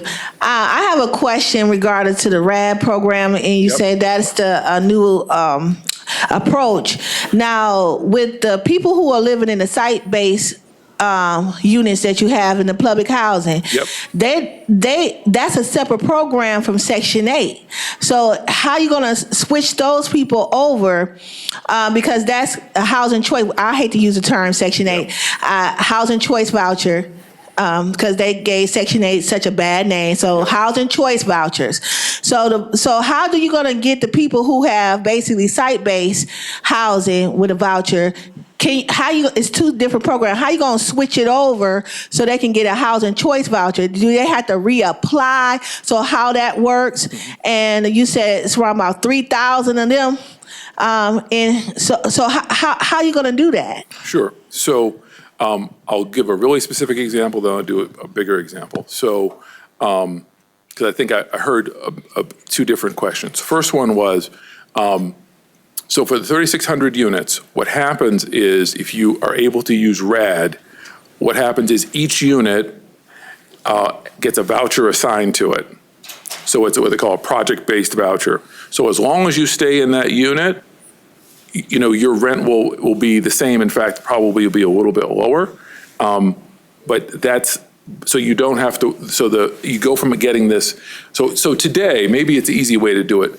Today, every public housing unit has something called an annual contributions contract attached to it.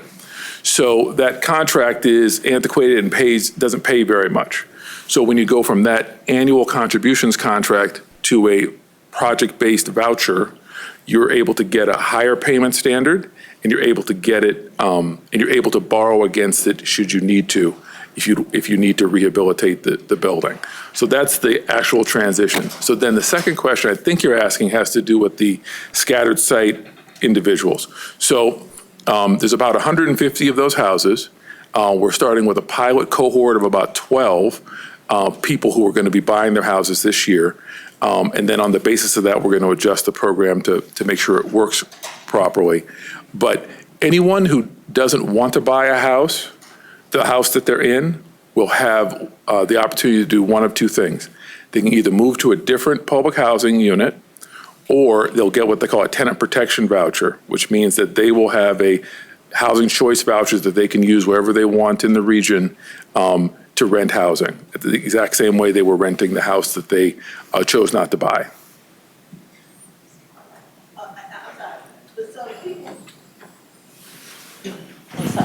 So this will follow up. So the people who in the scatter sites that already have a housing choice voucher, they can use that voucher to buy the house. That's the program you. Oh, I see. So you're asking even a more detailed question. So this is they have two different programs. Okay. They're both effective. Today, we have been able to help. I think the number is 17 since I joined. 17 people have been able to use the voucher that they have to support their mortgage in a house that they've bought. So that's a program we've always had, but we've tried to get more people to participate in it. So that's today. So in the units that are in the scattered site program we're talking about, those folks, we're helping them with capital needs effectively. They're going to buy the house because in many cases they've been wanting to buy the house for a long time, haven't had the chance to, but we're going to be helping them with up to $60,000 worth of home repair. About up to 25% of the house's value can be discounted for their sale because of their income eligibility. So that's different programs, but they're both helping our residents acquire homes. Okay, thank you, Mr. Jameson. And can I help you with community outreach related to the people with housing choice voucher to educate them on how to buy a home with the voucher? Absolutely. Please call me during the week. I'm happy to get you connected. Okay, thank you. So what, other hands? Questions? There's a hand back there. Thank you. Hey, okay, sorry, do have a question around the eviction prevention program that you have. Yes. Can you maybe detail that a little bit? And then also, does that apply to DHC privately owned or privately managed sites as well? So it does not apply to voucher holders. It's been in the public housing units so far. So what we did was we said to our people with the highest balances of unpaid rent, we said to them, if you participate in in two of the following, there's two of these three programs that are effectively, and one was offered by Wayne Metro, another was offered by our agency about sort of home maintenance. There's kind of some residents have an accumulation challenge in their home where they, and then another class is about budgeting and sort of financial health. If they participate in that class and complete it, we agree to give them what we call a last chance agreement with a reduced rent, and we agree to wipe out their back rent. That program is closed now. We wanted to do a pilot version of it. It was not an inexpensive thing for us to do, but the city helped. We put some of our own money in. We believe it's important to try to do that. So So far, I think we're at about 9. Again, I would want Irene to answer this question for me, but we have a very high rate of success over months after the program's done. But we thought we needed to make a major effort in figuring out what worked to help people maintain their residency, because one of our biggest challenges, like most housing authorities have a challenge with this, but we do as well, is rent collection, and we have to move that metric. And our belief was that we need to make an earnest effort to get some of the folks who needed the support most attention before we turn to trying to increase rent collection. Thank you. I'm eager to learn more.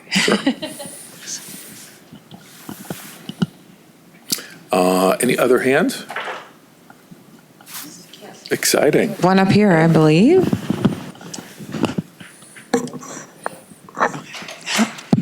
Hi, I noticed that in your presentation you were talking about the different partnerships, and I was just wondering, is there any room for partnership targeting people that are experiencing homelessness, and how that can grow, especially due to the upcoming funding cuts that are coming from HUD, and that people will be potentially losing their units? Hopefully it'll be a comfort to know that we've been working with HRD and what's now Housing Services sort of very intentionally on this for a long time.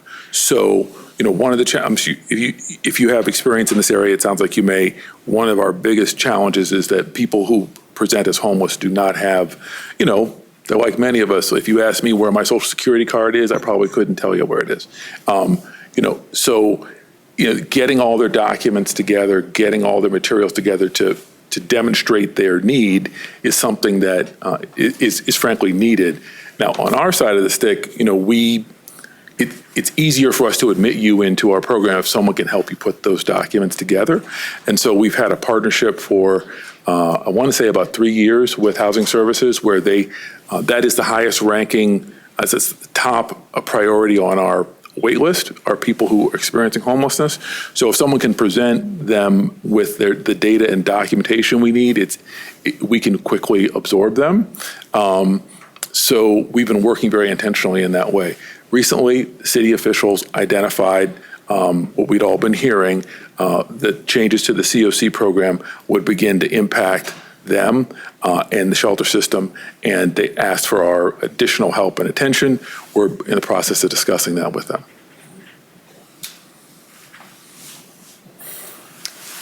Mr. Dewicki's got a question. I hate to ask you this question, No, it's Arthur, okay. but can you see any role for DHC in dealing with some of these vacant apartment buildings that are sprouting up in Palmer Park and the crypto realty small buildings over in my side of town? There's hundreds of multifamily units that are vacant, and I don't see a way forward without public involvement.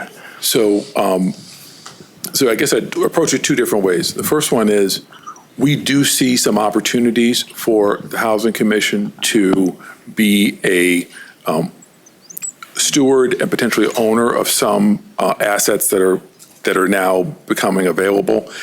What I really don't want us to do is, as we get better, our occupancy's gone from the low 70s, we're almost at 90 now. We're working really hard to be a better landlord.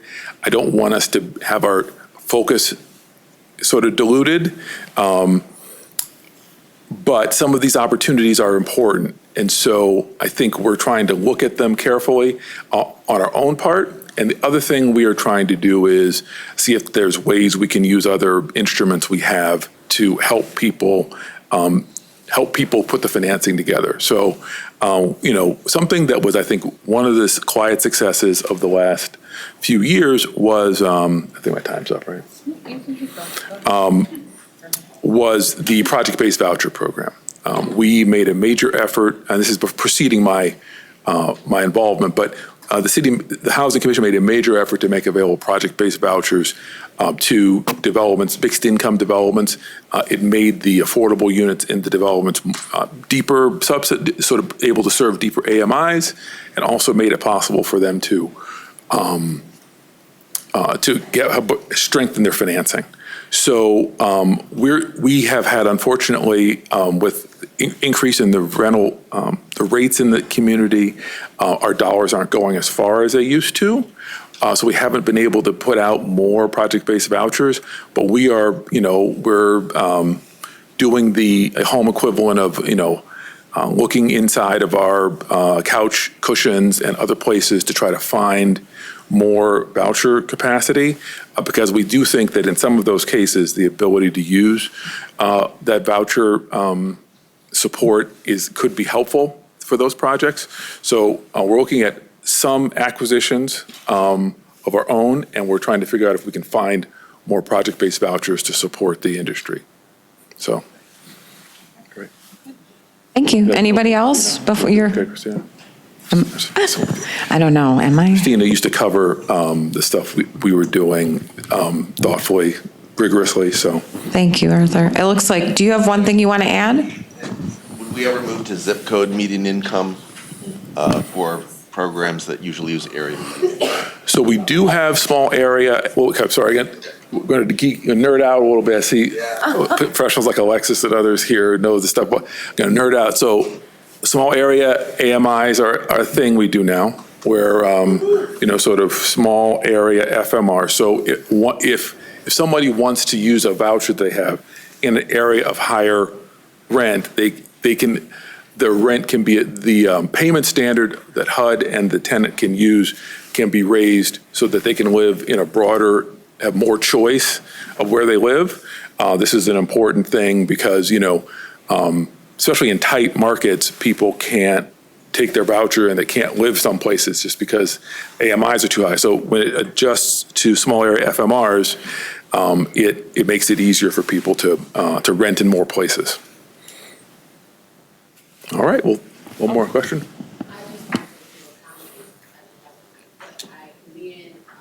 Your organization, because we help a lot of homeless individuals, and you guys made it available for them to, I think, some kind of bidding auction program you guys have if you lost your home for foreclosure or taxes.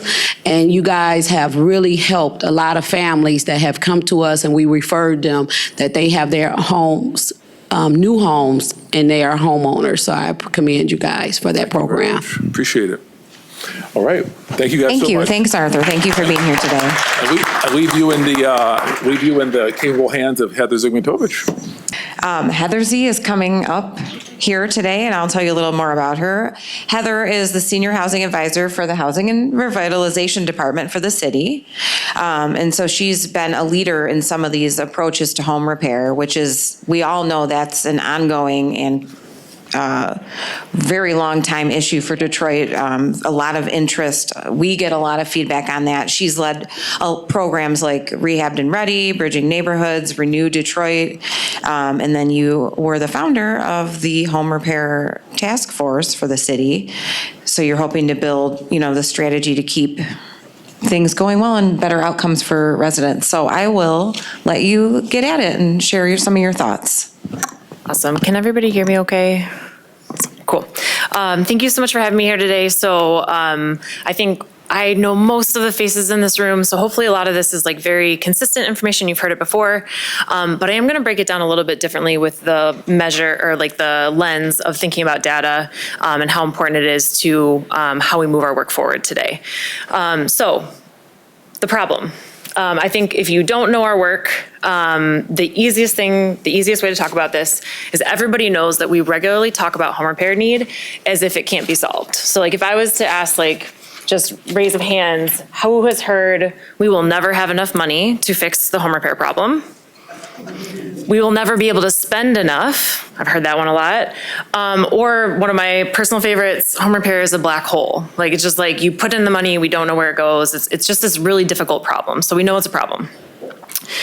Then you start putting in the question of what's actually happening on, like, from a scale context. So we know that there are tens of thousands of homes needing repair in the city of Detroit, versus anytime you hear, for the most part, if you hear a program talk about what they've done, they're literally going to tell you probably hundreds of homes were repaired. You may have an outlier in 1,000. You may have some outliers that are in the 10s and 20s. Obviously, these are two very, very different scale of numbers. If you want to talk about it big picture, you're generally going to hear the need is in the billion or the billions. And then we know that the program funding is in the millions if you're talking about a large program. So these are just like two very mismatched things that generally are not talked about together. This is definitely part of the problem. Well, I think one of the things that's interesting to me as I've been learning more and more about this over the last decade is that even though the home repair crisis may be larger in scale or in magnitude, our home repair crisis is actually not unique. So at the funding level, at the federal level, you have basically every single funding source that's available. It's an individual and it's a limited response. So it's responding to a very, very specific problem, probably because they feel like the problem is too large to actually respond to. And it's rarely, and maybe not ever, about a system-wide solution. So you're literally saying, like, for instance, we know that homes spend too much money on energy bills. We have a weatherization program. We know that homes that were built before 1978 basically have a 99.9% chance of having some kind of lead-based paint or other lead hazard in it. So we create lead safe. We have the Community Development Block Grant, which allows us to do a whole host of things, of which home repair is one of them. And for those of us who maybe haven't worked in home repair in non-urban areas, there's actually home repair money coming out of the USDA as well for rural areas. So even in how you look at it at the federal level, so much of how we respond to it is just a response to what's coming to us, right? At the federal level, it's very fractured. So you have weatherization comes from the Department of Energy. You have LeadSafe and CDBG, both come from Housing and Urban Development, but not from the same division. And obviously USDA is a totally different space. So you're seeing that first level, that first line of defense is already breaking it up into all these different ways that don't necessarily allow us to think about this comprehensively. And then when you actually look at other cities, so what are other cities doing? Are we just totally like out of whack? We're not. In Philadelphia, right now, I think that they have probably one of the most comprehensive responses to housing issues. And even in a recent report, they're talking about there is a goal by the administration to preserve 10,000 households. And then they're talking about one program which had the success of stabilizing 340 homes. And that was over 2.5 years. Now that's an excellent program that I actually think should be held up. Built to Last is a phenomenal program. And we have a phenomenal program like that here in Detroit, but these two numbers are mismatched.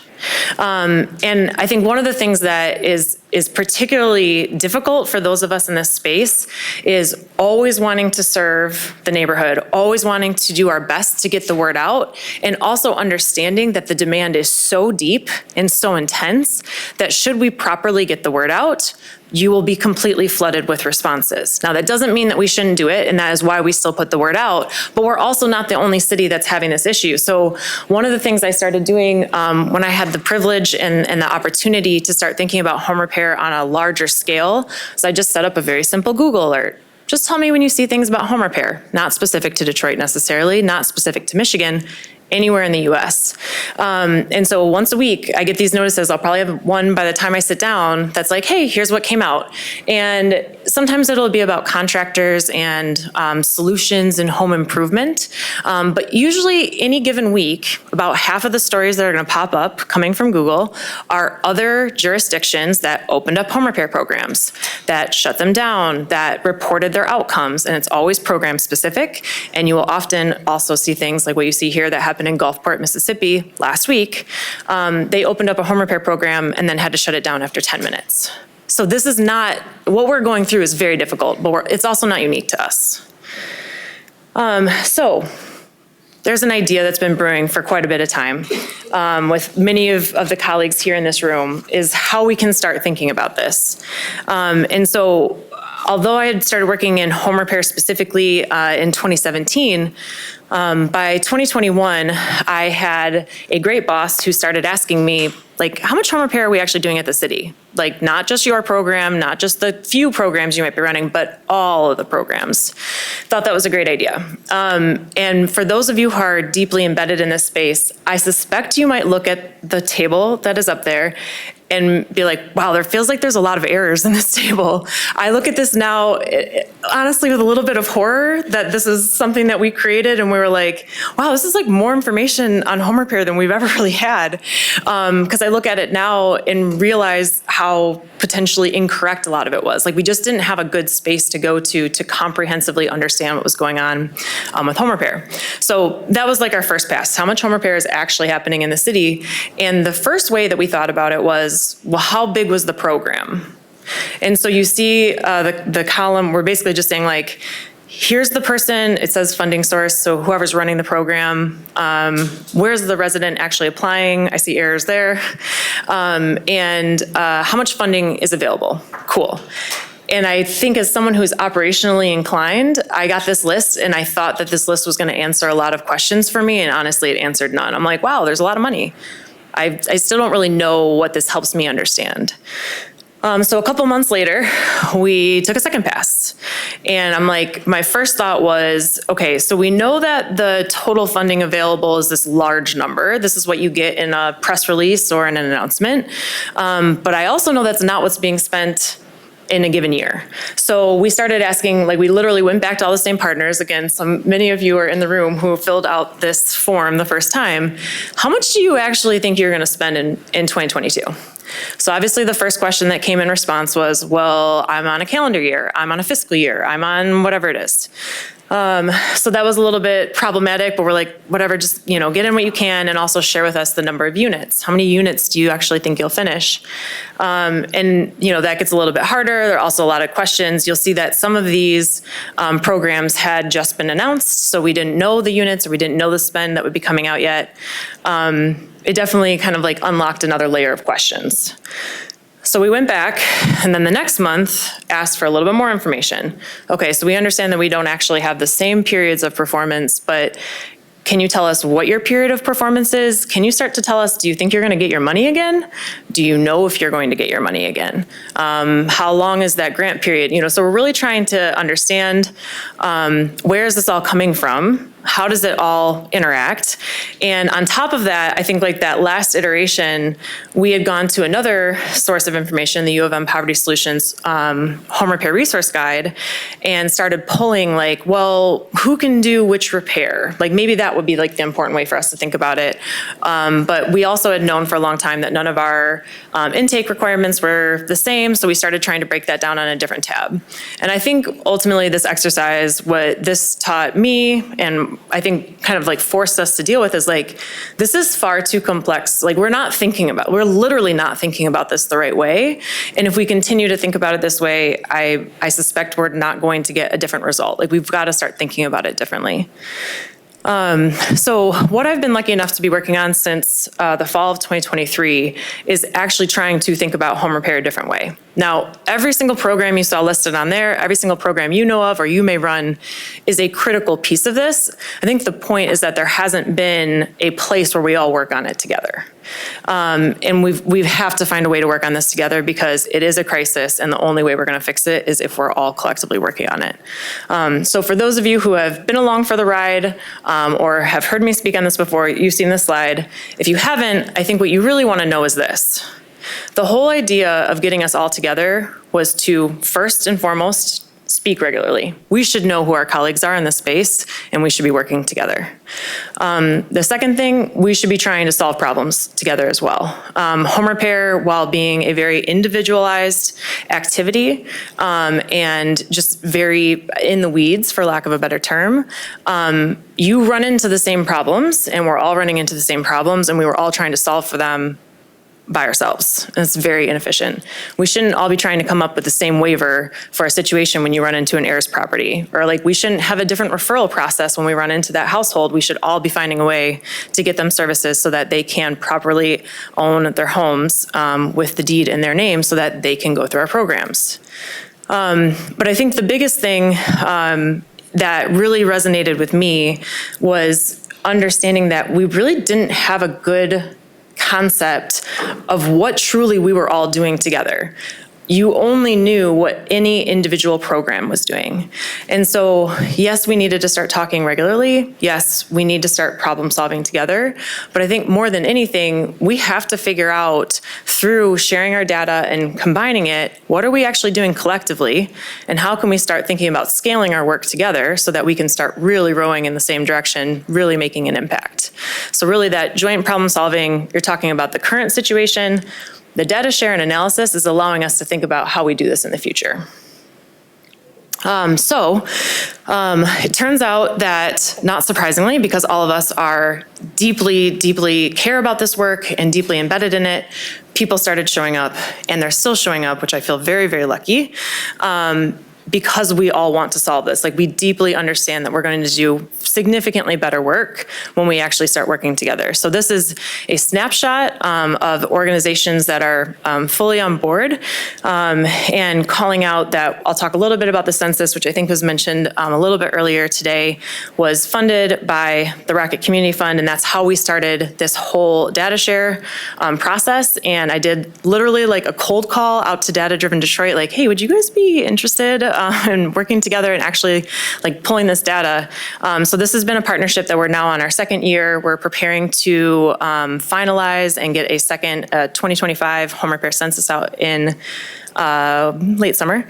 And this is what's happening, I think, at the early level. So we've had one home repair census that's come out so far where we've been able to say this is how much work we think is happening. And I think perhaps the most important thing to get at is that it's allowing us to answer simple questions we couldn't answer before, as well as starting to actually like debunk some really like incorrect assumptions about what our work is doing. So I think the first one that popped up at a very interesting time, just before we had released the first report, was how much of our home repair funding is actually federally funded. We were entering that stage where all the federal funding was starting to get cut. We knew that CDBG could be on the chopping floor. It didn't get cut off yet, but we know that it's proposed every year now at this point. How much is actually at risk? And so by all of us working together and actually being like willing to share that data, to compile it, to go through the really sincerely hard work of making that data speak to each other, because that is not a simple task, we can tell you that in 2024, just under 70% of our funding for home repair in the city of Detroit was federally funded. That's an important thing for us to know when a federal administration takes over and starts cutting all of the funding. But if we hadn't done all of that work going back to 2023, what you would be hearing me say is, guys, this is a fire. Almost all of our money is federally funded, or so much of our money is federally funded. And that hits very differently than being able to say with confidence that at least 70% is. I think the next piece of that is how much is at risk? So part of it is getting back to that original sheet where we were saying, well, how long is your grant? Is it a multi-year grant? Do you think it's going to come available again? Will you apply again? Do you have capacity? So we're able to look at that federal funding and kind of start breaking out like, okay, well, we didn't see lead safe generally getting targeted, so we think that money is likely safe. How much of that is, part of that 70%? But we also know that in 2024, shout out to the city and Darlene and her team, we had an ARPA-funded program that did a massive amount of work. So in that instance, of that 70% of our federal funding, 43% of it was coming from one single program that's going to sunset this year. So these are all really critical things for us to understand as we're going forward. And frankly, it's going to be even more powerful when we can start stacking years to understand, like, does it go like this? I think we all know no. We're going to see that it goes up and down. And how does our ecosystem interact with that? So I think that's a really important thing for us to understand, especially now. But in general, we should know this about our work. I think the other thing, as somebody who's been working on the city side or on the governmental side, I've been to many community meetings. I go to my own community's meetings and regularly hear that home repair grants never happen in my neighborhood. That's a really tough one. One, again, like you heard so many of the unit numbers coming from Rob earlier about like, there is a lot of housing in the city of Detroit. So it's absolutely possible that you didn't have it on your block. It is possible. But also, how are we communicating about when that work is happening? Do we know for certain that it's like not happening in neighborhoods? So part of this effort to put all of our data together, we absolutely asked for address level data. Now we understand, you heard Arthur say earlier, like personally identifiable information, your address counts as PII, which makes this a particular partnership that I think really needs to be celebrated because many people did come to the table and offer that level of data. It would be great even if we just had the aggregate numbers, but by our partners like doubling down and committing to share address level data, when somebody says home repair grants never happen in my neighborhood, we can literally show them this map right now and really talk about like the honest part of that. And so what you're seeing on that map is every address that we were able to confirm received some amount of assistance in 2024. There was 13 million more of funding that we didn't receive addresses for. And imagine what would happen if you layered over that 13 million of funding. And so just to give you some quick stats on this, because these are stats that really should not be left off. 83% of Detroit's neighborhoods received, like there was a house in that neighborhood that received some form of home repair grant support in 2024 alone. And of the neighborhoods that didn't record home repair activity, half of them have 10 or less homes. So like what neighborhood is a neighborhood that doesn't have a home? Belle Isle. Belle Isle does not have a residential home. Connor Creek Gateway, or where Jefferson North Assembly is at, you will see that on the map. That does not have many homes. Rouge Park does not have homes. Palmer Park does not have homes. So you can kind of see where a few of those empty spaces are on the maps, and they align quite closely either with neighborhoods that literally don't have residential home houses, or they may overact with areas that we know have either very little single-family residential housing or very affluent areas where we would not expect there to be a grant made. So I think this is a really important map to share, and it's a really important thing for us to continue to track over time. And frankly, this tells us that we're not talking about our work the right way either. Like we've got to figure out a better way to talk about this work. And so kind of getting back to that original question, how much home repair is actually happening? Like this is an important question for us to be thinking about. What that census allowed us to do is confirm that we know that a minimum, there was $63 million worth of home repair grants or grant-related activities that happened in 2024 alone. Again, you can see that federal breakdown, the breakdown on the source of funding. It also allowed us, part of what drives that map, again, like shout out to Dad Driven Detroit for producing all of those things. It allows us to confirm that we know that 3,058 interventions happened. So that's like programs were delivered, but some houses do get multiple interventions, depending on the, there are many neighborhood organizations that are excellent at stacking many grants at a single household when they're trying to help them out, because we also know from this data that there are many homes that receive a grant, but it's not stabilizing their home. It's putting a Band-Aid. It's doing one of the many things that they need. So many homes need more than one grant. So we could confirm that 366 homes received multiple interventions. I suspect that will be higher once we layer over our 2025 data.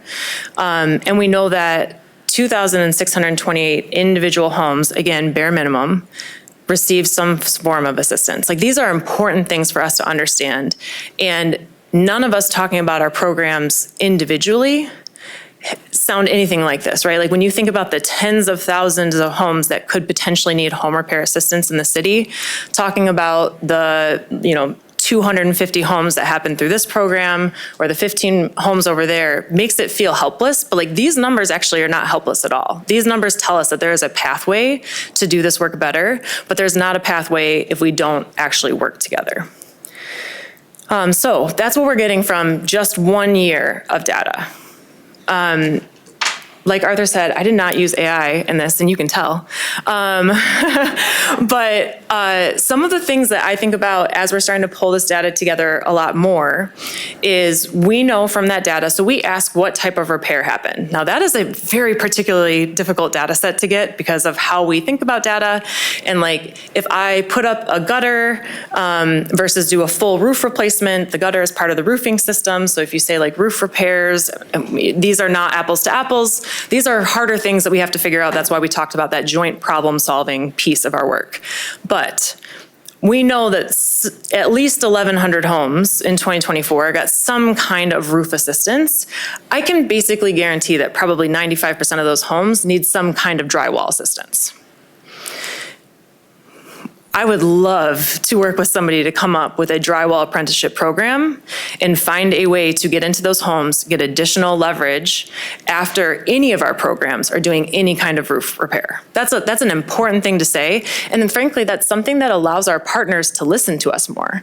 Because before, again, if I had 250 homes and I can tell you, hey, for sure, 98 of them I worked on the roof, that might not be enough for a contractor or an industry to think about working with us. But when you start talking about over 1,000 homes received roof replacements, and we know they all needed some amount of drywall repair after that, that's something to work with. I think the other part of this is like, it doesn't necessarily have to be a union pipeline. That's something that we definitely have been thinking about and kind of like going after for a long time. But we also have wonderful, wonderful programs coming out of the Motor City Contractor Fund and the Ignite Contractor Fund, and they're trying to figure out ways to grow those contractors. So what happens to every single household after they exit the home repair pipeline? How are they thinking about their ongoing maintenance? And like, could we potentially work together to take all of our early stage contractors and figure out, hey, you're a plumber in an early stage contracting, like, it would be great if we could get vouchers with them to go and snake and go and look at the pipeline of every household that got some kind of plumbing repair to make sure they're keeping it up to date. Like there are all kinds of things we could do. I could spend another 20 minutes talking about all the ideas that come from this, but I think the bottom line here is that if we didn't have this data, trying to come up with a long-term strategy that actually thinks about solving the home repair crisis versus delivering a program with a number of units, like we're never going to get to a long-term strategy if we don't continue to gather this data. And really that's the goal here, is we must come up with a strategy to solve the problem we're seeing, not come up with more programs that only talk about units completed. Those are necessary, but they're part of the strategy. They're not the strategy. So thank you so much. Great. Thank you, Heather. Do we have any questions? I'm over here.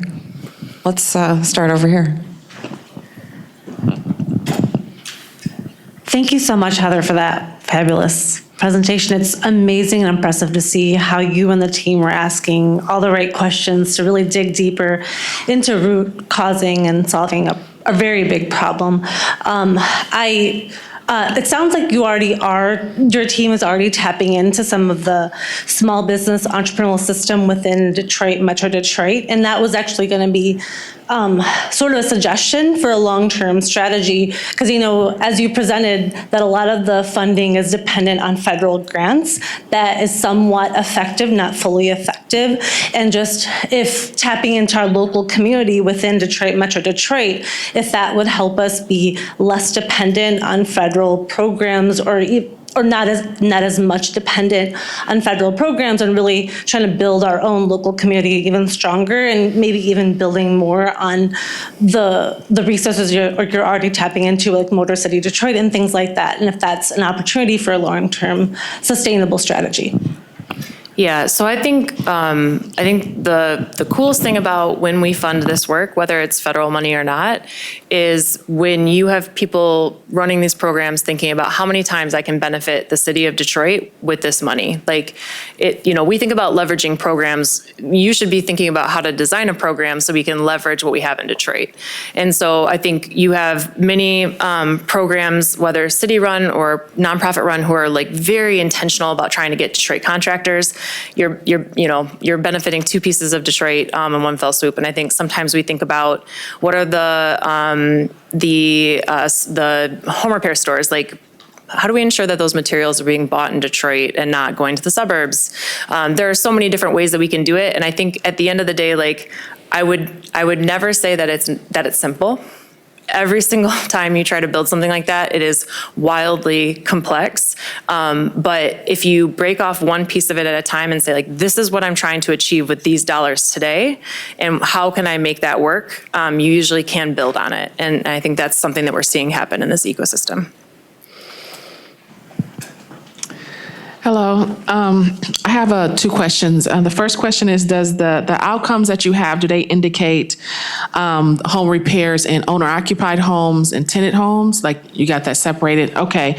And then, yes, ma'am. I'll just say, we actually ask for that level of data. We say, hey, is this an owner occupant versus a renter versus a landlord? And it's something that is not tracked enough to really report on with accuracy. I think we got I'm gonna tell you the number. For where it was given, we had like 99.1% were owner occupants. There just wasn't enough data generated, but I do think the overwhelming majority is owner occupied. Okay.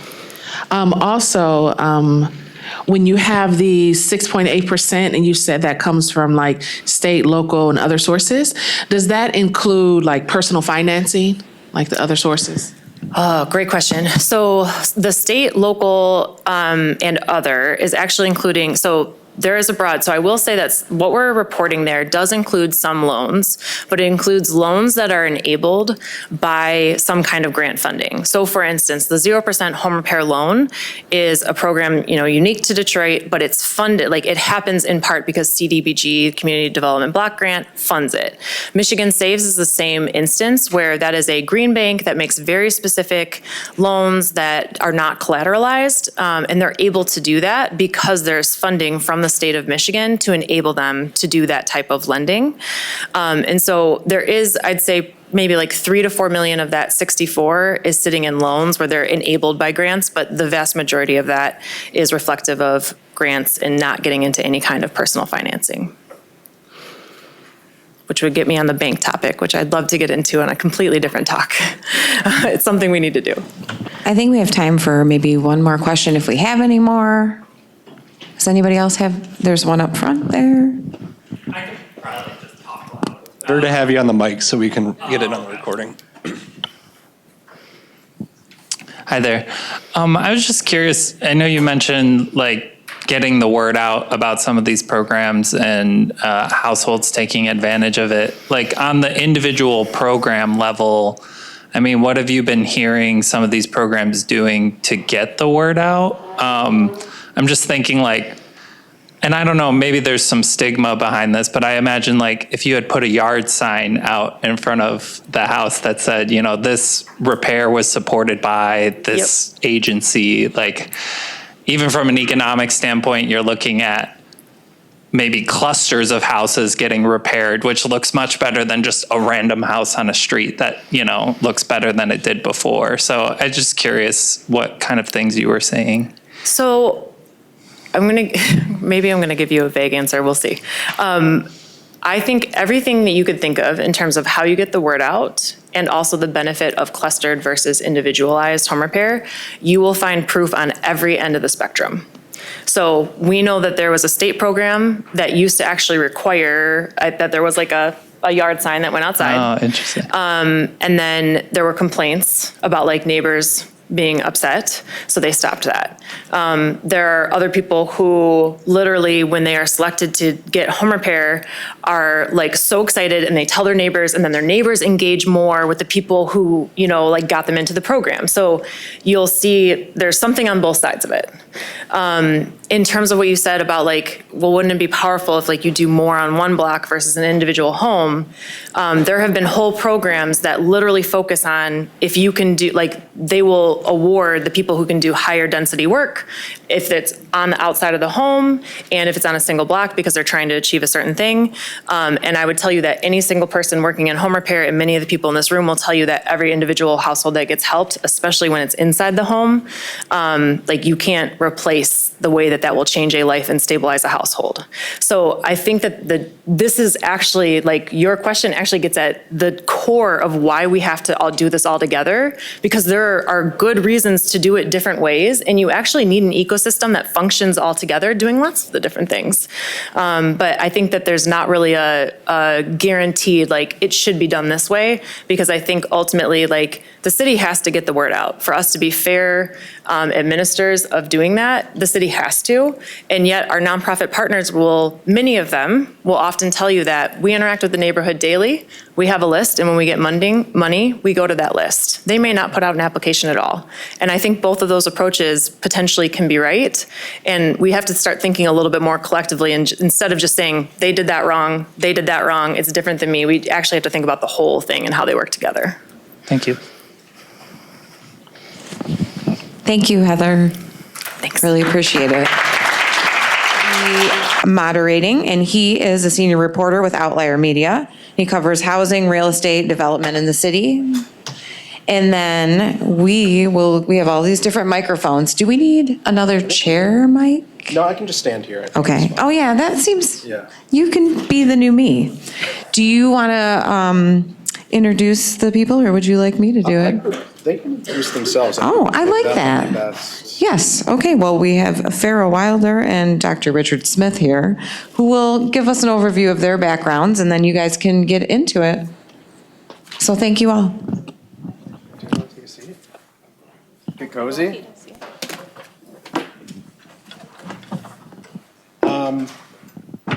Thank you, everybody. We're going to be talking about issues around gentrification, which a lot of people have very strong feelings about. So let's just say I'm happy I'm asking the questions.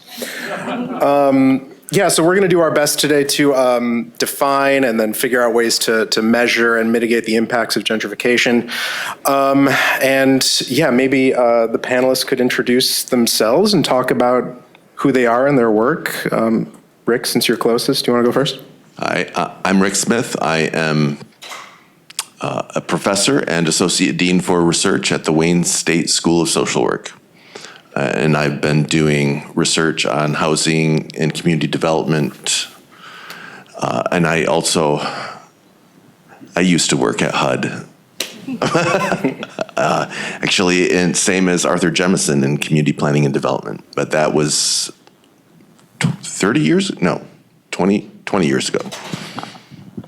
Farrah Wilder, the executive director of the Fair Housing Center of Metropolitan Detroit, and I come to this work from having worn a lot of different hats. I originally was a civil rights attorney in the Bay Area of California. I'm from here, moved out there, worked at a nonprofit and for the federal government in education and employment, then became a real estate agent, went and did fair housing and diversity in the realtor world, and now I'm back in my hometown, and that was in California, back in my hometown. But when I left, Detroit looked a lot different than it does now, so I definitely have that particular lens, and also was doing real estate in a market that was rapidly gentrifying, which is Oakland, California. Great, thank you. So I think most people have in their head a basic definition of gentrification, something like an investment in a city or a neighborhood that results in displacement. I'm wondering why folks should care about this, I guess at a basic level. What are the negative impacts of gentrification on those who are displaced? Maybe Rick, do you want to take that? Yes. So there are negative impacts, and we've been talking about them. We've been talking about foreclosures. We've been talking about evictions. I don't think we've explicitly talked about the mental health impacts, not just of displacement, but of living in a neighborhood that is changing. What you get are a loss of social ties. You see the tax bill go up. You see your neighbor's rent go up. That creates stress and anxiety and depression. And that was one of the studies I did, that whether you were low income, whether you were high income, if you lived in a gentrifying neighborhood and you were an older adult, you experienced anxiety and depression. now, oddly, people in low-income older adults in gentrifying neighborhoods also had a sense of overall better health than those in other low-income neighborhoods, which is to say, we certainly don't want to forget that we have a lot of neighborhoods that are disinvested. I think I'll pause there. I do have a little something to add because I think something that I saw in the Bay Area is that, when you have a gentrifying area, usually the reason why, or what's happening is that an area is becoming desirable to people. There's more competition on every home, the prices are going up. And so what happens is that people who are living there feel like they can't afford to stay, which causes a lot of that pressure, and things are changing around them, and it's unsettling for the people there. And then you have say schools that can no longer find people who can afford to live, to teach there or work there or provide other services, hospitals, things like that. And so it becomes, a really significant issue. And we saw it in the Bay Area. The San Francisco public schools were at chronic levels of trying to figure out how to get teachers. And also, honestly, I've heard my whole life, Detroit's coming back. And I'm like, well, my family's always been here, even though I left and came back. And I think it's really important to value the people who didn't leave and make sure that they're cared for through this process that we can see coming. And we've seen other places where they're on the other side of it, so we can do better here. If we're going to measure gentrification, broadly speaking, who are the people we're talking about, demographically, income, race, any other kind of characteristics? So I did prepare a slide on this, but really? I don't think they're there. So we're just gonna, it's okay. So there's, gentrification started, the term was coined by Ruth Glass, a sociologist, and she was studying neighborhoods in London, and she noticed that middle-class people were moving into a working-class neighborhood. So that was the first observation, right? Like, oh, I was thinking I was studying a working-class neighborhood, meaning people who worked, union jobs, worked at the docks, what have you. And then suddenly, oh, there's young professionals here now. So that's a measure, right? It's what kind of job do people have? What kind of income?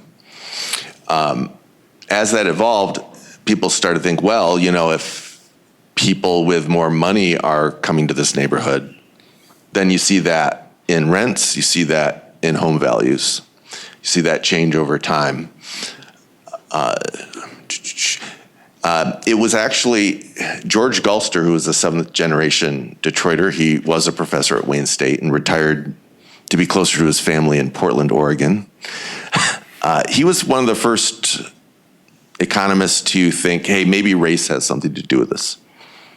Maybe race has something to do with the process of gentrification. In the past 15 years, now everything, scholars have really exploded, going in all sorts of different directions about gentrification. There's green gentrification, cultural gentrification, nonprofit gentrification, retail gentrification. So of those, for me, that's most compelling, and part of that is my experience living in the city of Detroit for 15 years. When I go to town halls, residents do talk about the change in the retail landscape. So I would offer that as something you could concretely measure. I was just going to add, if there's a way to kind of measure development, I feel like that we were talking about a lot about the people, but when living in a gentrifying area, I think a lot of us can notice the difference in what a place looks like and what kind of businesses, what kind of housing is there, what it costs, which you mentioned, housing prices. Yeah, to that point, Rick, you spoke about disinvestment also being a problem. I think ideally we would want investment in our communities. There's a lot of ancillary benefits to that. that somehow doesn't result in displacement. I don't know if that kind of thing is a fantasy or if that's possible. Yeah, there is Or if a it's technical, happened. there's a technical term for that. Okay. It's called incumbent upgrading. Isn't that nerdy? Incumbent upgrading, which is a fancy way of saying invest in the people who are living in the neighborhood. And how do we do that? Well, we just heard from Heather, home repair, fair housing, right? Schools, workforce development. And that, you can see, you can look at data and see, okay, this neighborhood clearly had some incumbent upgrading because you didn't see a lot of people moving out. They just, got some training, services, better jobs, repaired their homes, boom. I think it's really important to be cognizant of to kind of see gentrification for what it is, and to understand that we need to be very mindful about the potential impact. And it sounds like Detroit is maybe doing a better job than some other places, and institute programs like some of the ones that have existed in other places. They may not be perfect, but there can be a constellation of programs to make sure that people have opportunity with some of the changes that are coming, like with the construction jobs and other kinds of jobs that are coming. So I think there are ways to kind of make it beneficial for the community if we can be very intentional. And I love to hear the focus on helping people purchase the homes that they live in, and making sure that they can do that affordably and sustainably. And so I think that can be a very rooting element to where if you're looking at folks who are in rentals, there's a lot of pressure on those folks. People might be looking to buy those properties, and there's pressure maybe for those folks to leave. So to the extent that people can be stabilized in an ownership situation, not everybody's going to be an owner, so it's not to suggest that rentals are a problem or negative, but for those for whom that's a possibility, I think that can be a very stabilizing force. And we also got to deal with all the deed fraud and all of that too. But yeah. We haven't talked too much about this in the Detroit context, so thank you for bringing that up a little bit. But where do you see it happening most here? Where do you see it potentially on the horizon? Gentrification. I actually cheated, and that's why I brought my laptop up. So the article I wrote about gentrification was about 10 years ago. So it was old data, and I thought, I didn't have time to redo it. But fortunately, someone at Harvard had. It's horrible because I'm doing my big complaint is when someone in Boston gets a contract to do something here. But Rick, I don't. You need to get rid of some of those tabs you got. Yeah, I know. But yeah, it's odd because it's really, it's still that mid-Cork down kind of thing. The downtown core. I'm like, yeah, I know you did. It was you. Like, no, but North End, I was surprised. I'm not even. I didn't go through their methods, but yeah, North End, Atkinson Congregation, one of my favorite cafes. That neighborhood has been experiencing gentrification. One of my students used to live there. Her family lost their home there. So I think it's been another thing over the decades. Gentrification has been increasing across the states by maybe let's just say doubling every decade. So the number of neighborhoods gentrifying has been increasing pretty dramatically in our lifetimes. That was an interesting map. I got a much closer look at it than most people, but I haven't quite seen a map with that kind of gradient and granular detail. You said you don't know exactly how they're measuring, but how do you think they are? They pretty much did what I did, which was the indicators that I listed off earlier: change in home values, change in rents, change in job classification. So the shift from, it would be like the % increase in professional managerial jobs held by residents. And these scholars are using when I did it, did it gentrify or not? But they did, is it super gentrified, right? Like supersize me. And then is it at risk of gentrifying in the next decade? They have that on that map too. They also had the historically affluent. So if you're just a wealthy neighborhood, I won't name which suburbs were all green, historically affluent, but you know what they are. They're not going to gentrify because they were started there. They haven't ever left. Is that data already available for us to? Yeah, I downloaded it in 5 minutes before this over lunch. I downloaded it over lunch.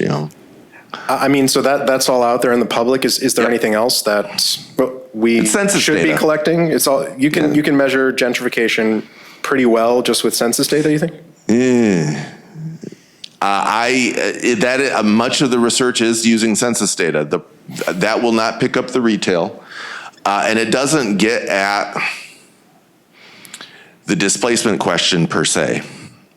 For that, you need to marry in the U.S. Post Office mover data or administrative data from, say, local housing authorities to actually get at, count actual people who move, because the census, you get aggregate data. You could go in and get microdata access, but that would be a lot of work. Okay. Let's talk about fair housing and other tools of mitigation we have. Farah, how can strong fair housing protections contribute to this issue? So I think they're absolutely essential because where you have competition for housing, you end up with folks who maybe, and they may not intend for this to happen, but bias creeps in as to the selection of who's going to be the tenant, who's going to be the offer that's accepted. And so I think with fair housing, you end up, first of all, mitigating a little bit of that. You also have to be trained if you're a housing provider. So it puts the issues, the potential bias on the radar. There's also a remedy when folks are experiencing discrimination that they can identify. And hopefully with disparate impact, hopefully we keep that. You can start to address issues that aren't necessarily explicitly stated discrimination, but that have an impact. And also, one of our strongest tools for making sure that folks of all income levels are housed are housing choice vouchers. And so with the fair housing laws that we have at the state level and in a lot of our communities, there are laws that say you can't discriminate against people who have housing choice vouchers. Now, those laws are not perfect. There are some loopholes and some things that we still need to address, but I think that helps people stay here as well. And so I think that these laws are absolutely critical, and they are just one more tool in the toolbox for helping to make sure that everyone really can stay here. I should have asked you to do this before that question, but could you just sort of define fair housing laws? Yes. So fair housing laws are laws that are at the state level, federal level, and local level that prevent discrimination based on certain categories. And oftentimes you'll hear people say protected class, and what I want to make sure people understand is that it doesn't mean for most of these groups that you're in or out. So protected class, and the federal protected classes are race, color, sex, disability, national origin. I want to make sure I get them all.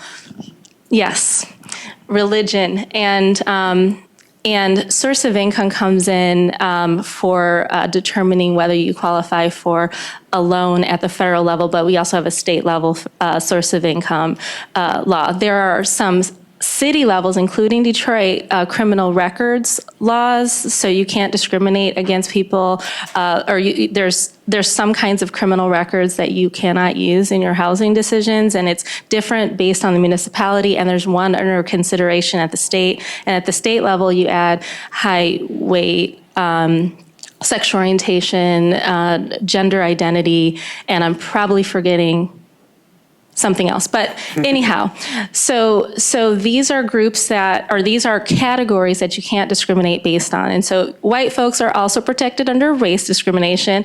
Men are also protected under sex discrimination laws. And for disability, you have to not be discriminating, but also there are some affirmative things that you need to do to make sure that disabled folks have an equal opportunity for housing. What should someone do if they feel like they've been discriminated against in a case of gentrification, I guess? I'm not sure how to... And we see it sometimes where that might be part of it. And I can describe how that looks sometimes.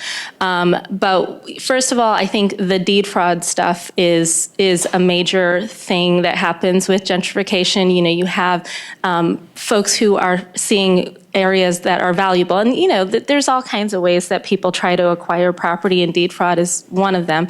But, you know, maybe folks are targeted because they might have less access to information, people who are immigrants, non-English speakers, seniors. So folks who, based on a category that would be protected under fair housing laws, you know, maybe and sometimes you can't identify that there's an intentional targeting, but you know, everybody who's coming to you is in one of these categories. Or you've got the crypto blockchain situation where investors are coming in here and purchasing these homes. Detroit still is relatively affordable compared to other places, but there's a lot of upside because we have appreciation here, and they're doing the least and not knowing all our landlord-tenant laws or our fair housing laws. And, you know, folks are coming to us because they're not getting disability accommodations and modifications. So, you know, or whatever the case may be. So that's, you know, how we're seeing it. Did I answer the question? What did you? I asked like how someone could bring a fair housing case. So there's a number of ways, and I would say calling us is a great way, because what we do, and we get funding from the federal government, the state, and local communities to help enforce fair housing laws. And what we do is folks call us, we do an intake, and we help advise them as to their rights. And there's a variety of different things that people might be able to do. And sometimes it's not fair housing, and then, you know, there's a housing counseling aspect where we can connect them to the appropriate resource, and it's more efficient than if they were poking around on the internet and trying on their own. But we can either, and they can do this on their own too, they can file a complaint. Most of the time, we help them file a complaint with Michigan Department of Civil Rights, or we help them secure a disability accommodation or modification. It can help. And also, under extreme circumstances, sometimes we connect them with cooperating counsel, or we help them file a lawsuit. But that can be a longer process. And if the goal is really to secure housing or to address the issue, you know, sometimes it's even us picking up the phone and saying, what happened here? Is there a misunderstanding? Can we help? And so that is one thing, but they can file directly with the states. There are cities that have, including Detroit, that have civil rights departments. You can make a complaint directly to the city. They might be able to do something. If there's a real estate agent involved, they can complain to the licensing at the state department, or they can complain to the Realtor Association. That's not a great remedy in a certain sense, but, you know, you can maybe they might kick you out of the Realtor Association, but you can do all of those things. So there's a variety of different things people can do. Great. HUD too, what I will say, and oftentimes HUD and Michigan Department of Civil Rights will cross-file with each other, and there are some additional categories that, and in particular, I would say right now, things that are considered disparate impact that are a lot more likely to be looked at the Michigan Department of Civil Rights. There's some tightening and restricting of what HUD is looking at, but HUD is also an option for folks. Plus, HUD has a longer time period, a year you have to file. You only have 6 months to file a fair housing complaint with Michigan Department of Civil Rights, which can be an issue. If you want to file a lawsuit, you may have a few years, but the problem with that is that often will cost money. We are in great need of more attorneys to help folks, whether it's funded, you know, as a nonprofit or people doing this pro bono. Like there's a dearth of attorneys. Great. Christine, how are we doing? I know we had a little flexibility on time, but. Yeah, I think so. I think you have maybe another 8 minutes or so. Okay, great. We talked about creating homeownership opportunities, bringing home repair funds to gentrifying areas. I know like community benefits agreements can help codify some of those things. Is that a sufficient tool for that purpose? Is that too project-based? What else can we bring to bear to make sure that these kinds of benefits make it to residents? It's a tool. It is project-based. I'll just, one thing that popped in my head, RX Kids and other guaranteed income experiments. If you see neighborhoods with rapid fluctuations in costs, maybe one stabilization solution could be a cash supplement program administered locally. Yeah, I don't have an additional thing to say on that, so. Is there an association between rising housing costs and increased competition for existing housing and the impact on existing residents? Is that like a fair housing thing that you know something about? I do, and I think I've seen it as someone who was selling homes, and I think we see it with folks who are calling us often in crisis. Sometimes people think it's fair housing when they can't find a house, and so they reach out to us. So what we've seen is and it's heartbreaking because we can't necessarily get to that through a traditional fair housing lens, because who do we is there a bad actor there, but that the inventory is scarce. However, what you also see is that, I think I might have mentioned this before, when there's more options, there's a bias that creeps in. And so we do have quite a few people who reach out to us with issues of getting their vouchers accepted. And that I think is because there's options, right? And so there's bias about people receiving vouchers, like people, unfortunately. And it has a disparate impact relationship, because oftentimes the people who are receiving vouchers are more likely to be seniors, they're more likely to be people of color, they're more likely to be disabled, and other kinds of categories that would traditionally be protected under fair housing laws. And also criminal records tends to come in. Folks are like, I have options, bright line rule.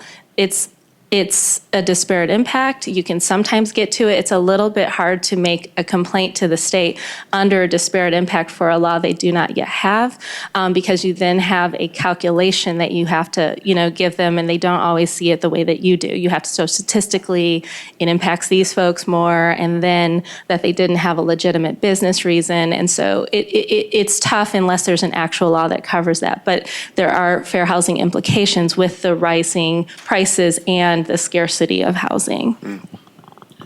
I'll just say, for most of the U.S., we don't acknowledge a right to housing. I think the one exception is the city of New York. It doesn't mean that they achieve that, but many European countries say people have a right to housing, and their housing ministries work to make sure that that happens. What would success in this issue look like 10 years down the line? If you were to show us that map, Rick, in 10 years, what would the colors look like ideally?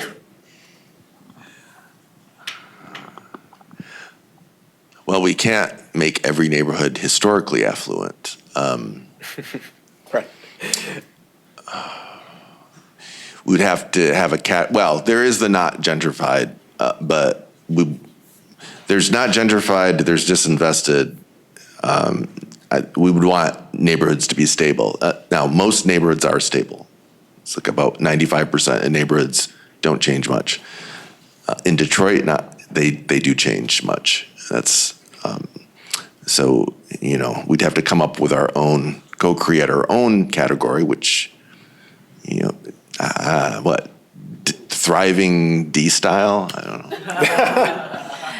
I think since we're talking about data, there's a way to measure, how many folks, get to stay here, that don't leave. I mean, we've heard the statistic about, let's just say there's more Black folks living outside of Detroit now than inside of Detroit. That's a statistic we often hear. And I think if there's a way to kind of measure that folks who are here now are still here if they want to be. I mean, are generally here, like that there's a mix of different income levels, that, we're able to, our teachers aren't commuting from 30, 45 minutes away, all of that to me would look like success. Great. Should we take some questions, maybe? All right.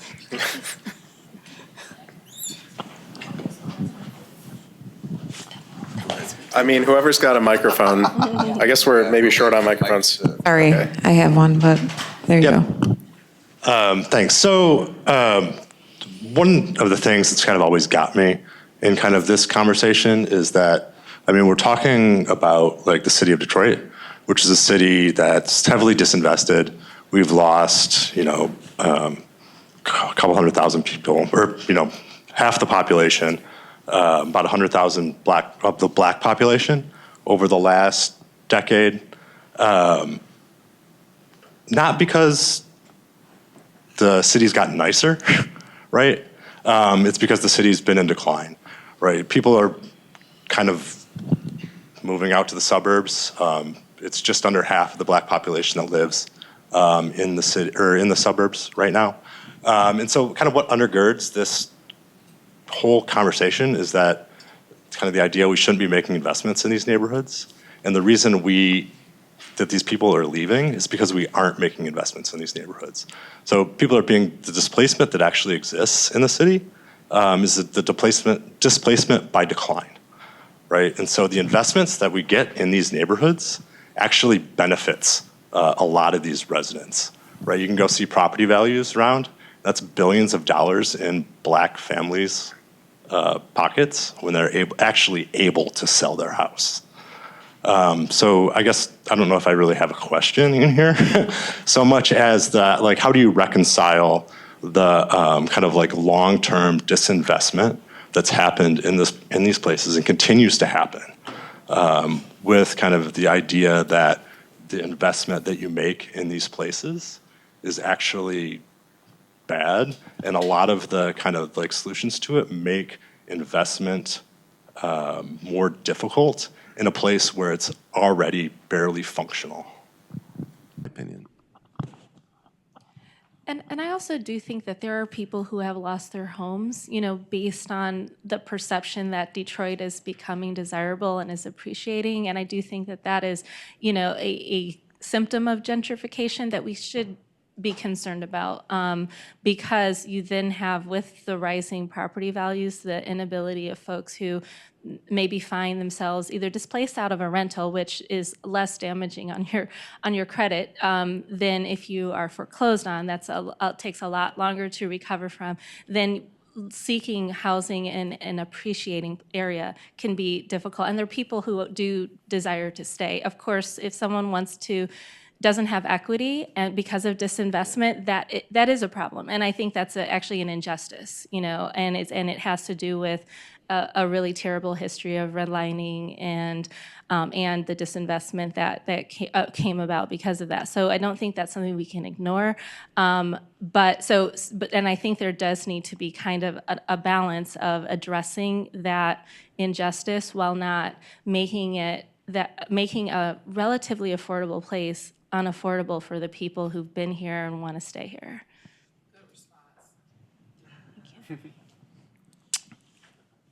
Thank you. I'm trying to be concise in my head with my question, but I guess I'm wondering, is there examples, either in Detroit or other places, where there has been success in engaging with the folks who are gentrifying or may become gentrifiers in the near future? Are there examples where those folks have been engaged in a way that helps slow the gentrification? And if so, and trying to connect it back to data, what data is compelling to those folks. Because I think for a lot of the folks in this room, right, the data about how it's impacting the folks in the community is very compelling to us because we see it in our communities, or we see it with our neighbors or the people that we're serving. But it may not be as compelling to somebody who says, you know, I want to buy a house there because of reasons A, B, and C, right? And so I'm wondering if there's any examples out there, and if so, what data is compelling to folks that may find themselves being part of this gentrification process. The second half of your question, I think, is a tough one. The first half, which is case studies, examples of communities that have come together to slow gentrification. The canonical textbook cases would be the rise of the community land trusts. And the first one being Albany, Georgia. The state was going to put a freeway interchange in a historic African-American neighborhood. The neighborhood got together and someone came up with this idea, we'll put our land in a trust and we'll have a ground lease and, you know, limit the equity of any foreseeable future. The most famous example, 2 documentaries, books, would be Dudley Street Initiative, probably 500 peer-reviewed journal articles written about the Dudley Street Initiative. And that's in Boston. One of the members of the Youth Advisory Board 30 years later became executive director after going to Dartmouth and having a career on Wall Street. Like, this is a very famous, and they did a limited equity co-op. They actually got eminent domain to seize absentee landlord properties that were left vacant, which we probably wouldn't do here, but that's sort of the textbook case. And I think I can speak about this from someone who helped people purchase homes in a gentrifying area. I think it's important to remember that sometimes people are buying in a place because it's affordable to them and other places aren't very affordable. And so Detroit being relatively affordable compared to a lot of other places, and it's also close to a lot of people's jobs. And so, you know, I had to balance being sensitive to, and my clients were folks who were trying to scrape in there before it became unaffordable, and they were renters in the city of Oakland, but then also people coming from elsewhere and going, this is the only place I can actually afford to buy, and I actually want to be a homeowner. I don't mean to be that way, but this is my option.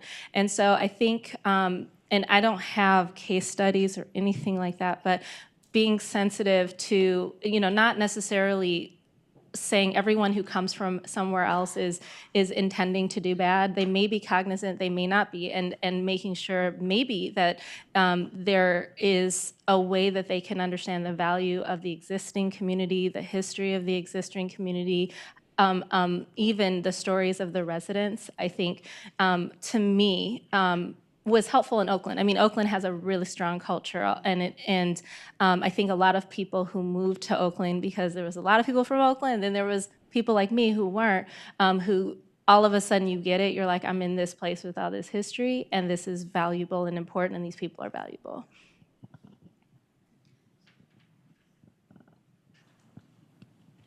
Hey there. Anthony Eade again, Community Development Advocates of Detroit. I'm wondering if you three have any thoughts on the relationship between gentrification and zoning. We're seeing an issue right now, a tension around the city between zoning, especially folks who want to build affordable housing in neighborhoods that are zoned for single-family housing currently. The folks in the neighborhoods often say, oh, they don't want gentrification, but these developments would be affordable housing developments. So I'm just wondering if you have any thoughts on that. Well, one thing when we did our pre-meeting for this, we thought we needed to intentionally weave in the history of segregation and how that relates to gentrification. And that's where zoning comes in. Zoning is a critical piece of the institutional mechanisms to reinforce segregation. So that is very well documented in a book called, was it The Color of Color law, yeah. And I think I saw the book talk for that in this room. It's like weird deja vu. There's also, I think, a book by Connor Doherty about California and the real estate industries.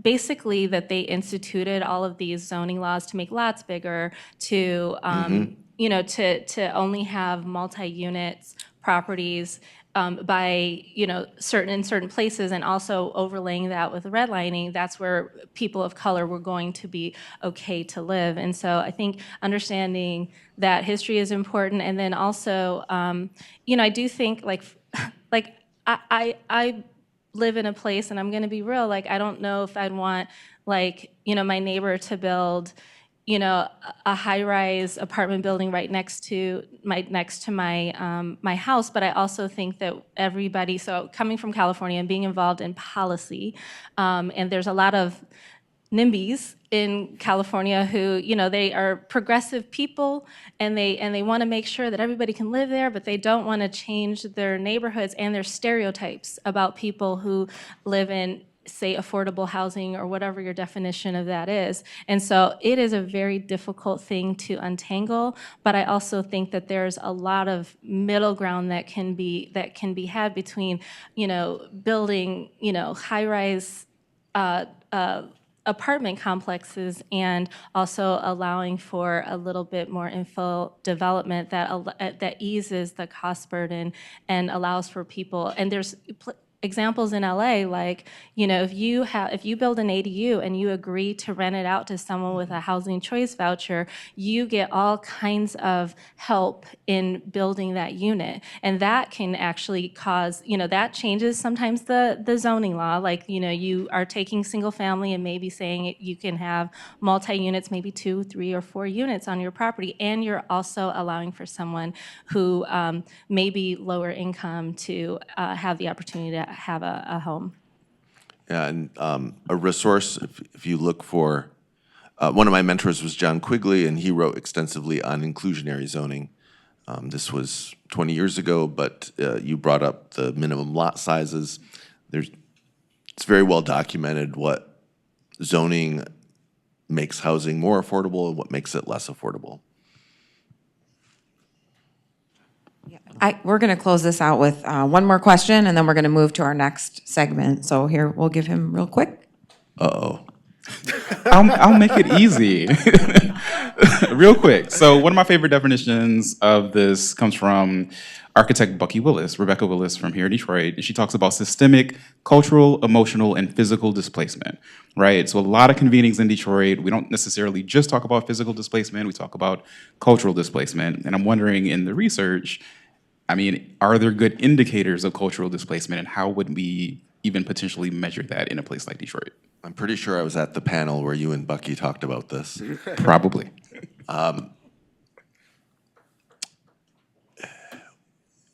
The short answer is yes. So I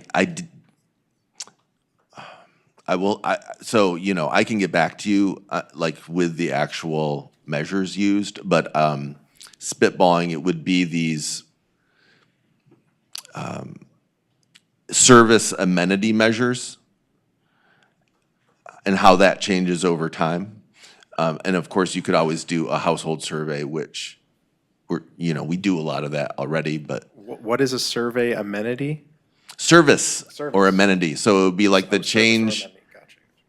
Yeah, the cliche is the number of Starbucks, the number of art galleries and what kind. But there is scholarship in that area. I would just say, I like that question, and I don't have a particular, I don't know how that's measured, but I really like the book by Majora Carter, and I don't remember, it's like it's reclaiming your, thank you. It's such a good book because she talks about, actually, making sure that the businesses and the development that comes into that a community that is changing actually are things that are of benefit and desired by the people who already live there, not geared towards attracting people who don't already live there. Like maybe the bougie coffee shop, dog washing, cat babysitter that, the residents did not think that they needed, but that's interesting or whatever, but like kind of going, like people from here actually are seeking these kinds of things, and maybe there's a way to kind of pull people or find out. I think we need a list, let's say, of all the books we've mentioned today, because all of us are like, what? Somebody needs to take ownership of that assignment and like just get a list of all these books we all need to read. Thank you guys so much for your just great insight and really good conversation. Thank you all. Community Development Ecosystems Building with CDAD. And I'll let you tell them more about yourself. Thank you for, you're not on there. Don't look, anyone. There I am. There you are. Okay, here's Angela. Just getting my notes here. All right, so you can't see me over, there's nobody there. So. You can use a mic and sit at the table if it's easier. Yeah, so I'm just making sure I get my notes. So as my notes come up.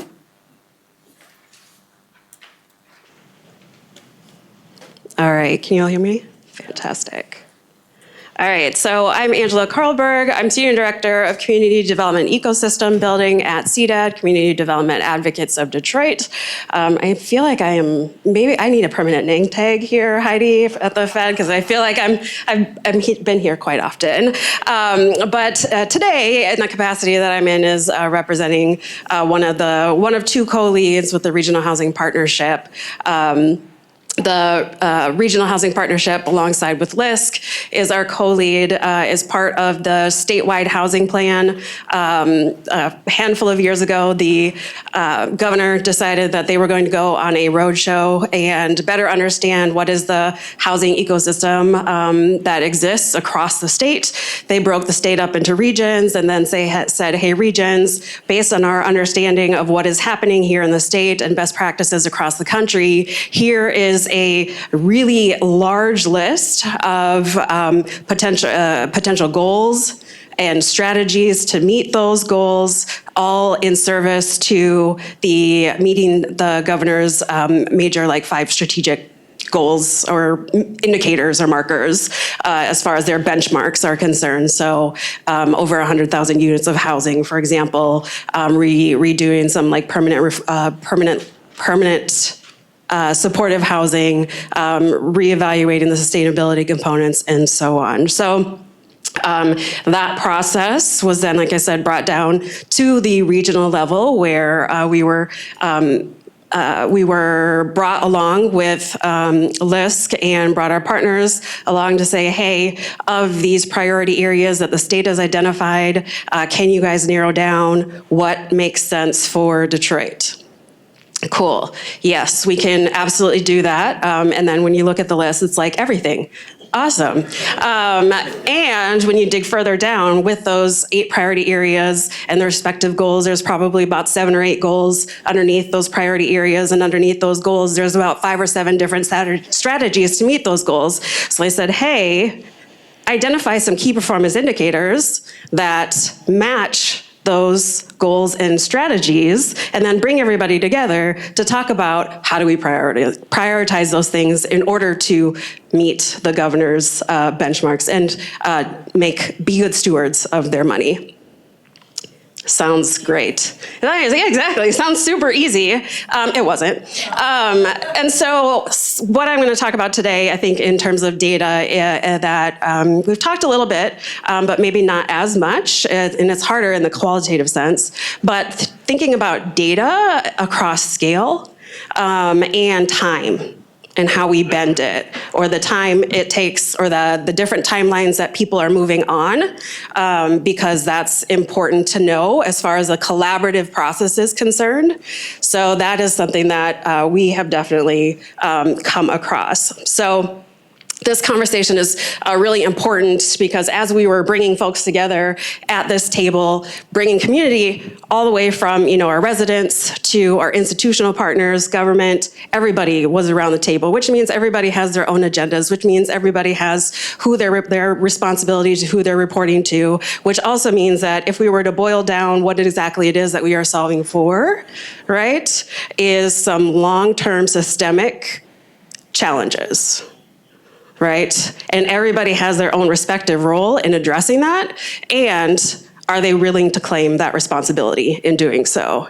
If we do not acknowledge that, and we do not acknowledge what is not just the source, but our individual roles in those things, what does that mean for our ability to actually name the thing that we are working on, and then meet the things that we said we were going to work on? And so there is a clear tension between, well, all of the problems are important, but none of us want to take ownership over them and claim our responsibility. So what do we do in terms of that work together? And I am not claiming to have the answer at all. So we also know that we're operating within very fragmented systems, and there's uneven power in terms of who is responsible for doing the work and the implementation, as well as who is responsible for the advocacy piece, right? Where does power lie and how does it move? And are we building that understanding into the process? I would have liked to. And the time that we were working on, the timeline that we were working on was not necessarily ours to own, right? So that challenge and distinction, I think, is very important as we acknowledge whose timeline are we operating on when we know that the systems and structures that are in place have been in place for the last 20, 40, 60, 100, 400 years, right? So what is the amount of time that we need to dismantle and rewrite, or are we just going to bounce back to the things that we already know that we're comfortable in, right? What are those timelines that we were working on? So that was primarily the core tension, is how do we work across the things that a lot of us know to be true, because one of the priority areas was racial equity and justice. And right away, folks said, why is that separate? That should not be separate. That should be something that is embedded and ingrained in all of the other priority areas, right? But it also makes it a little bit easier if we say, maybe we just won't talk about that specifically, and maybe we'll address some of these other things. Fortunately, this group said, no, we're just gonna roll it in, and we're gonna do that. But then what does that mean when we are collecting information on successes, right? If we need to raise awareness around the impact of redlining and gentrification and what that looks like, which, by the way, I have an answer to that question around another book. Mary Patilio's Black on the Block. She does a lot of work on the middle class, especially the Black middle class, and how they eventually became tools in the master's toolbox and shepherded in the gentrification. So there's a whole lot of identity work, or identity politics work, that she did from University of Chicago. Anyway, that was my master's thesis. So, yes. So in trying to understand, how are we going to do this? Do we really, how are we going to do this despite committing to the unknown, right? The whole idea of building a plane without knowing, or building a plane while you're flying it, which is a terrible analogy, and I don't understand why anybody would do that. But that is apparently what we all signed up for. So, as we are gathering data and information, thank you very much. As we're gathering data and information, we're realizing that things are happening at the individual level. We're managing trust, and we're managing healing and participation and interaction. That is an ongoing thing starting at the outset, right? We're managing organizational change or institutional change. That includes governance and staffing and funding and culture. That looks like capacity building and policy reform, which can take anywhere from 2 to 7 years, right? Just on average, ballpark, spitballing here. The structural policy things that we're working with for example, with the land bank, that's something that's been in CDAD's wheelhouse, and in terms of the work that they've been doing in partnership for the last 10 years. and we have a new strategic plan that launched 3 years ago, but it ends in like 2 years. And so we're doing this like bending of time, right? Where we're having to jump back and forth between what was the change that we wanted to see yesterday and what is the change that we need to anticipate 20 years from now, right? And holding that tension in that process.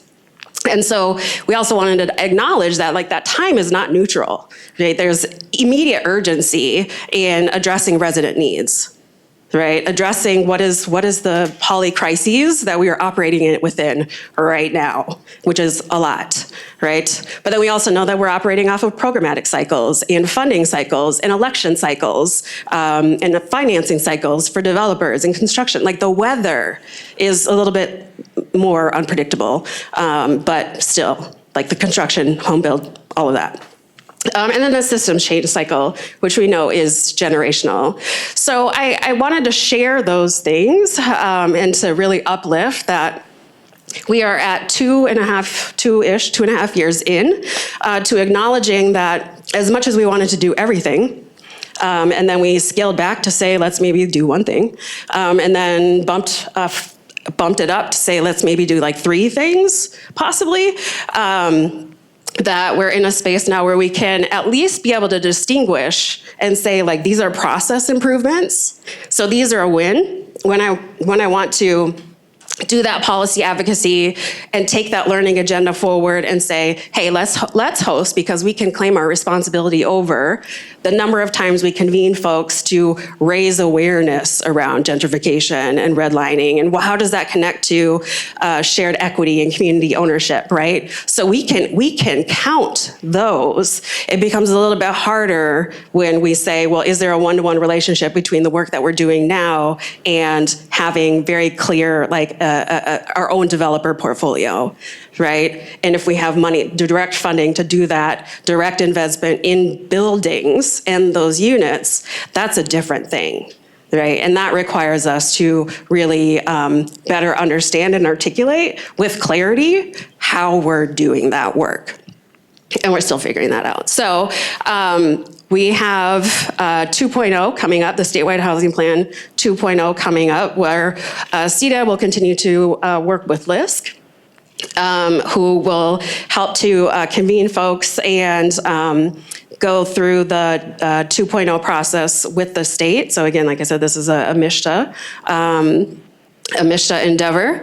But I wanted to invite Van Adams up to offer just a couple thoughts on the 2.0 and where they're at and where they stand, because our funding window ends for the first iteration of the statewide housing partnership or statewide housing plan in June, and then, so there will be some work on the state level to reflect with some consultants and reevaluate how they intend to move forward from here. Wow, I think Angela deserves a round of applause. That was a lot in a short amount of time there. Wow. She's incredible. I would just add in terms of the SHIP, what we're calling, put that back up again. Okay, 5 minutes, only get 5 minutes? That's not right.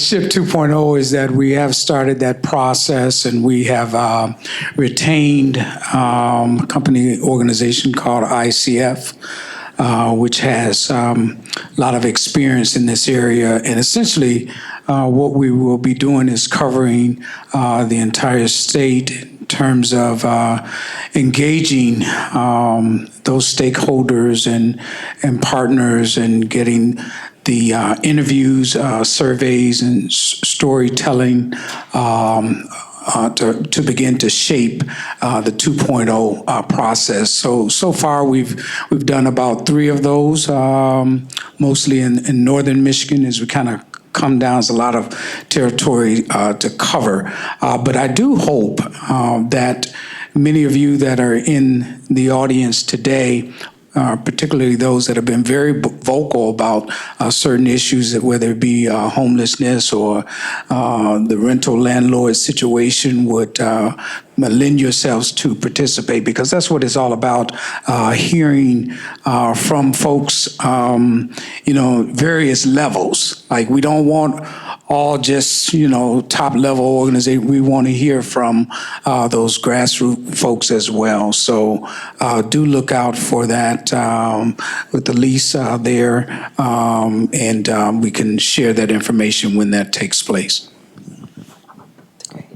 I think last thing, thank you, Van, for adding a little bit more about that process. I think the last thing, as far as big takeaways are concerned, is in the name and era of collaboration and bending of time and recognizing that a lot of the same folks I see. Like I said, I'm here all the time. I should probably just add this to my resume that I also work at the Fed. But I think that is also the case in terms of what we're seeing as far as folks' membership across these respective tables. And so it is a question around how are we leveraging everybody else's time and utilizing everybody else's time as well. And that also has its own funding and implications, which I don't see any funders in the room anymore, but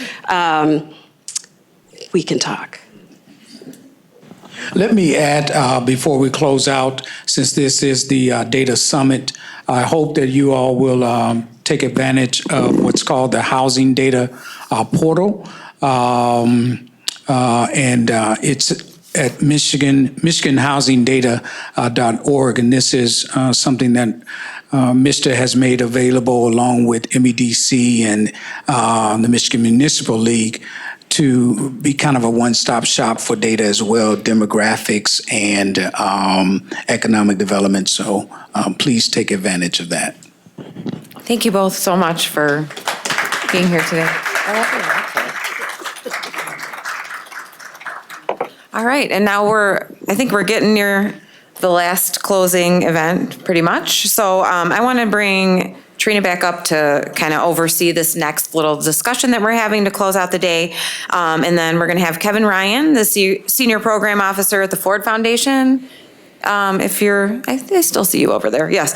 Kevin Ryan, come on up and participate in this. And then we're going to have Dr. Heidi Ream, who is a Principal Community Development Specialist for the Federal Reserve Bank of Chicago. Come on up here, and then you guys can have your closing panel. Well, hello, Heidi. Hello, Kevin. You guys can talk about anything you want in terms of closing remarks, but I'd first start out, do you have any aha moments, anything that you heard today that you're like, wow, that was something that, people need to understand? You're ready. Go ahead.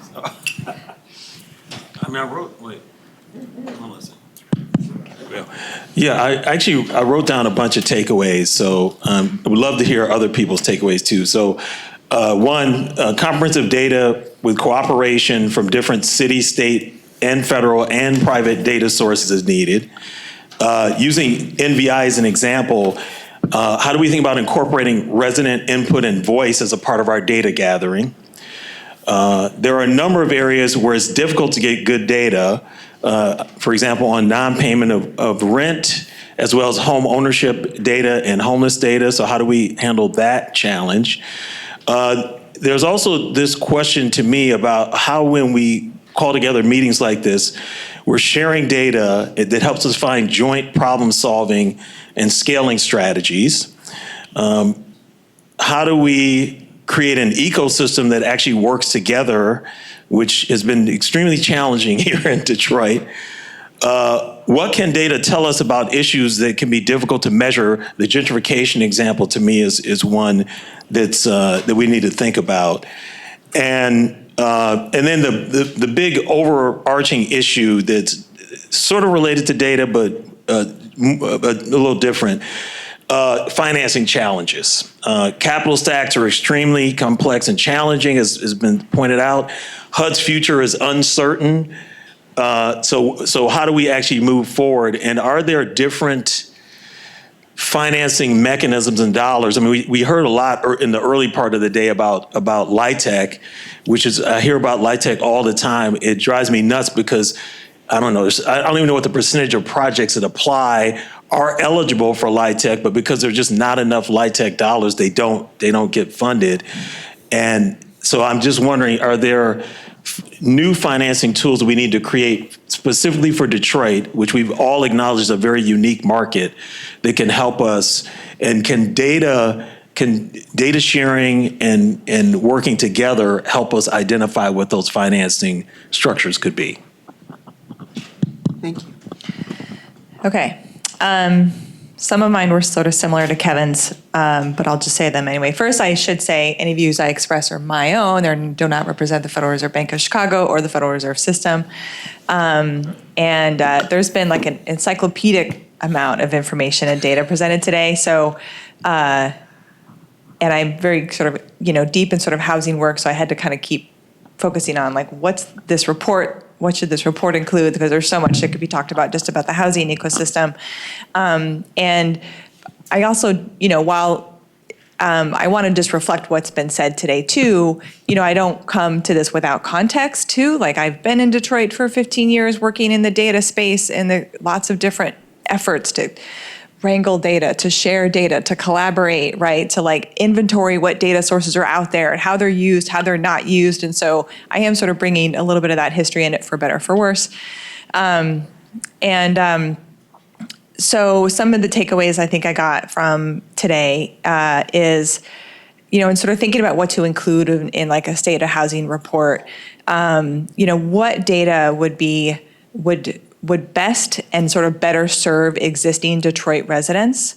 That sort of came to mind, and sort of thinking about that and all the different data sources that were presented today, and also what indicators are going to lead to more economic opportunity. What do we want to look at to make sure that that is not only like that opportunity is changing, but just like what might be the indicators that will help Detroiters have more economic opportunity, because this is the thing that's on my mind all the time now, is housing conversation in Detroit is also an income, conversation in Detroit, and like you can't have one without the other. So what are the benefits, and you alluded to this too, of sort of integrating data more? Like I was really interested in how Kiana was talking about the homelessness data and what that sort of trends are, and then Bridget's talking about foreclosure prevention, and those are so closely linked. And sort of are those integrated? Are there ways that a state of housing report could sort of link those data so that the policymakers and practitioners can sort of learn from that? So that was interesting. Also speaking to Angela's comment about process improvement too, just like what are the indicators that will help for process improvement. And I could just give this example. Before I was at the Fed, I was in philanthropy, and one of the projects we helped support was a partnership between the Wayne County Sheriff's Office and the Detroit Wayne County Integrated Health Network.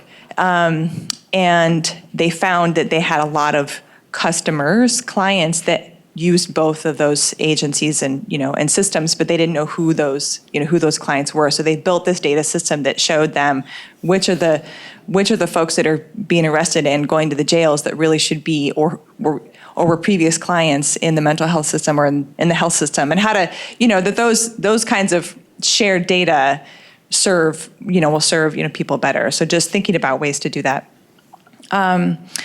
What data should be included to both identify problems, but not dwell on the problems, but also identify progress. So like home repair needs versus the number of homes, repaired. So just thinking about how to kind of balance that kind of data. What kinds of data? That goes into something else. That's it. Okay. You both have at least been thinking about the Detroit market for a while. So what are some of the unique nuances about Detroit that you wouldn't see as looking at national data sets at the other cities? Where do I start? I think what I hear a lot from, obviously the income, the level of poverty here is very unique. And so that just is always something that just overarches, like how do you solve any of these problems when the poverty rate is so high in Detroit? And then,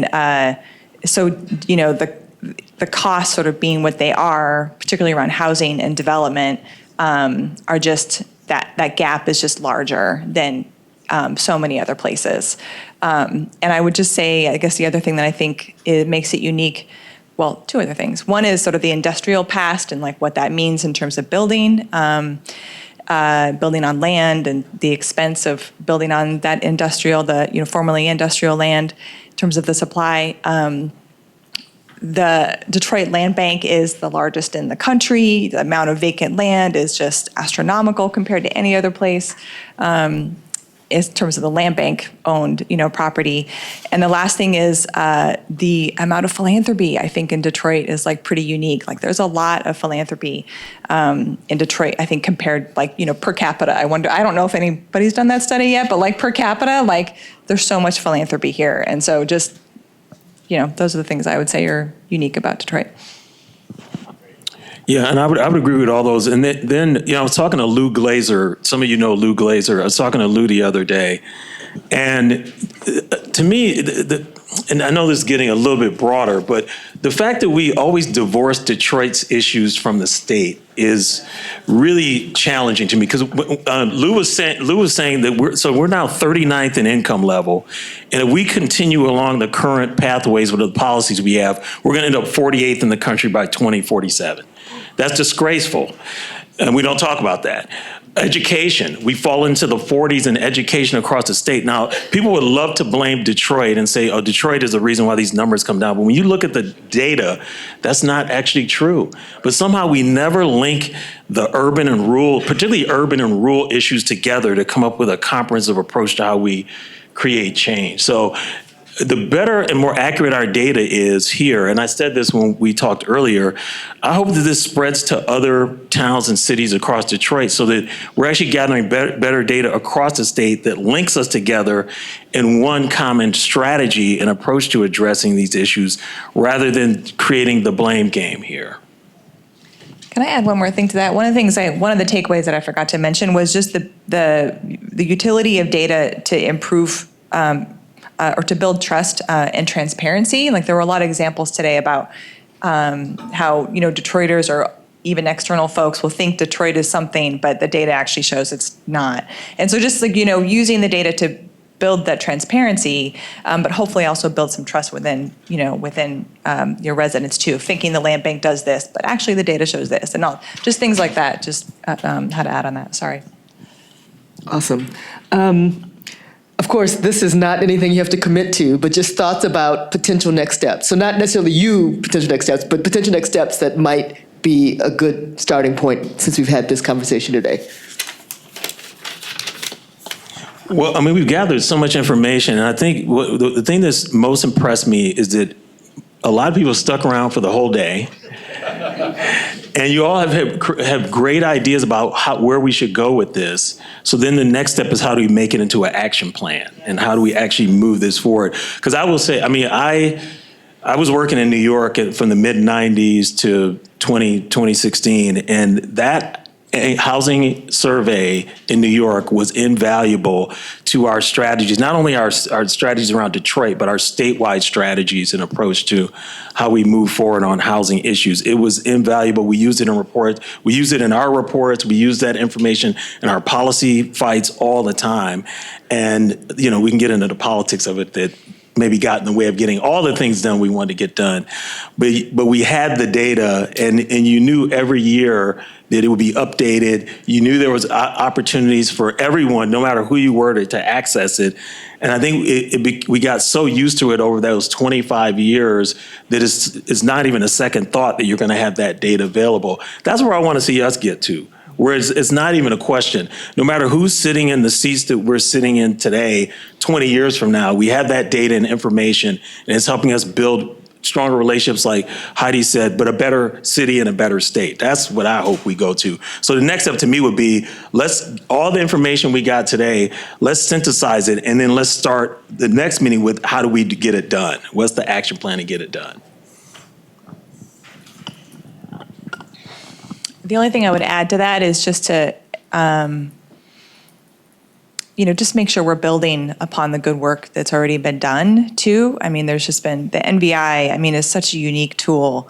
The housing portal, the D3 run. So it's just like there's already been so much work that's been done. So it's just wanting to make sure that, like, once again, this is that history coming, but like that something new isn't started that sort of duplicates what already has been happening. And so just, what's, kind of look at the existing tools and figure out what's missing. What are the gaps?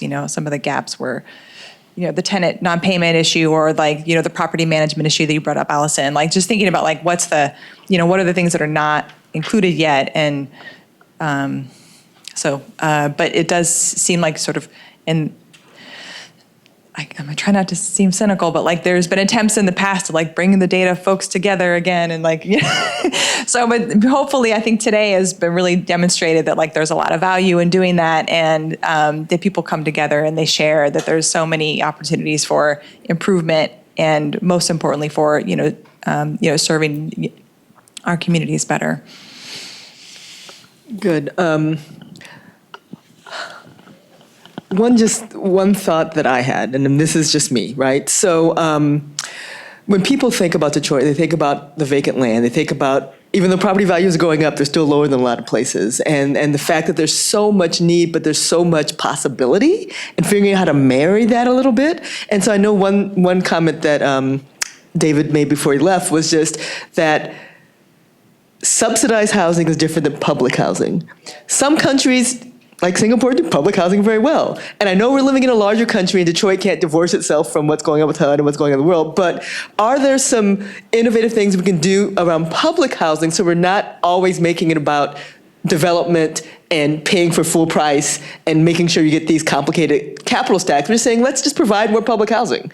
And so, again, I know we can't solve, the political problems, but even on pilot bases, or things that exist, or just thinking about that a little bit. So can we take some of the ideas around public housing, and maybe it isn't the federal government, but do some of that before we maybe solve some of these larger political issues?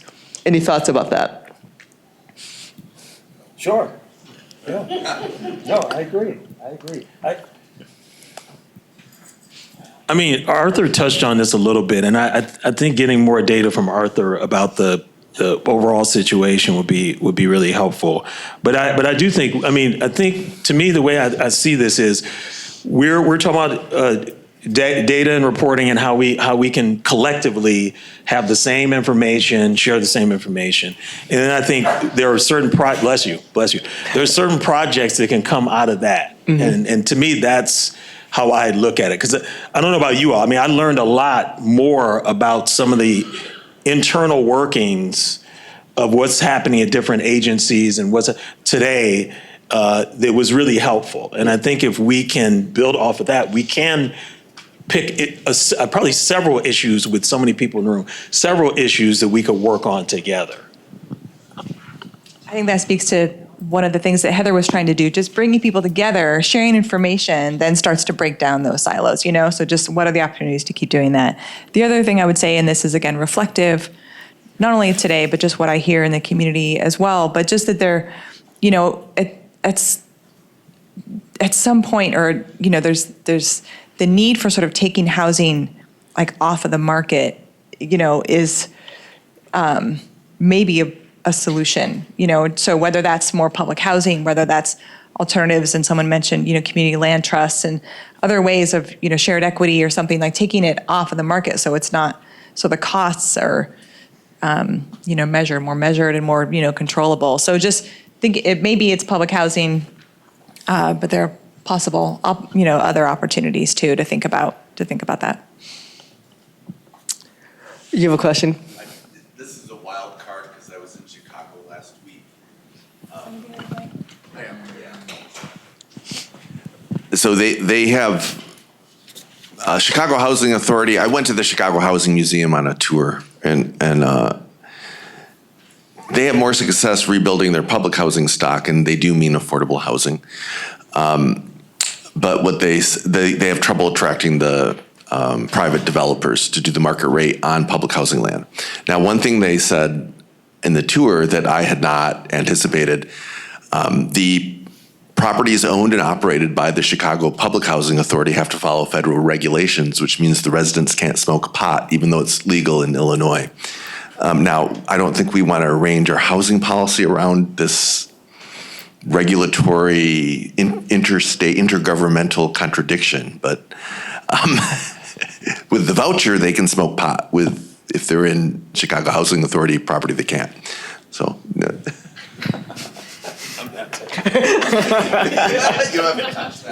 It's being recorded.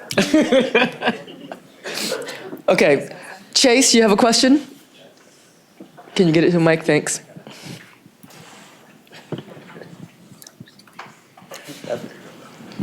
It's two questions, really.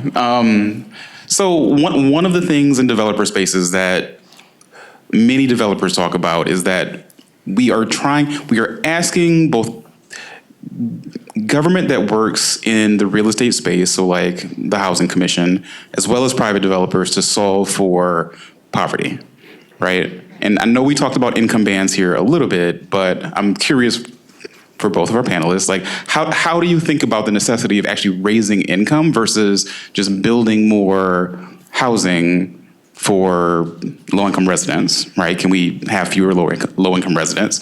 And then unrelated, but something I didn't hear in this space and I hadn't really heard anywhere, Alex Alsup, who, you know, is he works at Regrid. He's the chief strategy officer for Regrid and thinks deeply about these things. He's using AI to process some large data sets related to Detroit property. And I'm wondering, had you heard of any of that? Is that kind of work being funded? I know Alex is doing it on his own, but like, are other organizations thinking in that way? Can we use AI for some of these data strategies? So. I mean, we have a tech and society team at Ford that is focused on exactly that issue. And so trying to figure out where we go and what's the relationship with AI and how can it actually help us. So we're in the middle of a strategy review process. So we're going to roll something out in early next year about how we're going to approach that issue. And then there's a whole other set of people here in Detroit and statewide who've been working on this issue around income. I mean, I mentioned that when I started. Obviously, the policies and practices that we've been moving forward with, or leadership has been moving forward with in Michigan, are clearly not working. So my question is, are we ready to try something different when it comes to how we raise incomes, how we attract higher paying jobs? And are we ready to get outside of the traditional models for how that's been done?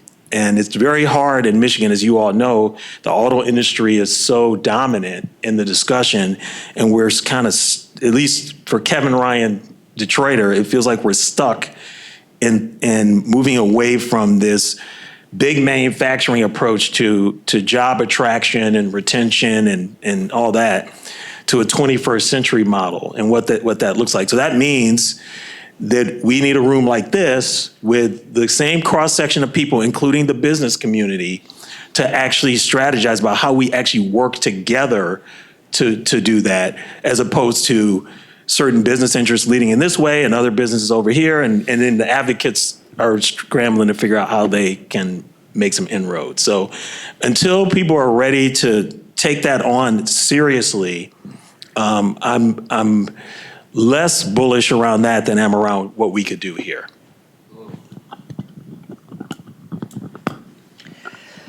I don't have much to say about the AI data stuff. Alex, I will be really excited to see what he comes up with.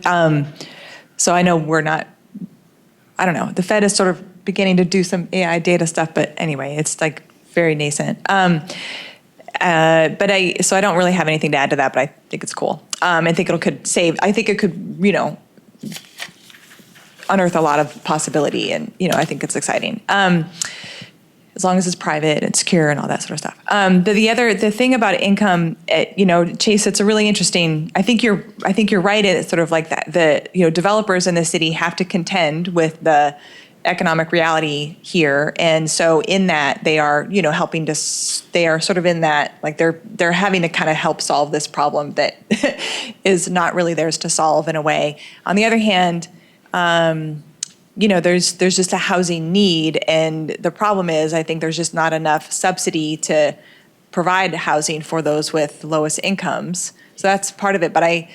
So that's part of it. And then I think that But I also think there's like within the development industry, there's a lot of opportunity to kind of also help solve the income problem with the the shortage of construction employment and skilled trades and those kinds of jobs that are needed to actually build the housing that is needed. So there's ways of looking at that problem that's both would help strengthen the construction industry while also improving incomes.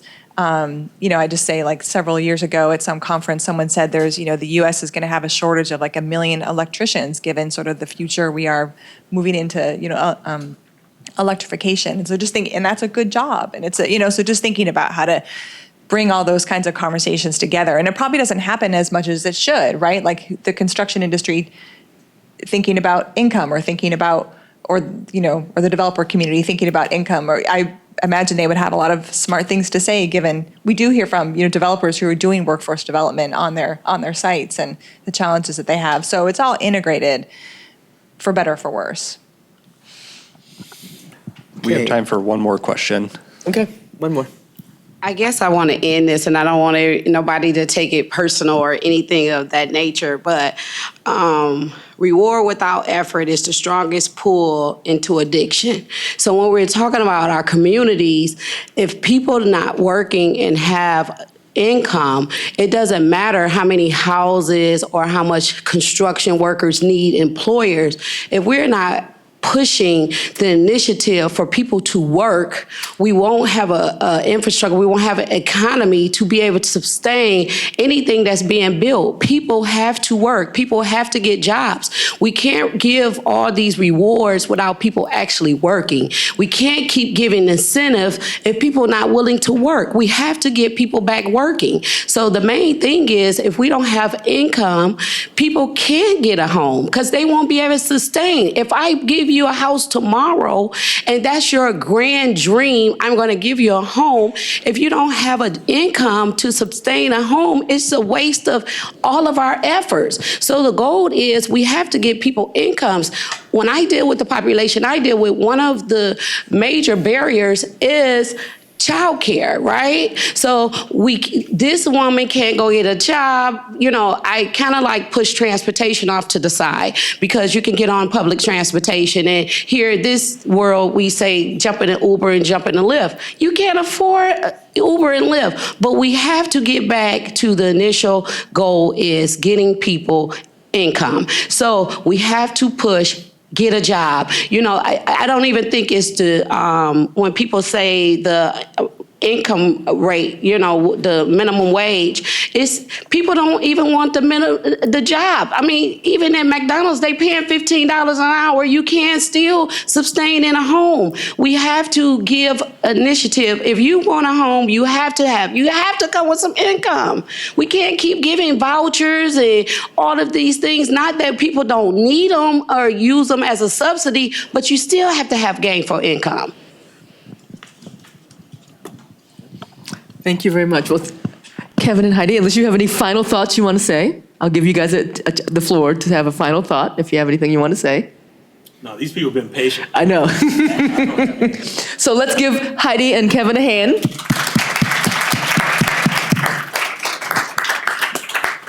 And so it's between me and my final comments before you leave, so I'm not going to talk very long. The one thing I'm going to say is lots of good ideas came through here. We are going to give a final closing video and final closing summary. But obviously, if some of these things you want to connect, we can at least make those connections for the people who are here to get some of these ideas going forward. That's all I can promise to do now. And then hopefully there could be some sort of a, opportunity to know for the next 2 to 3 years that we're going to have at least this sort of data sharing, maybe en route to having a full-blown State of the City of Detroit study in the future. But at that point, any comments or ideas you want to bring to us, we're willing to share. But we thank you for your time. We thank you for your participation. And we hope you found this helpful. Have a great afternoon.